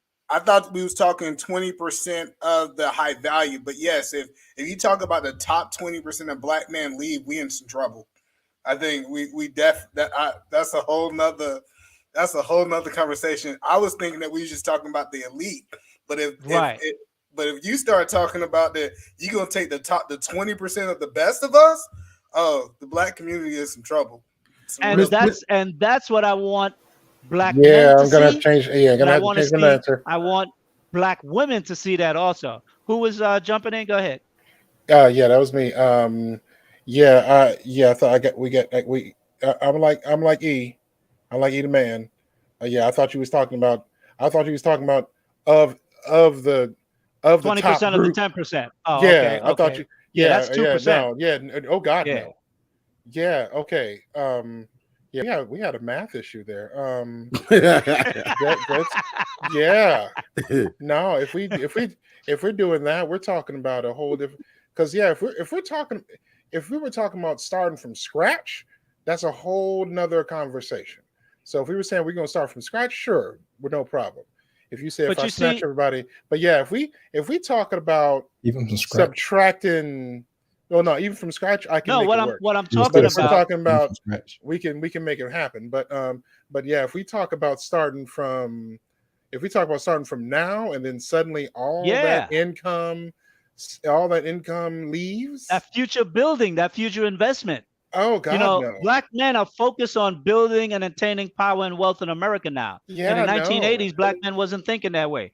Some of us was just trying to stay out of jail and stay out of prison and stay out of Thank you, the ways of the law. But But what I'm yeah. saying is that this pandemic has given us an ability to reset. And when we come out of this, there's going to be a new mind of black men moving in this earth and moving in America, the most wealthiest country on the planet. We have the ability to reshape all of Black America. And Black women have the opportunity to make sure they're an integral part of that. They're either going to be submissive or, like either man, Black men that are high value are going to choose the woman that's going to be able, that they can raise a family.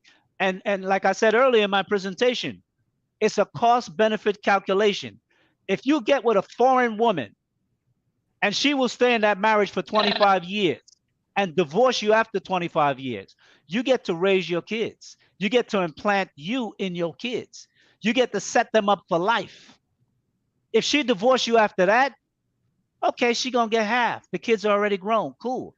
The Black women tend to divorce you before 10 years. So you're losing out. You're having 5, 6, 7, 8-year-old kids that you can't see, that you can't instill nothing of, that you have risk of other men coming around, particularly if you have daughters. This is a minefield of issues when successful Black men are deciding who to choose as a wife. And when, like E-Man said, he had several conversations over time, over years, with at least 8 different Black women. And they weren't down with submission. They weren't down with putting family first. He found a woman that was a doctor that said, you know what? I believe in that. I will put my children first and you first. Oh, And I will stay home and raise my family, my children, to instill, make sure they have the right strong foundation. See, we don't understand it. That nurturing period that from birth to 7 years old is so key.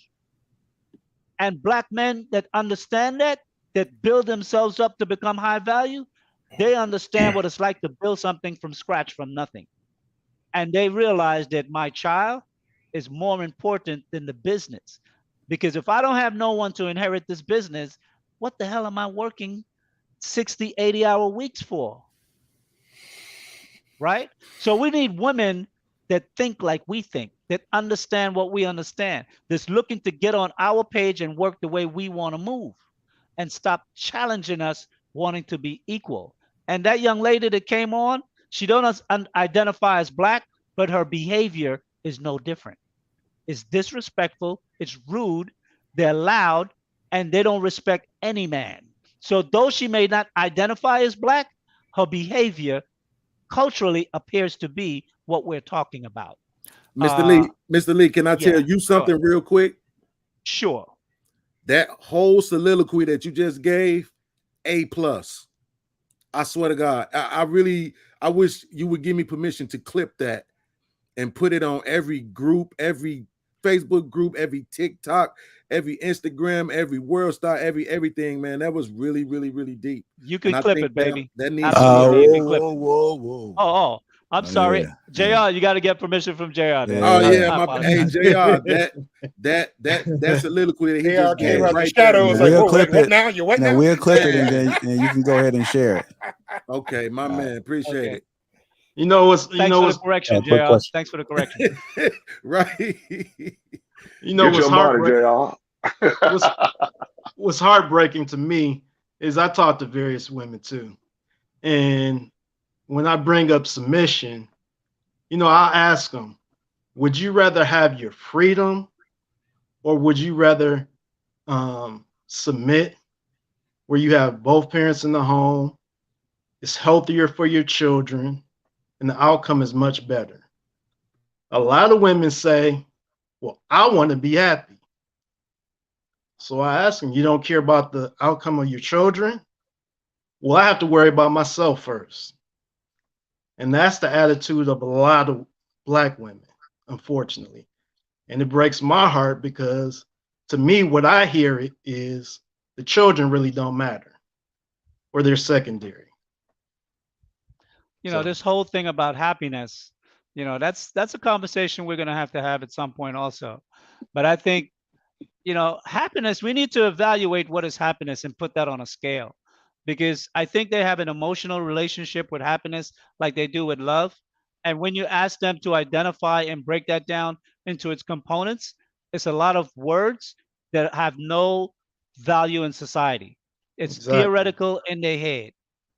Exactly. Happiness Dr. Seven, welcome to Sage Talk. First time I've seen you up here. Yeah, this is my Welcome, first my time. brother. Man. Yeah. I wrote down some questions for I wrote down some of the questions that you said. You said like Sure. I'm not sure if I got the question right, but you said the Black community can be sustained. Would the Black community be sustained if 20% left? And if 20% of high value men. High value men left. Yeah, exactly. Correct. And like the first thing I said was like, no, it'll suffer. Like it definitely suffer from that.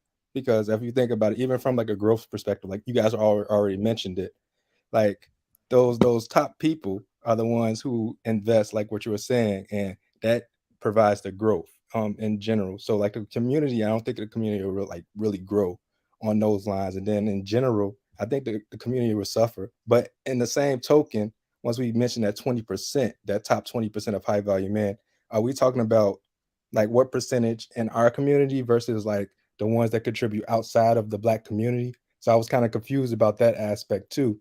Like, because you have top high value men in the Black community, then you have people who are also top value men and outside of the community, but they're working in different areas and they're providing in different areas. So I was a little confused about that, and I wasn't sure where to go about that. Let me see if I can add some clarity to that other piece. Another part of this discussion is that high value men have no right to say anything about the Black community as Black men if they marry out.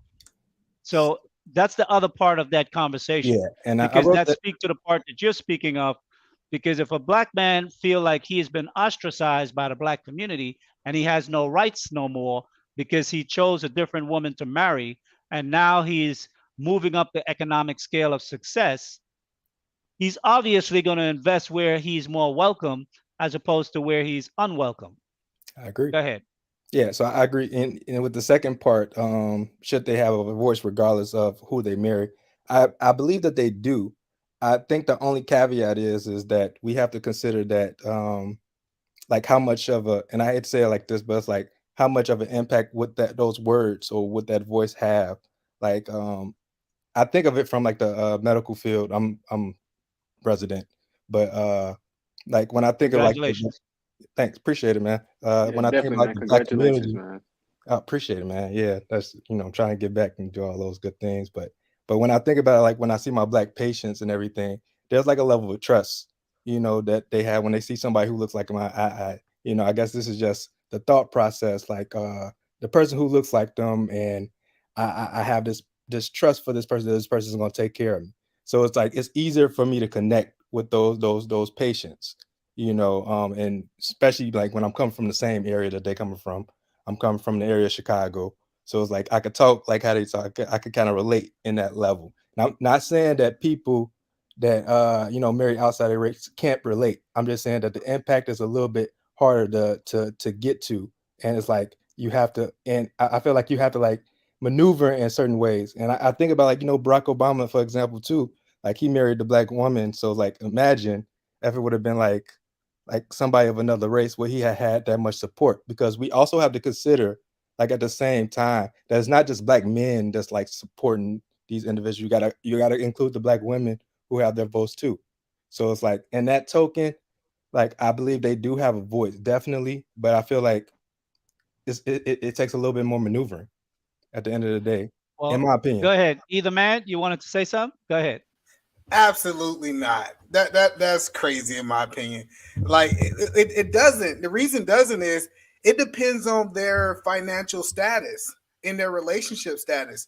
For example, if I'm in an interracial marriage and I've been married for 20 years, my voice weighs a lot higher than a single black man. So my status matters. It's not just about what my results were. And this is my opinion. I could be completely wrong, but the top 20%, the people with money, their impact is a lot higher than men without money. I agree. So I agree with you. So I don't think it really got to do that he went out. I think it really got to do his financial stage. If he married out and he's broke, nobody ain't gonna listen to him anyways. But if he married out, if he married out and he got a certain amount of wealth with him, because I think the reason, can he make a decision for change? Like, can he build a community center that's really gonna impact these young black boys? See, that's the questions we need to be asking, not who his wife is. What is his level of influence? And that's who Thank you. But wait, Thank you. but I agree. Absolutely. I actually, Thank you. I agree with that. But the caveat, I'm not comparing like those high value men who I was comparing them to like that same stage with financial status. And I'm not saying that you can't. I'm not saying that those individuals can't make an impact. I'm not saying that. I'm just saying that it's looked upon like a little differently if you see somebody in that successful stage, who's are and I'm not trying to like cause any discrepancies or No, anything don't of that qualify nature. your words. We Yeah, take but it straight start chaser over here. I gotta know, because I'm not trying to attack anybody on this Right. panel or anything. True. I'm Not a just saying problem. that from that stage, like it's looked upon a little bit differently. Like from like what I see from the black community is that's the reason why you have like and I hate it that it has to be this way, but like what I look at it is like somebody in that same stage and those financial status, a high value man, the one who shows or has like who's married successfully to like a black woman versus like somebody outside of the race, it's a little bit more supported. And like people will look at that differently. If you're trying to make an impact, people will listen to that differently. People gravitate towards that a little bit differently, in my opinion. And that's what I've seen from my But anecdotal experience. Dr. Seven, we're looking at this completely wrong. What people don't understand, since I married to an Asian woman, I have access to Asian wealth. So when you look at it, and when you look at it from my point of view, you should welcome me back because I can bring wealth into this community that someone else can't, because I have a certain level of connection there. That's what marriage was back in the day. It was to be able to give you access to that whoever you was marrying, wealth and power. And so what we realize is that we need to be looking at these brothers as allies instead of enemies. And that's the point that I was trying to make. And I just want to address what you just said. You said that people are going to look at me crazy. I can tell you right now, it's black men married to black men and black women still looking at them funny. You're going to be judged regardless, so you might as well do what you want to do, in my opinion. I agree. I absolutely agree with you. I totally get what you're saying. One correction. E-Man, were you saying, did you mean to say black men married to black men or black men married to black women? What was your... No, because I think you might have stated it incorrectly. Yeah, that's what you said. You said black men married to black men. That ain't sexy. I'm sorry if I misspoken, and thank you for correcting me. When black men are dated to black women, black women still have something to say about it. They're still judged. They still say that their word is not valued, even if these black men been married to these black women for the last 25 years. So they're going to judge you regardless. You can't be perfect. So you might as well move what's best for you and your family, in my opinion. Yeah, I'm not saying that it's more. I'm not saying that you can't make an impact or anything, or you can't, make an impact in the community. Of course you can. I'm just saying, in my opinion, I think it becomes a little bit more difficult. Mr. Lee, if I could ask you a question, or anybody on the panel, really, but I definitely want to ask Mr. Lee. So this influence or this investing that these high value men are able to do, have we seen that in the last 100 years? Yep. Yes. But go ahead, Mr. Lee. I'm sorry. Go ahead. Well, I'm not going to speak to whether or not it has been done on a broad scale. Mm-hmm. On an individual level, there have been black men who have contributed to the black community. Let's take a look at Magic Johnson. Magic Johnson invested in Lowe's Theater, and he started building theaters in many black communities. I remember the one that he put on 125th Street in Harlem. The problem is, many times when black men make investment coupled with other corporation or other businessmen from other nationalities, in the beginning, we tend to support it. But then at some point, the N-word or the hood behavior in us tend to want to tear it down after time. And I think that's something that within our culture, we as black men have to start emanating that black men investments are valuable. Like when we hear about Nas investment that made him, $40-50 million? Mm-hmm. Everybody cheers that. He made an investment, a small percentage in a company. It worked out well. And that's in the rap game. But what happens with businessmen who want to make business investment in the black community to uplift it? If they're partnered with white, Asians, or others, we tend to devalue it because it's not 100% owned. Not every black man is going to have $500 million to make the type of investment that might be necessary for the project if it's a real estate redevelopment project, right? So we have to become more worldly in finance and understand the dynamics on how you move until you get to the power seat where you can control 90% of the decision or the finance to make the projects work that you want to work.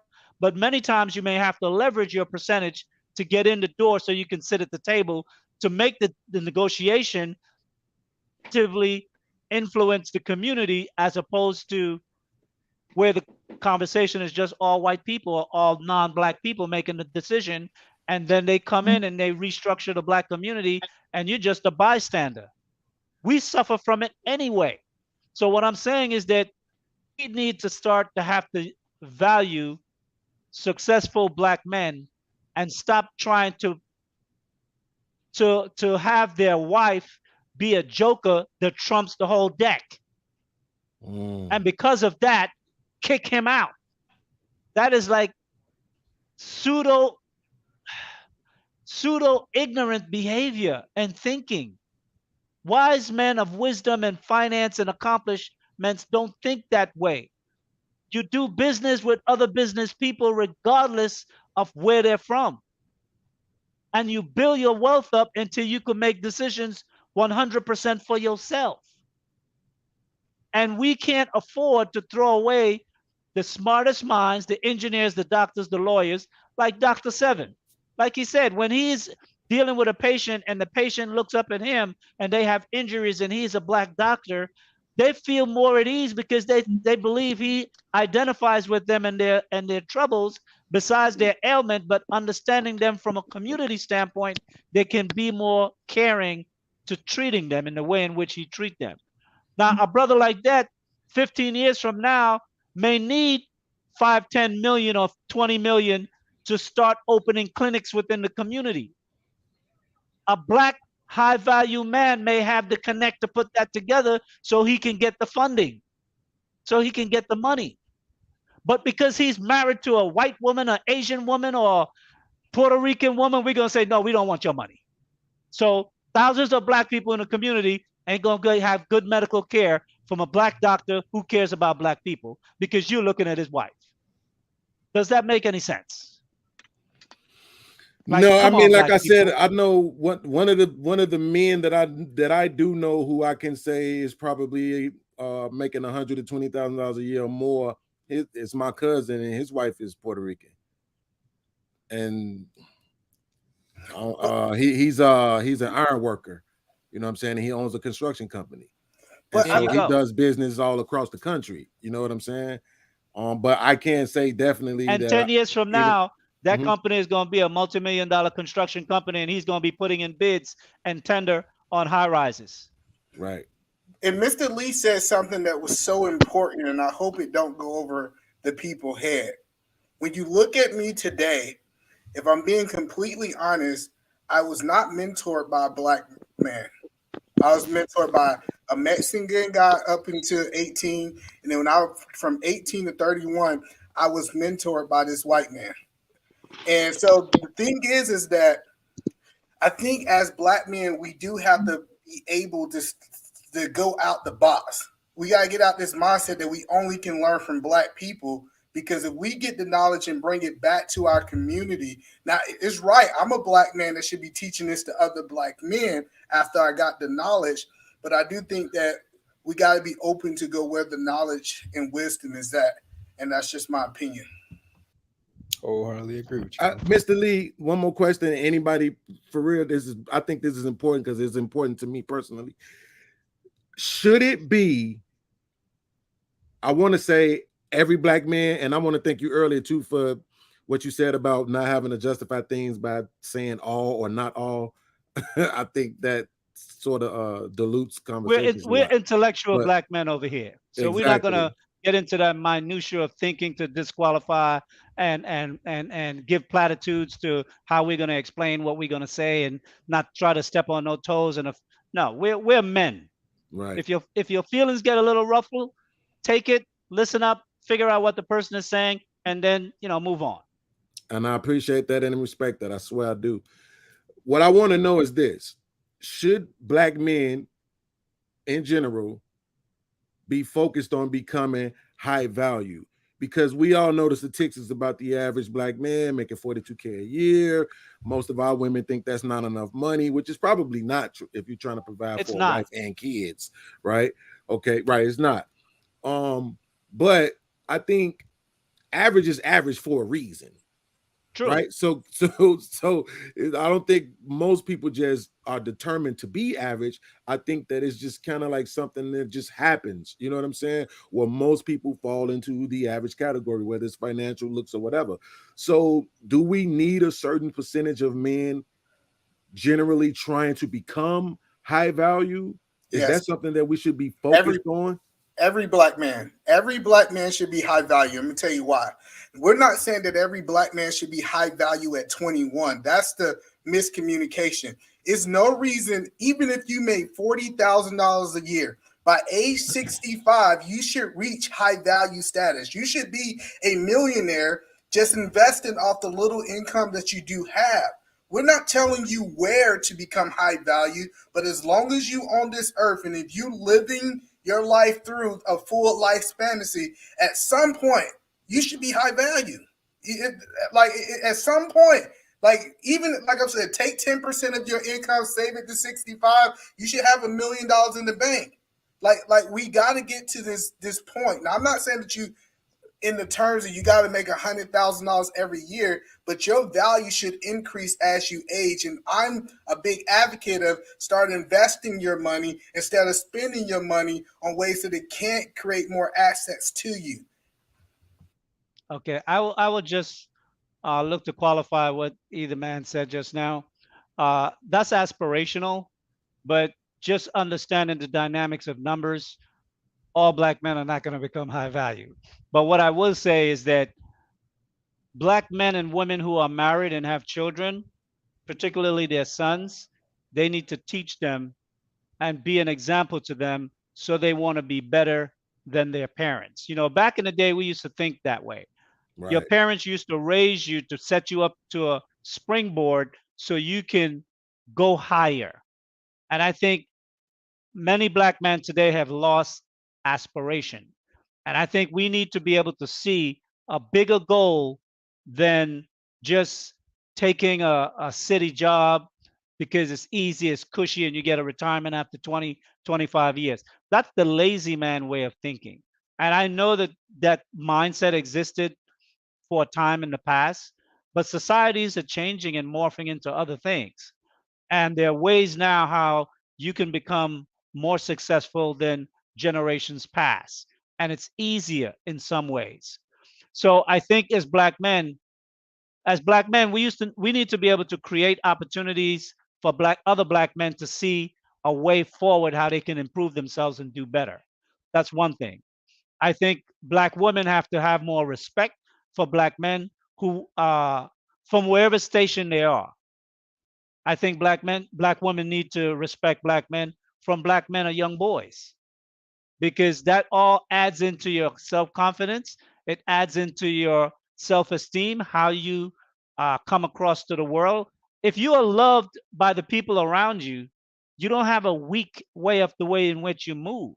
You're not uncertain in your way of stepping mentally. But if you are not supported by your family and you're always questioning what you're doing, if it's right, then by the time you grow up and you go out into the world, you are so unsure of everything that the slightest criticism sets you off. You can't go off on your family, but you could go off on the stranger. And then we find ourselves where opportunities and doors get closed off to us because they're like, I can't work with him, man. I was just trying to tell him how to improve himself and be better, and he just went off on me. So, you know, as black men, I think it's really something that we as men going to have to make a concise approach on how we're going to look to build better black men. We have to deal with the ones that are already here who want to be helped. That's one. But then what's the next generation? And we need to focus on women that are in our community. And this is where older women can add their hand to help this situation to raise young women to be wives of black men and raise young black men to be what's the word I'm looking for? To want to strive to become bigger than they are the community or environment they came from. Because many black men who find success don't always come from rich families. They come from black poor families in the hood. They just thought differently and had bigger aspirations. So we as men and our women, we have to create opportunities or at least plant the seed that you can be bigger than where you are right now. And one of the things that I find also with successful people is that those who had it hard in life, when they reach their success, it's far bigger and it outshadows the hardship of their youth. And sometimes we use as black men our hardship as a crutch to complain for us to be in mediocrity as opposed to as the fuel to propel us to achieve higher heights. That's why when I hear people say things like, oh, I'm only human, like Is there another being on this planet that you know that's greater than human? You at the height of all human development on this planet. So when they say I'm only human, that's really a cop out and excuse for mediocrity and bad behavior. So when people say that, I don't accept those kind of, depreciating words. You're human. You're the highest form of intelligence on this planet. Is there another mammal on this planet that is greater than you? If there isn't, stop complaining that you're only human. Be proud. Being a human is the highest thing you can be on this planet. And the only thing higher is when you go celestial. And I'm not going to talk about that because that's a different conversation. African Gem, welcome to the conversation. Cam up, sir.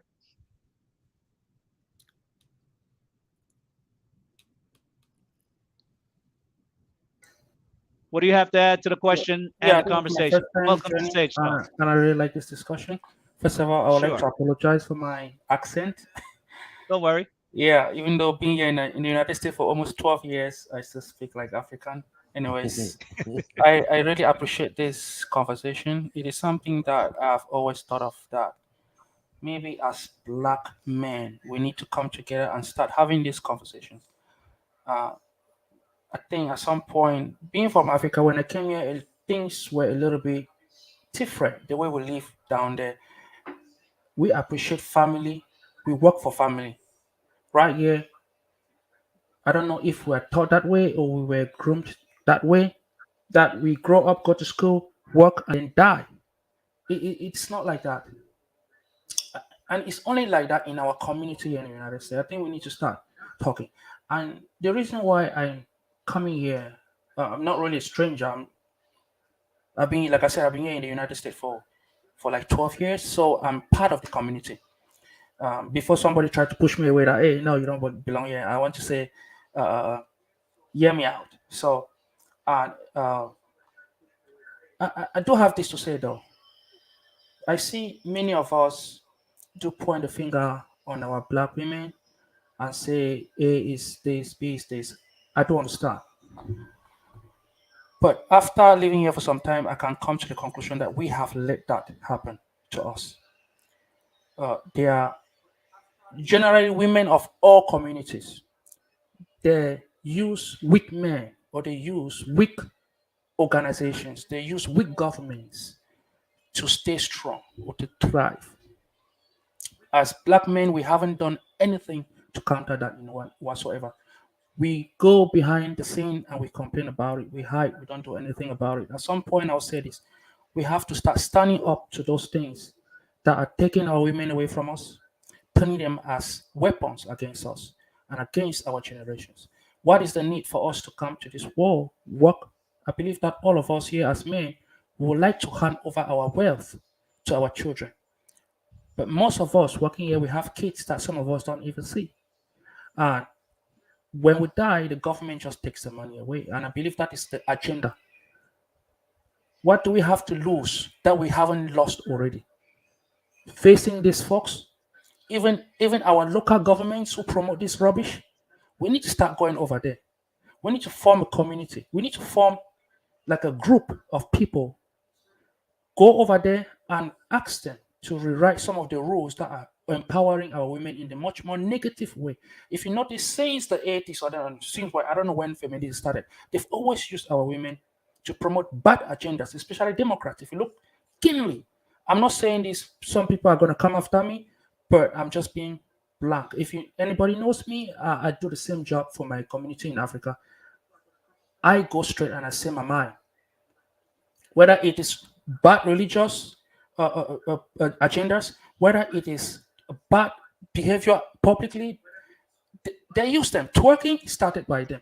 Was even promoted by them. All of these bad things that they tell them, no, you're free, go girl. What used to be treasure, like the virginity of our women, like this, what we used to consider sacred, is now publicly shared out there. And they are the one taking, they are the one on medication, on stress medication. They are the one going through a lot. We are not just saving ourselves. We're not just saving. We're saving them from their own self-destruction. And that is what I want to mention. I don't want to take too much time. Secondly, about our men. I'm from Africa. I'll keep saying this. If you notice, many Africans here are successful for a reason. We come here, first of all, life down there is brutal. It's a jungle. Not saying that Africa is like what you guys have painted here, like where we only have elephants. If anybody has gone to Africa, you notice it's complete lie. But one thing for sure is it's like a military camp. They do not give you the chance or the opportunity to think anything is free or that you have rights to anything. What your daddy does for you, what your mommy does for you, is a privilege, and they'll keep reminding you to grow up. And that is why today we hold them at very high standard. When we come here to the United States or go to any country in the world, we are more likely to thrive and succeed at a very short period of time because of those trainings. And I want to say this: we need to employ that in our communities, regardless whether the government likes it or not. We need to go back to spanking. We need to go back to developing masculine threats to where we can oppose, we can stand up to our grown kids, we can stand up to the women who are trying to cuddle their kids to where they promote bad behavior amongst them. We need to stand to that. And if it mean losing our self-esteem, we need to do that. I have some few things I'll propose and then I'll go, please. Before you go forward, let me let me address a little bit of what you said so far. Yeah. One thing I would say is, I'm not sure how long you've been watching Sage Talk, but we are in the process of launching a program called Black Alpha Group and MPAC. MPAC is going to be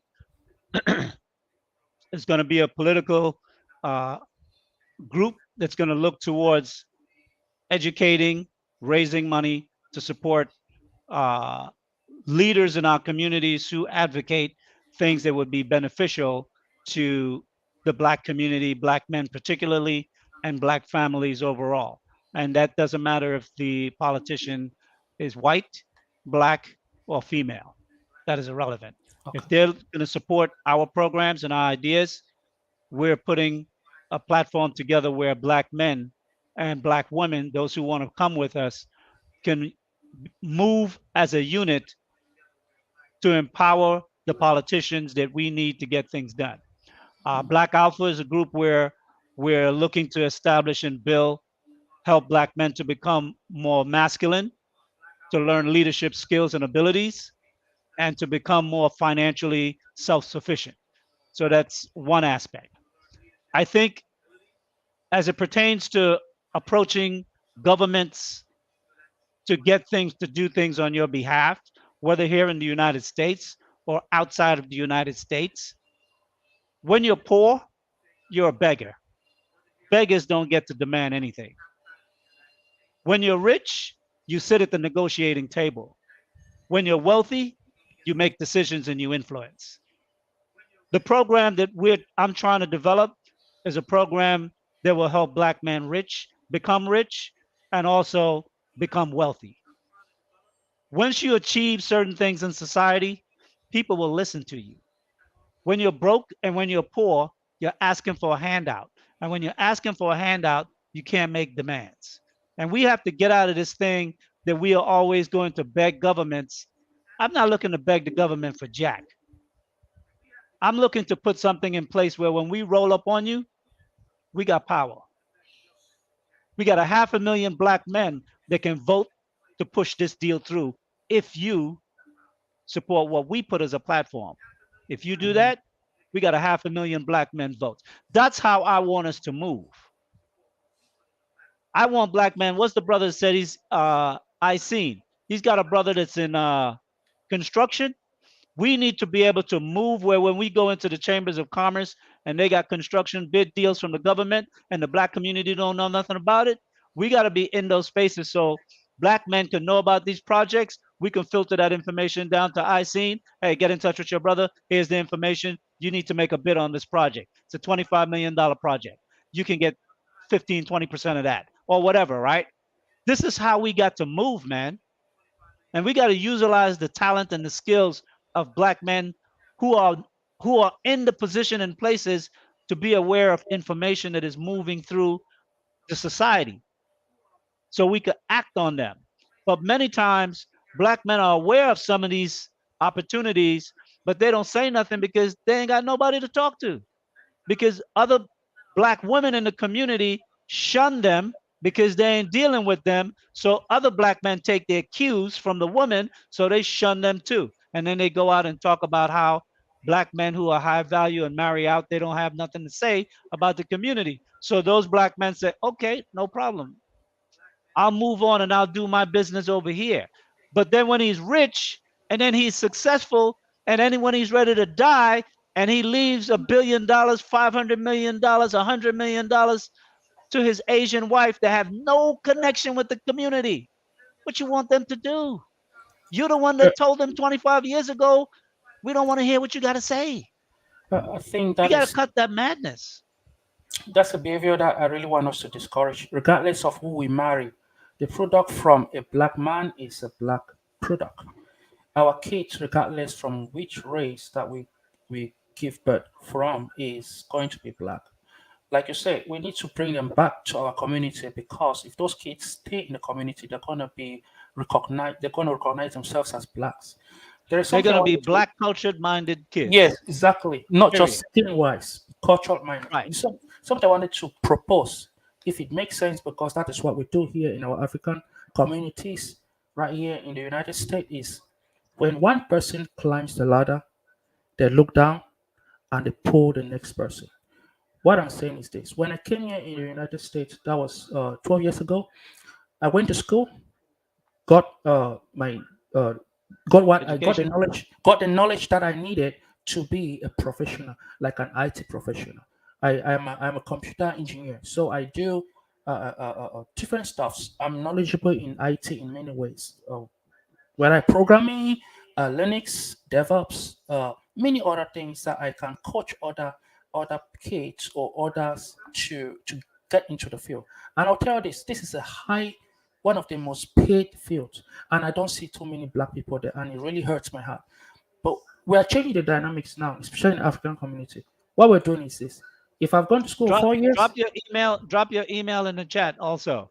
sure, So I'll be in touch with you so when you get a chance. yeah, what the deal is this: once, let's assume that it takes me 4 or 6 years to get maybe enough knowledge to be a programmer, software engineer. I don't have Right. to let the next person behind me go through that. I can just summarize everything that I need in the profession and then give them in just few months. And then this is how Indians are thriving. Have you ever asked yourself why Indians have all the IT jobs in America and we don't? That's because these guys will focus, let's say, on data in a database administration. They'll focus 6 months course and then train many of them, and then get like companies, sell them to companies. This is what we need to start doing. We don't have to let our people, like we have so the mindset that getting a PhD, getting a master's degree is something that would need to survive, to need to build a bigger economy in the black community. That is a false narrative. No, We we need skills. we need skills, plumbing, carpentry, all of those. We need to come together and teach our people. We need to learn to give them for free, please. I believe that, like somebody like me, I have 2 jobs. I make way over 200 and something K. Now, I don't need the money now to train the next brother behind me who is barely making, I don't know, $2,500 from Walmart. I don't need that, but I can help him be on that trajectory to get to where I am. Now, if I said I need some money from him, I can say, okay, let's get an agreement. Let's train you until when you get a job, work for like 6 months, get yourself stable, then give me this certain amount or put it towards the coffers where we can use it to train other young men like you. But once you get to this level that you can train somebody else, then please join the line so that we can help and pull these young folks up here. There are too many fields out there we can do this. We shouldn't just discuss about every other thing we're talking about is very important, but like you said, a poor man has no voice.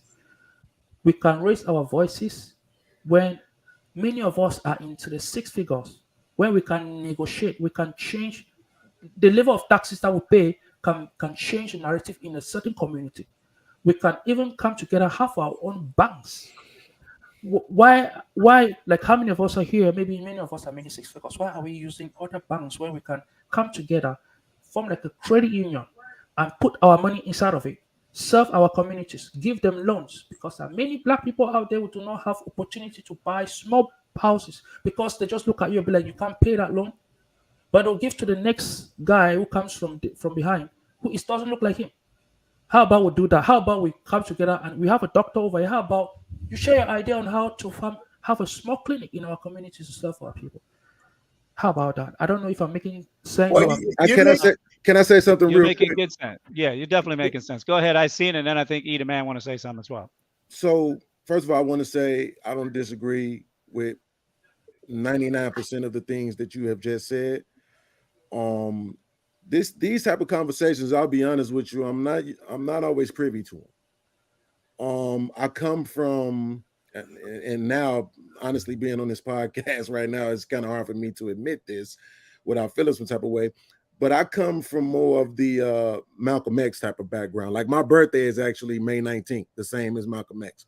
So I tend to focus on what needs to be corrected. I tend to focus on the harm that is done to black men. I'm a man advocate. And so when I listen to everything you say, I'm like, man, all of the stuff you're talking about politically, financially, educational wise, all of it is so good. But all while you're talking, I keep thinking about this quote from Desmond Tutu, I believe it was, that said, we need to stop going to the bottom of the river and trying to pull people out and go to the top of the river and find out why they falling in the first place. If we can stop people from falling in, if we can stop people from falling into the traps, if we can stop people from having to deal with the trauma, I mean, so many black men are moving through, and I'm just speaking about American black men, are moving through life, bro, traumatized, literally suffering from PTSD, literally suffering with anxiety, literally suffering with depression. I am one of them. I used to be suicidal. I used to cut on my wrists when I was upset and in pain because I didn't know how to deal with it. I didn't ever have anybody to teach me how to emotionally and psychologically move through life as a man. And it's kind of difficult for us to expect for men to just say, okay, today's my 18th birthday, and now I'm just snap my fingers and I'm this healthy, non-traumatized, emotionally stable, financially intellectual man. This is not going to work like that. So absolutely. I know this isn't necessarily the conversation for it, but I just felt like I would be doing a disservice to my platform if I didn't mention it, that even though I agree with all of the examples of how we can better the community and educate people and all of that, when it comes to black men and they upbringing, I mean, because you said something earlier, Africa Jim, when you was like, man, black men haven't done anything to stop black women from, being in this role that they in. But I mean, bro, like we are literally in a war. And I don't understand why sometimes we speak as if that's not still going on. You understand? There was a direct target on black men to prevent them from becoming the best versions of themselves because of what it would mean to other demographics or the greater society at large. People don't necessarily want to have to compete with us in any market because we will more than likely outshine them. So you got to understand where we are. I'm one of them.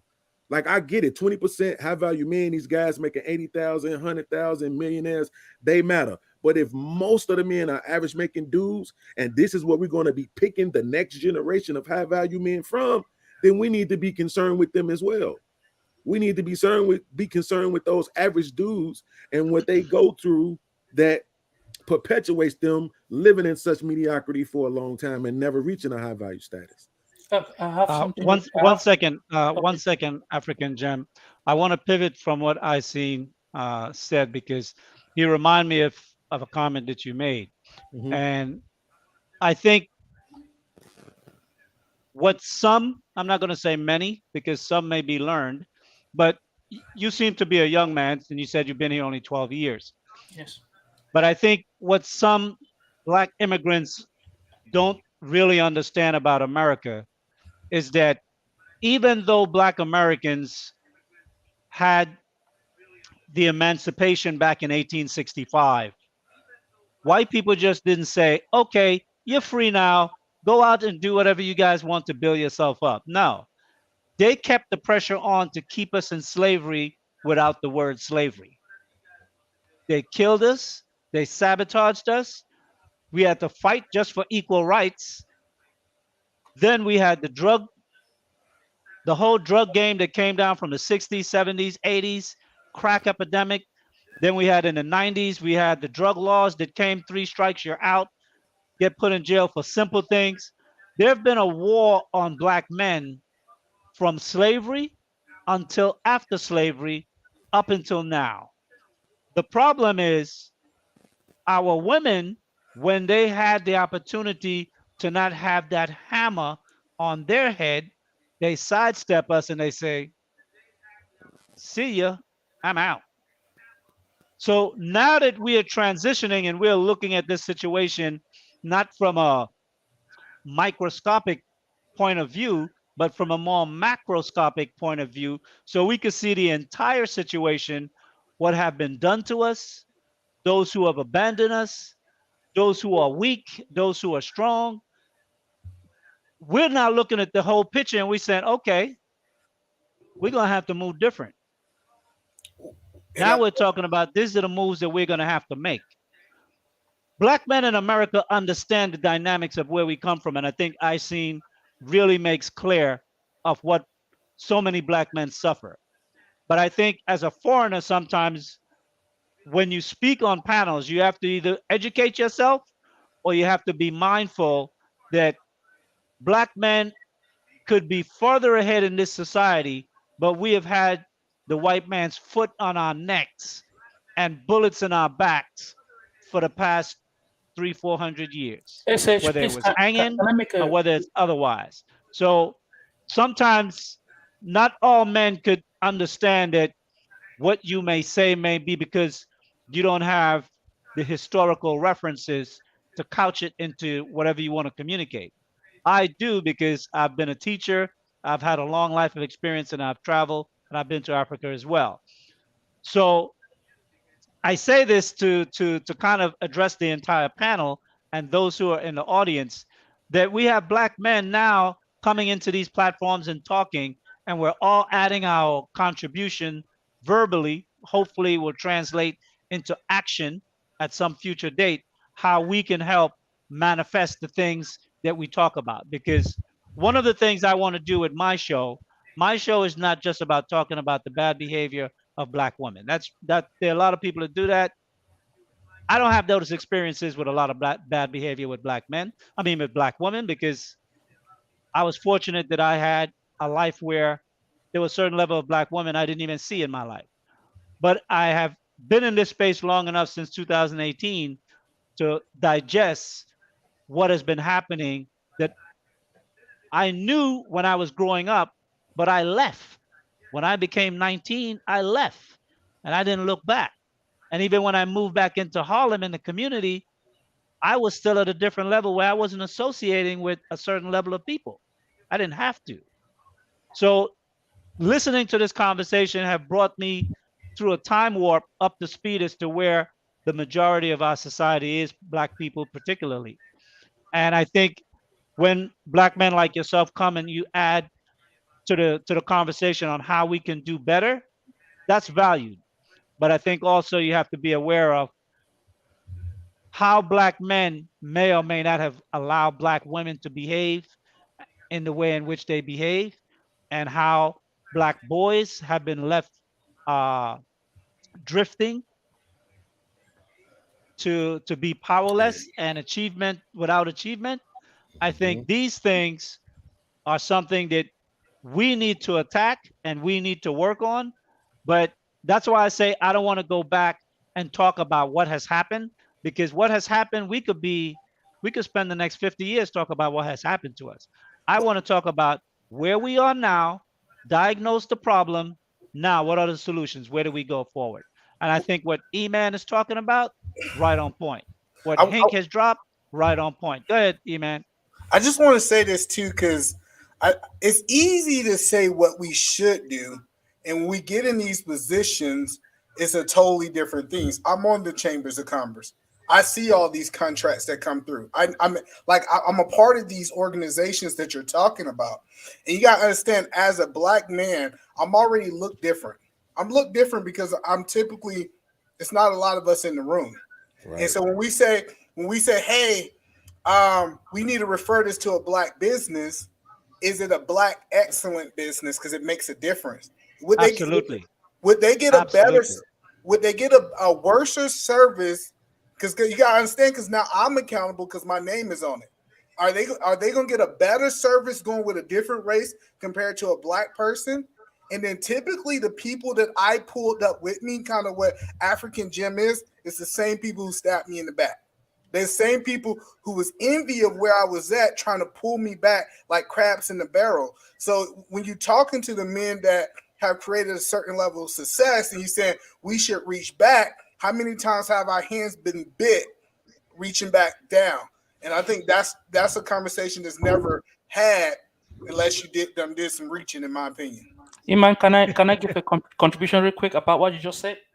Sure. I understand. Coming from Africa, that is very common. In fact, it's very rare to see somebody at the top bite your finger. It's always those at the back. But this is the thing. I'm not saying that you should do that alone. I'm saying that we should come up with a system that we can use to help our young one. They won't bite no system down. But if you do that as an individual and then it becomes a personal thing, regardless, I want us to be selfless. I want us to take away ourselves, like from the picture, not just focus on what we stand to lose, because we're already losing so much that we are like worthless. Go anywhere in the planet, black people are not respected, and it all stems from the way. Yeah, I'm serious. I'm not talking about you. I'm not talking about me. I'm not talking about those at the top. Just think about it. Anything that is like those that are running our image right now are the Pookies and the Rares. If you look at hip hop, if you look at everything, go. I mean, I'm from Africa. I can tell you, anytime you go to anywhere, especially in Africa, they will tell you that the image of a black man is the one who puts the pants right under the butt. You understand? The image of a black woman is the one with long weave and all those things. But this is not what I see, especially on the daily basis especially where I work. I work with professional black men who are African Americans right here. I don't see that. We are so quiet on selling ourselves out there because we are scared of what we are going to lose. And what we're going to lose, it's a guarantee we're going to lose it if we do not put our community together to where we start passing things down to those we are bringing to this planet as children, because they have no chance, they stand no chance to compete. Sage, I want to say something that you mentioned that I should study a little bit about the community, the culture, the African American culture, to understand where you come from. But if I didn't do that, I wouldn't have joined the panel. You understand? I know so much about the history because I'm a Pan-Africanist, so I'm more interested about the black people all over the world, and especially in the United States, I'm more like part of it. Okay. Now, so I don't see myself not just for like an African. I know so much about the history of African Americans and many African Americans, and I do talk to them, especially some of my colleagues. That's why my message is all about uniting things. We are so angry, we are so broken down, but it is time to leave those behind and think of how we can come out together. And I'm saying this: the way to do it is to start something. Talk is easy. I've already mentioned that we're doing that in the African communities here. That's why you see most Africans who come here, they stand at the 80% rate of success, because those who are there already are pulling them and putting them at the pedestal already without letting them go through the stress that they themselves went through. That is what I want us to do. We should stop focusing on A did this, B did this, the white man is on our neck. The white man can do whatever they want if we do not allow them to do it. If we stand to have our own banks to control how much loan we give to our people, if we stand to control our own real estate on who we sell our homes to and things like that, we have to start controlling the narratives by coming together. There's so many black men making enough money already. When we put in the banks, what I would say to that, one moment. What I would say to that, one, I'm not sure if you saw Sage Talk from 2 weeks ago. I think that would have been on the 20th, the show where we launched the Black Alpha program.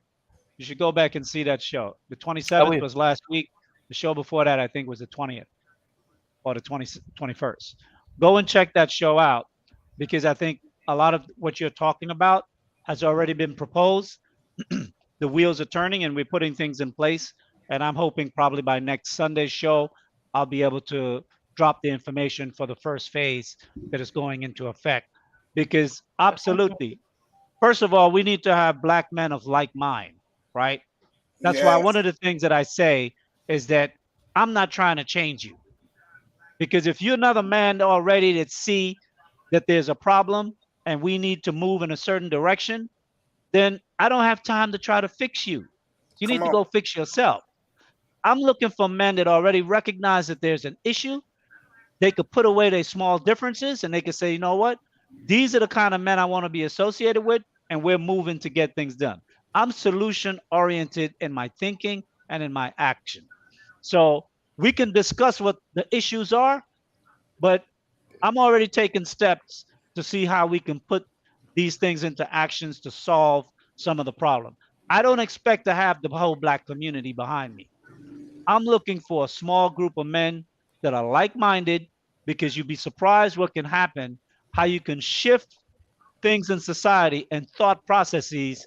When black men start doing powerful things that are impactful, people take notice, especially those who are threatened by what we do. They see it first. But what either man is talking about is part of already been enveloped into our program. That's why I want to talk to him, because definitely I want to see if we could roll something out by early summer that he could be spearheading. And Black Men Uniting, if you have two rich black men, but they think from an individualistic standpoint, I don't care if they have 1 billion or 100 billion, they ain't gonna help us.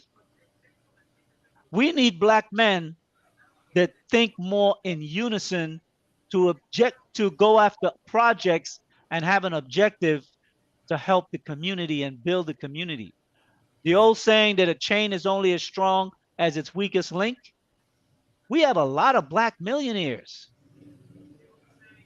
That's facts.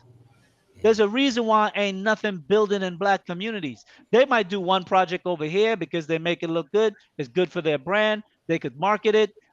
They could get money from other companies when they sign with them and different things of what they're doing. But we're not doing anything in mass in city after city, city after city, community out of. We don't have anything rolling out across America. We need to be able to have something in the next decade that's rolling out across America. What you're talking about building our own bank, that's not hard to do. I already spoke 250K. on that 2 weeks ago. Credit union is the best way for us to build our own bank. You know Exactly. why? Because it's a private bank. You have to become a member. You have to be referred by a member to become a member of the bank.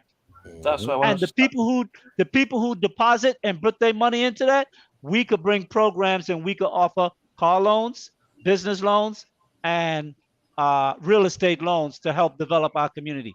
And instead of you taking your money to Chase Bank, HSBC, or whatever bank there is in Bank of America, you know what? If you have 500,000 successful brothers go and close their bank accounts and drop it in the Black Alpha's account, bank or credit union, those credit unions gonna blow up, man. We're gonna be able to offer business to our black people. What do you think the Chinese do? When I was in New York, you could walk across Canal Street and you could count at least 15 Chinese banks, and not one name is in English. They're all in Chinese. You can't go in there and open up an account. They ain't got no loan for you. Exactly. But That is real. different. That's I different. think we gotta be mindful of the law of the land. Okay, and the reason I say that is so African Jim made a statement that black people only sell their houses to black people, right? No, that's not I what I see. mean. No, that's not what I mean. What I'm I saying- would say to that. I want to clarify myself. Hold on one second, African Jim. I'll let you in. Mhm.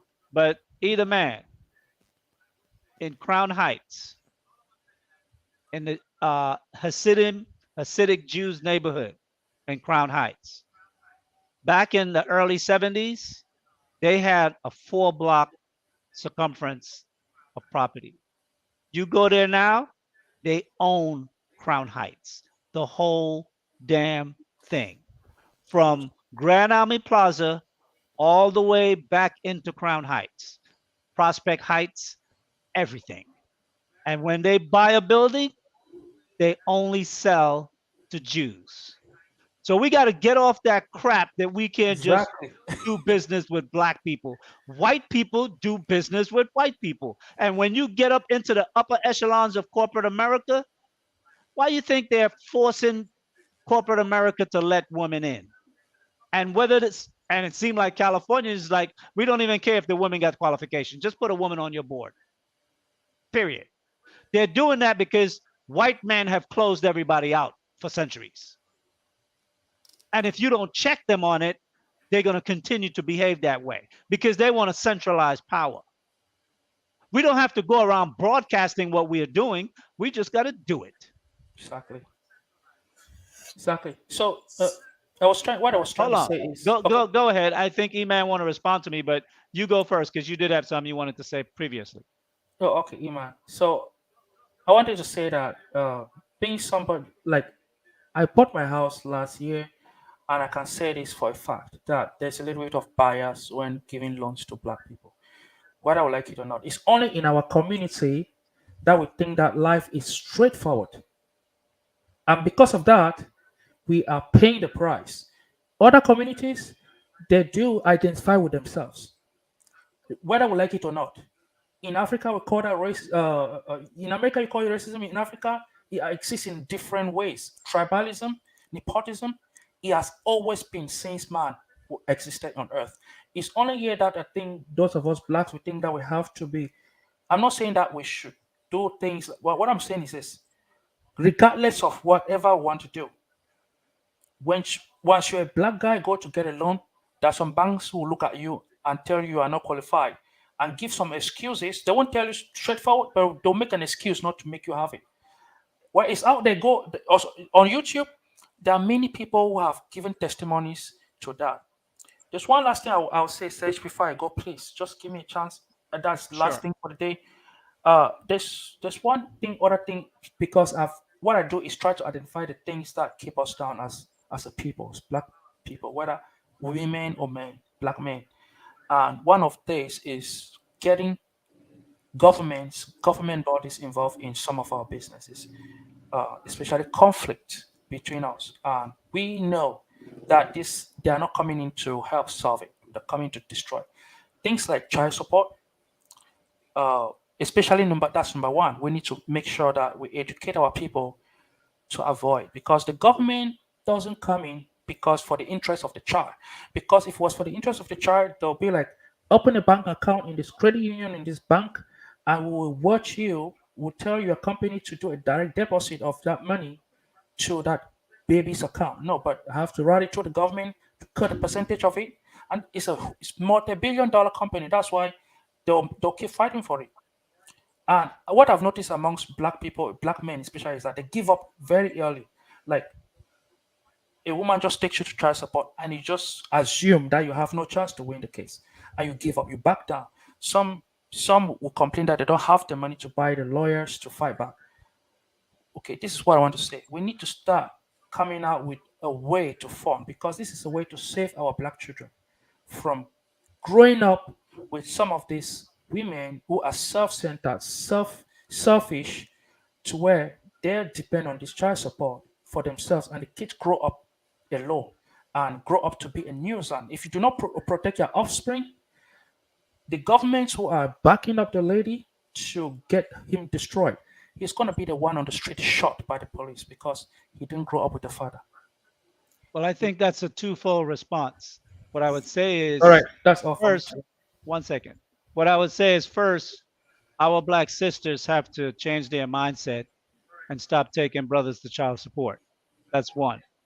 Number two, us black men, we need to be more discriminating with regard to the women we choose to have our children. So that's a twofold approach that we need to deal with on that issue. Either man, go ahead. I think you wanted to say something. I'm gonna respond to both of you guys because that was like a lot in that little time. All right, right, sure. All right, so first I'm gonna go African Jim.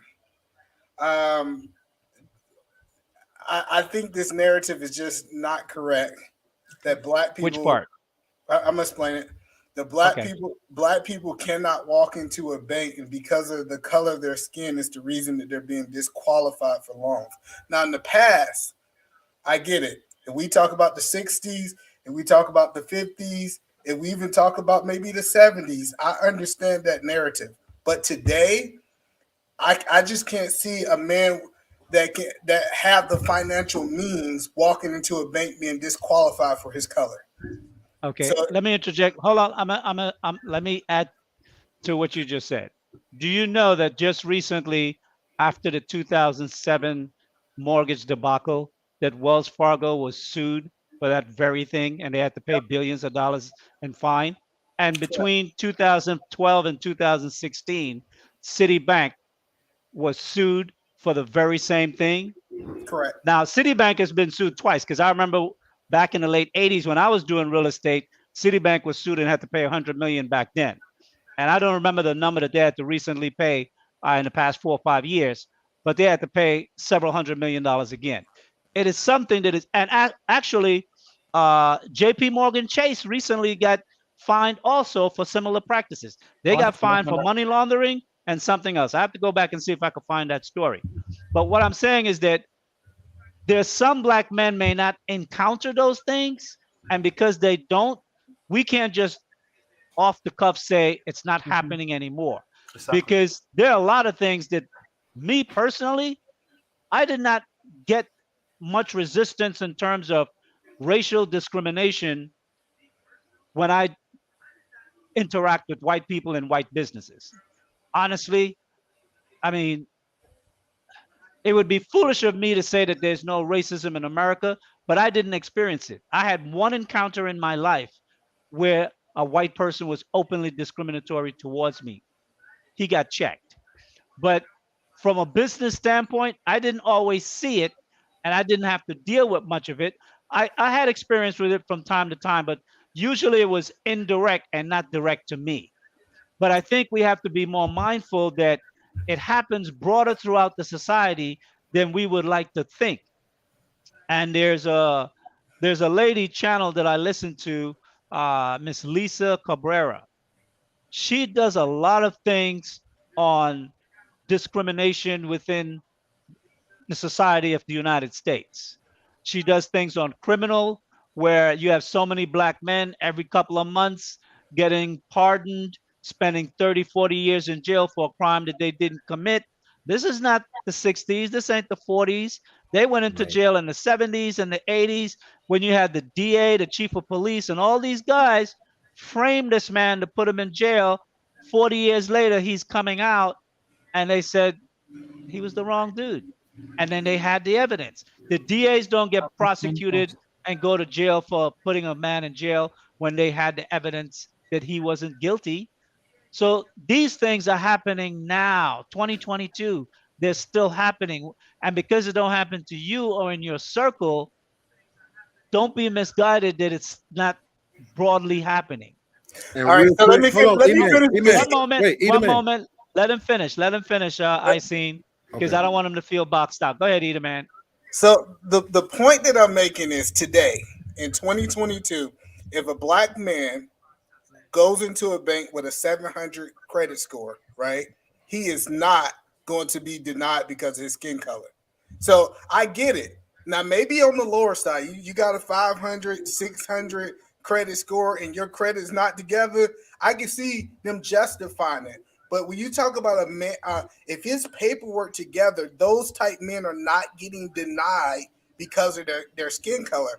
I think we need to teach a different program. And how can we get people to be able to get over this 650 credit score? Because if you understand how underwriting, it's the reason why they do underwriting. The person that you talk to at the bank is not the person approving it. They run it through what we call an underwriter, and that underwriter don't know who's the color. The approving agent don't know who's the color of what's the color of that person of approval, and that's the point that I'm making. And I get that. Yes, some of these companies might have found mispractice and different things like that. I do agree with that, but Black people can get along today, especially if they're credited together. Well, Can one I thing say I this would real say to quick, that, please, one Mr. second, Lee? I seen one moment. I will say this. I worked at Wells Fargo for 2.5 years, almost 3 years. And I worked at the home mortgage institutional division, which means my clients were mortgage banks and small cap banks with less than 25 billion under management.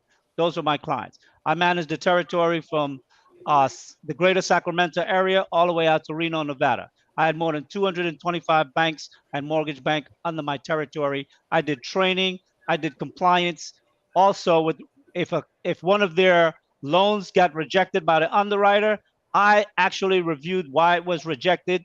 I would then go back to the bank and tell them what they need to fix with the client, resubmit to get it approved. So I understand everything that you're saying there. But what I will say is that these practices are prevalent.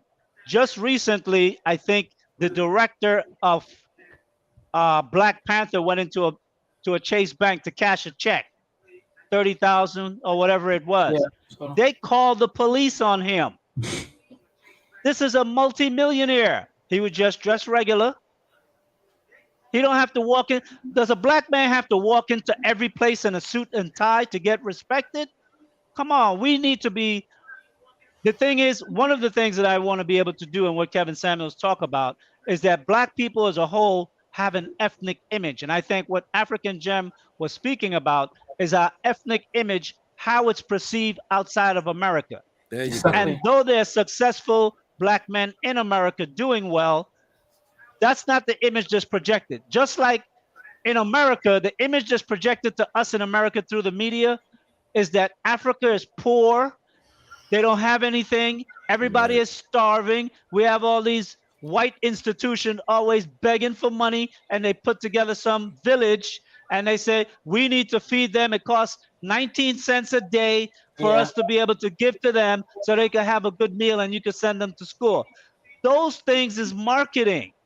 And we have, and Black Alpha's group is all about changing the image of black men.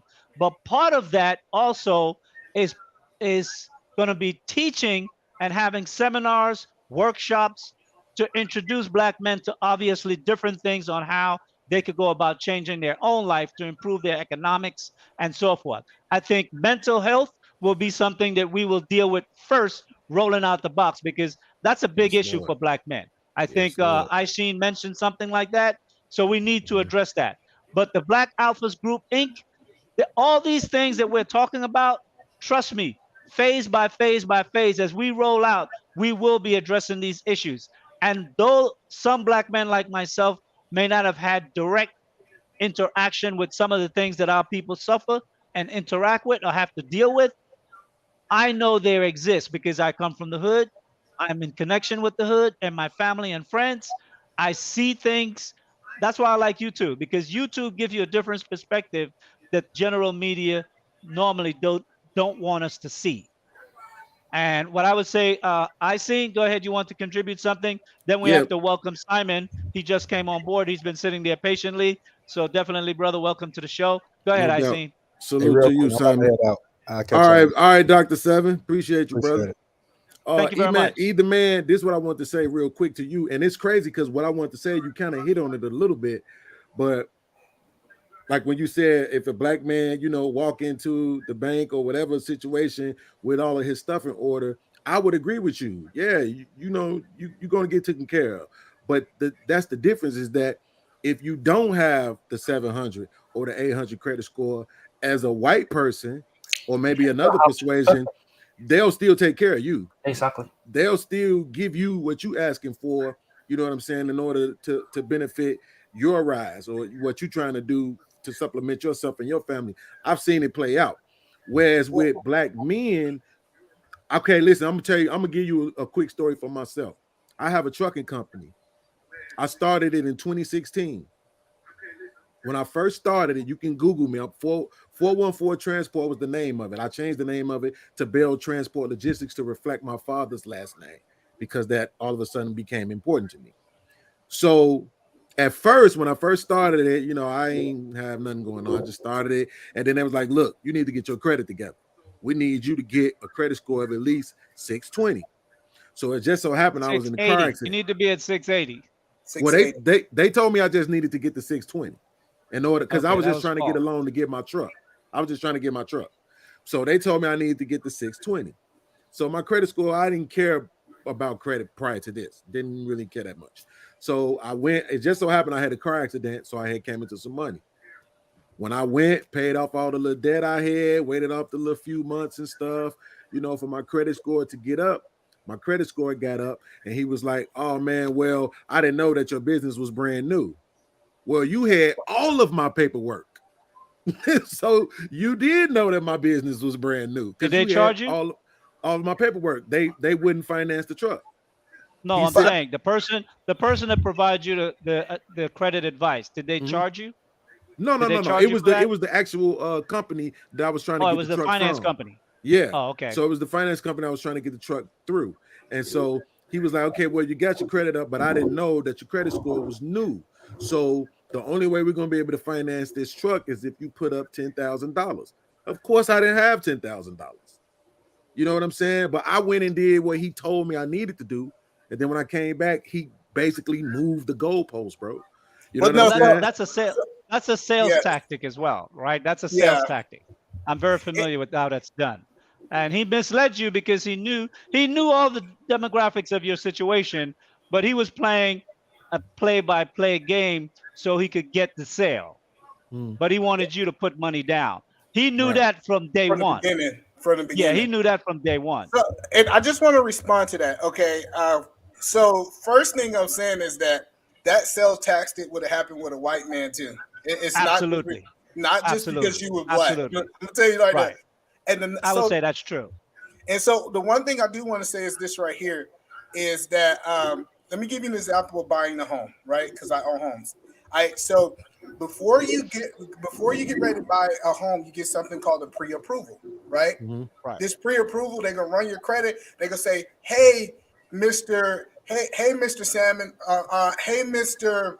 Lee, you qualify for $500,000, $200,000, whatever it is, right?" This is called a pre-approval. Once that pre-approval and say nothing changed, if you go to a white neighborhood, they're not going to say, "Oh, you're now disqualified. You can't stay in this neighborhood because of the amount." The reason white people have found a way to keep black people out is they run the prices of their neighborhood up to a price that cannot be affordable. There you go. And so they know that, hey, for example, black people, majority of the black people only going to qualify for 400,000. So we're gonna make sure all the houses in our neighborhood is 750,000 more.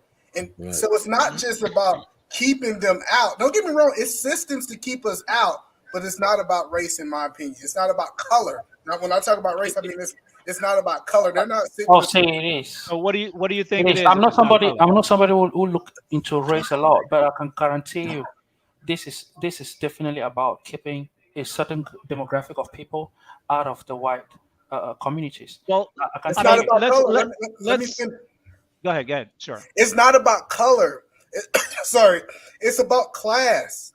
It's not about keeping black people I would out. agree with that. It's about keeping broke. They don't want broke white people there. They don't want broke Asian people there. And when you understand that the world have really switched from race to class, because I think the upper class do not want to associate with the lower I class. agree with that. That's true. And so that's what I just want us as black men to understand, that if we want to be able to live in these neighborhoods or take over these neighborhoods, we got to be able to increase our assets. For example, I see in your situation, say for example, if you own a home with $20,000 worth of equity, or you own a piece of land with $50,000 worth of equity, I'm telling you that whole situation would have been different when you was talking to him, because you got some collateral. Yeah, Some skin in the game. Assets. There's some You're right. skin in the game. So that's the difference. That's true. So But one of the things. Okay, God, I'm sorry. Last thing I'm saying is the only difference is we understand that they have created the game, and instead of us complaining about color, we need to find a way how to play the game. That's the only thing I have learned in the last 6 years. How can I play the game where I walk in a bank and they're not telling me no? Like, matter of fact, I had banks when I got ready to buy my house. I had 6 or 7 banks at begging me to go with their bank instead of that bank. We can make ourselves look more. We can make ourselves look more enticing if we start changing the narrative, and that's the only point that I was trying to I make. had to put That's a good point. $50,000 down That is for a my good home. point. You see? 50? Yeah. Wow. Yeah, no cap here. I mean, seriously, I have nothing to lose. What I'll say is this: one thing you said is true. Is we need to start acquiring assets. If we cannot buy a house now, we can see a piece of land for definitely a piece of land for $20,000. Buy that, keep it in just about 2 or 3 years. That's why you see, Iman, we need this discussion going, please. We need to come together as business people, people with this kind of minds, and like I've learned something from you just now, right? About acquiring assets that can help you negotiate in terms of acquiring a loan. That's something that many of us don't know about. Well, anyway, I had to learn the hard way last year when I was trying to buy a house. I needed to buy one before, that thing that happened. Homes became very expensive. My house now has an equity of almost $100,000 just about 1 year. Think about it. Just so, which means if I sell now, I'm gonna get so much money on it. That's something that we need to. If you cannot buy a house now, get a small piece of land, keep it. In 2 years, Well, it may grow to something. So I want us to organize, maybe have a different meeting that will meet maybe some of us with like minds and come up with strategy to how we can educate our people, help them in domains where they are weak, and we shouldn't put profit first place in terms of doing this. Absolutely. It's about pulling our Absolutely. community ahead. We will have a lot to gain when we see them moving in the same shadow that we are moving in. Sorry And to for make the interrupting. community self-sustaining. I think that's Yeah. what Mr. Lee is. If I may correct me if I'm wrong, but I think that's really what it seems to me you're talking about doing with your programs is to make the community self-sustaining, not necessarily to compete with other communities, but just to be able to be self-sustaining within itself and not have to depend on other communities. That is totally opposite from what I'm looking to do. First of all, what I'm looking to do is change the image of Black men. That's what Black Alpha is all about. That's number one. Second, I want to create opportunities for Black men so we can raise our value in terms of the medium income for Black men. I would like it to be at least 80,000 to 90,000 and not 42,000. That's something else. The next part of what we're looking to do is with regard to changing the community. I want to see the community improve, but for me, the most important thing is that Black men have to, without question, we have to compete against the alpha men of America, white men, period. We have to compete, we have to challenge, and we have to overcome and succeed, not maybe in every arena, but we've got to make our presence known that we are now in this game. And not only business, but I'm also looking to see if we can develop ourselves on the political landscape and also become a challenge there as Black men and leaders. Because that's the only way we're going to change our community. The Black woman is always talking about, well, we ain't see Black men doing nothing that we should follow him for. We have to really compete in America and succeed. And we have to succeed to the point where it becomes noticeable, but threatening. Threatening. We But need Mr. to Lee, you know what Yes. I'm sorry, you know what my confusion with that comes in at? Because when I was listening to the example that you gave about I believe you said it was the Hasidic Jews in the Heights. Right. Like Crown okay, Heights. so right in Crown Heights, right? And you said at one point they had 4 blocks and now they basically own the place, right? Correct. But like so basically this is when I look at it, this is what I see. I see Black people, white people, and then like some Mexican people really competing in the political sphere and the financial sphere. But I don't really see the Asians or the Arabs or the Hasidic Jews. Like I don't see them out in the media, is what I'm basically saying. Like 'Cause they don't have competing. to be. Is it a background competition? Because they don't have to be. You know why? Because they got money. When you got money, You are invited to places where people without money are not invited to. You could throw a dinner for $2,500 a plate, and that politician is going to come there because you're going to raise him 100 grand or 50 grand. And then you're going to sit down and have a conversation about what you need for your community. You don't have to be protesting in the street. Come on, man. See, we don't understand how the game is played. Yes. We still playing the game like it's 1954, 1965, marching and protesting. Soon marching and protesting is going to be against the law. What you going to do then? It's already outlawed in Russia. People try to protest, your ass going to jail. Okay, no protest. They're trying to outlaw protesting in America. We have to grow up. Like Ida Man said, when he make a decision, if he's going to recommend a non-black company versus a black company, the black company has to be on par of excellence. You can't be some out of my garage shop and you want to compete with a man that's got a business established. He's got $1 million in revenue and he's got 20 workers and it's just you and your homeboys. No, that ain't gonna work. And see, in the black community, that's how we hustle. That's how, no, I'm not looking for that. You got to build a business that's a real business. And you got to come to the table as a pro. Go ahead. I'm sorry. Paperwork is so important. When you say, hey, I got 40 employees, and then we go, because you don't understand everything's counted. Like, you say you got 40 employees, I should be able to go to the Department of Revenue and see that you paying L&I insurance. I should be able to, it's so much that I think we just try to get out and do, and we don't do it the legitimate way. So we got to be legit too. Absolutely. Okay, hey, Simon, welcome to. I'm sorry. 1 second. Brother, I'm gonna get on out of here, man. I just want to say salute to you guys, man. I'm glad you're doing this thing. Keep doing your thing, OG, and all you fellas, man. Keep learning, brothers. Keep learning. Okay. No doubt. Salute, Hank. Well, we're going to be wrapping up in a few minutes, but Simon has been very patient. He's been waiting to jump in on this conversation. Welcome, sir. Welcome to Sage Talk. Thank you. What do you have to add to the conversation? Appreciate it. No, I've been waiting to get onto your panel for some time because you speak truth. So it's been, everyone on the panel has been very insightful and very thoughtful, and they've said a lot of things that I was thinking of in the first place. Like it's been a minute. I was waiting. Everyone's just talking, and they've said a lot of things. I mean, in particular, why I came on was African Gem because I get that perspective. I have a sort of like real life perspective in that sort of sense.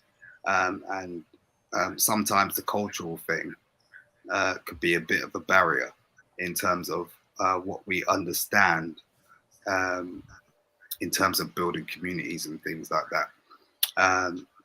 So I can see the challenges that come with that. And the thing is we are actually a global community, and I don't know if African Gem has had that experience in terms of having the global community experience. Well, he said he's Pan-African, so he's linked into the Pan-African. Pan-African doesn't mean like global. That means like, Pan-African. Well, Pan-African is usually has been a one-way relationship from Black America reaching out to Africa. So if he's from the continent and he's communicating, reaching back into Black America, or since he's come, he's having those relationships, then he's getting linked into the culture and to the thinking and to the history of Black Americans in this country and how we move and the difficulties that we may have had to go through over the past time since we've been here. So I think he cleared that up a little bit. Would African Gem agree with that? Yes. Yeah, of course. I already cleared that up. So like I said, there are many have encountered many African Americans, my brothers I work with, especially who think I don't know until I start talking to them. I mentioned so many things in the history of Black people here that they ask me how I do come to know about it. It's because I am excited to be part of the change in the black community, wherever it is, even in the United States or Africa. I'm not just doing the work here, I'm also doing the work back home in my country.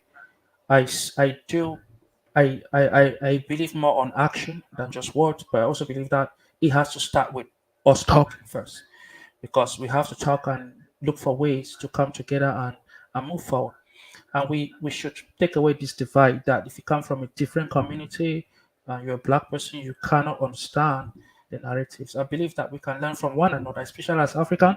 There are many things that we can learn from the culture, regardless. Black people here, you came with the same culture. At some point, it was missing, but it doesn't mean that it wasn't there before. So, just like my brother here who got married to a lady from a different community, it doesn't mean that his voice doesn't matter. We turn to a lot of time because trust me, I've had this. I remember when I just came in the United States, and my first job was at Walmart. Cannot forget in Virginia, and the highest people treated me with so much disdain where the same people who looked like me. I was very surprised. Like the racism they preached to me every day, instead, like the white folks treated me better. Like I was like, but you know what? I smiled at it. I was like, no, I ain't gonna return that. They were like, oh, you guys think that when you come here you're better than us. I say, I just came here. I don't even know what you're talking about. So see, this is a thing. But if I took that, and I can guarantee you that many of my African brothers and sisters who have turned away their backs because of comments like that. And they are making the same kind of similar comments back with the image they see in the media. They're using that as a literation, as a retaliation. And I've told them this is a well designed thing to get us apart. Those in Africa, those in America, we have something to lose if we do not finally settle this baseless dispute among us. I laughed at it. At the end of the day, no, they were calling me the N word, right, and mocking at me. And guess what? I laughed at it with them. I was like, they thought I was ignorant about things like that. They don't know that I know a lot more than them. Those are like, this guy from Africa, he wouldn't care about that, right? Right. I laughed at it. And guess what? I put them together and I started telling them why we are where we are today. And guess what? Most of them, till today, they really appreciated that moment. But if I tried to fight back, it will have been a permanent enmity between both of us. So I want to say that please do not say that I'm from Africa. I think that I don't understand the struggle. At least being here for 12 years, and not just 12 years, I'm going to coming back 12 years of constantly talking to many people. How many Africans do come to panels like this and voice give their voices? That is because that person must be somebody who is willing to see that change come into the black community. And if you see me do that, that means I know something. If you want to challenge me on it, then we can start talking about history. You'll be very surprised of what, and I'll tell you where we went wrong. And that's why I was saying that we need to start fighting back, because I've looked through our history. The time black men actually made the change is when we started fighting. But when we're fighting, think about the Malcolms, the Martin Luther King. Since those guys went, we've had none since then, and it changed the narratives. Let me tell you, even though they were shooting some of them and hanging on a tree, let me tell you, it definitely brought some. It definitely got them they started listening to us at some point in time. But we sat quiet when they noticed that what gave us the power was the family that we had. Because at any point in time when you see a black man going to march, there's always a black woman holding the arms and they're moving together and they're talking. Right. When they saw that this is what is going on in that home, how about we knock off the weaker vessel? And when they knocked our women out, we sat quiet and watched at them. And since then, they have used them as a tool of ridicule, and they have destroyed us completely to where people now look at us as weak and think that we cannot control our women. Meanwhile, we can't say a word without the big government coming in and trying to intervene. But we have to be able to wake up and let them know that if you cannot let me raise my children, I do not want you putting bullets on them in the future when they turn out negative. Because when they go back to the streets, you prevented me. So we have to hold them accountable, because we say that you're preventing me from holding these kids accountable and bringing them to a way they become valuable to society, because you need your presence filled all the time. It is a tap that needs to keep on running. And you know very well that if you keep us away, this is what is definitely going to happen to our children. And you're going to start putting bullets on them on the street and calling them all kind of names. And Let then me say, ask about, Mr. who Lee, are hold on, the real quick, Yeah, go real ahead. quick. I'm finna get ready to get out Go of ahead. here too. I want to give Yeah, I my want everyone to respects. start making their last comments. So this will be yours. That's my last And comment. when Jem is finished, that would be his. If Simon wants to add something to rebut, he's Yeah. more than welcome to do so. Then either man and then myself. Yeah. Go ahead. I want to say thank you so much for this platform. This is definitely my first time viewing this one. I will not be my last. And I'm definitely going back to watch that episode from the 20th. I'm going to do that right now because my lady sleep and left me alone. So I'm going to watch that one right now. But I want to say salute to you, Mr. Lee. Salute to either man. Thank you for the information you blessed us with today. Salute to Hink, African Jim, Simon, all the other panelists. A big salute to JR. Man, you were an answer to my prayers for all those years when I was on Facebook, wishing that we had a platform like this. You made it happen. If I ever am in your grace to be a part of it, that would be great. And also, I want to say real quick, African Jim, man, thank you for everything that you just said. Thank you for aligning yourself with your brothers over here in the struggle. When I was in college, I went to Malcolm X and Harold Washington here in Chicago, and a lot of those African guys, they wouldn't touch us. They wouldn't build with us, and we were even told that they were told when they came over here to avoid us. And so to see you now here, 8 years later, and having a different mindset and aligning yourself with the people here and being informed and everything, that's very powerful. And I'm going to do my best to continue on my platform and try to be a better version of myself in my real life and in the YouTube space. Thank you all so much. Thank you. Absolutely. Well said. Well said. Thank you, sir. Hey, Simon, you wanted to add something? Closing statements? Yeah, just peace to Lee. Peace to Lapeef. I really appreciate Lapeef. I mean, he was the eye. E with the man, Williams. I see you. Like, appreciate you too. And African Gem, you brought it. You know, we get this. And I think it's going to take, a bit of a while for us to actually deep dive into these conversations, but we appreciate you. Senior podcast, I'm going to sub you because you've been chatting some sense. But Lee, thank you very much. You are coming across as the real Godfather. Nah, just call me the ancient one. Take care. You heard me? Yeah, I said, call me the ancient one. The Indiana Jones. Taken. Yeah, we're digging in those crates. Yeah, the Godfather's already taken. All right. Peace. Okay, Thank either you very man. much. Right, see you. Sure. Any closing statements? Yes, sir. Mr. Lee, I'm gonna say something that people don't like. I know a lot of people said they didn't like this, but it's the truth. What we need to do is we need to draw a line in the sand, and we need to separate the Black people that's going in a certain direction from the ones who want to stay where they're at. And we need to build a community with this class of men who create a new image. Everybody's not coming. And it's I'm our down with you time. 100%. It's Just time give me the chalk and tell me where to write. and really, it's our time to start separating us from people who don't want it and stop trying to pull everybody, because everybody's not going to come. And it's a group of men that want something different, but we got to get them away from the men who want to stay in the same situation, in my opinion, Mr. Lee. Well said. Thank you very much. I welcome you coming back on the program whenever you like. I will say this, that one of the mottos to my show is, I'm not trying to change you. And what I mean by that is exactly what you said.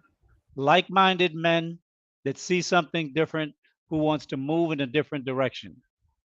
The people that wants to stay where they are, we ain't trying to change you. You can stay right over there. And we are going to just move on.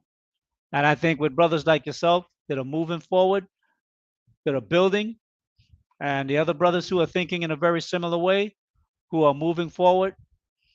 A year from now, when we look back at the first anniversary of Sage Talk and the things that we would have accomplished in that short time, I think is going to be very dynamic. So this spring and this summer, we're going to have some things rolling out, and I want you to be definitely in the front line with us as well. So thank you very much for coming on board. Yes, sir. Thank you. Okay. Hey, JR, you want to drop the music and start shutting us down? Appreciate it. To the chat and everyone who has been here with us, man, this has been a record-breaking, almost 6-hour stream. But we had a very good conversation today. We talked about a lot of things, about high-value men and about the women in which they choose and what are their real value to the community. And can these men make a change and be of influence? And will their voice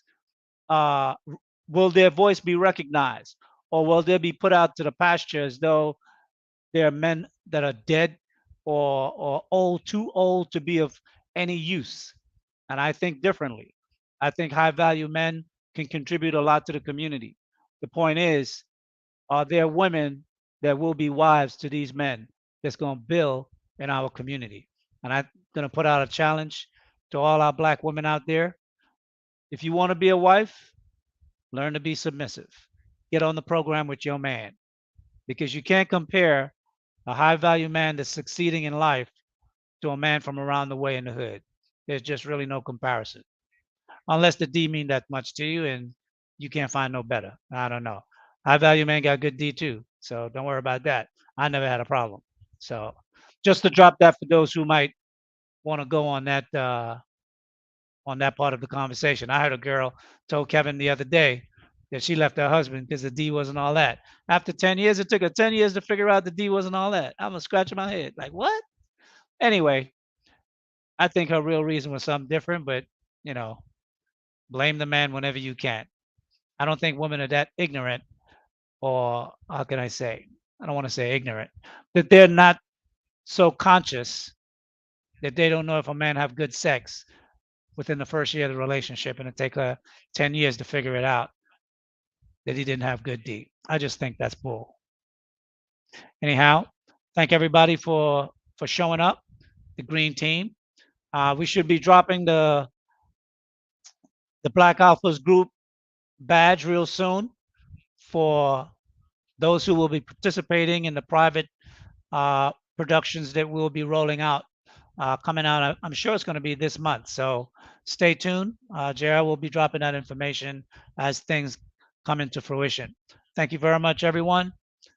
Have a good evening. All right, Lee. I appreciate you finishing up at the gym. Make sure you guys hit that like button. Also subscribe to the channel. Get your tickets to Houston, April the 23rd. And it's been a great show. If you catch it just tuning in, catch it on the replay. All right, y'all. We out.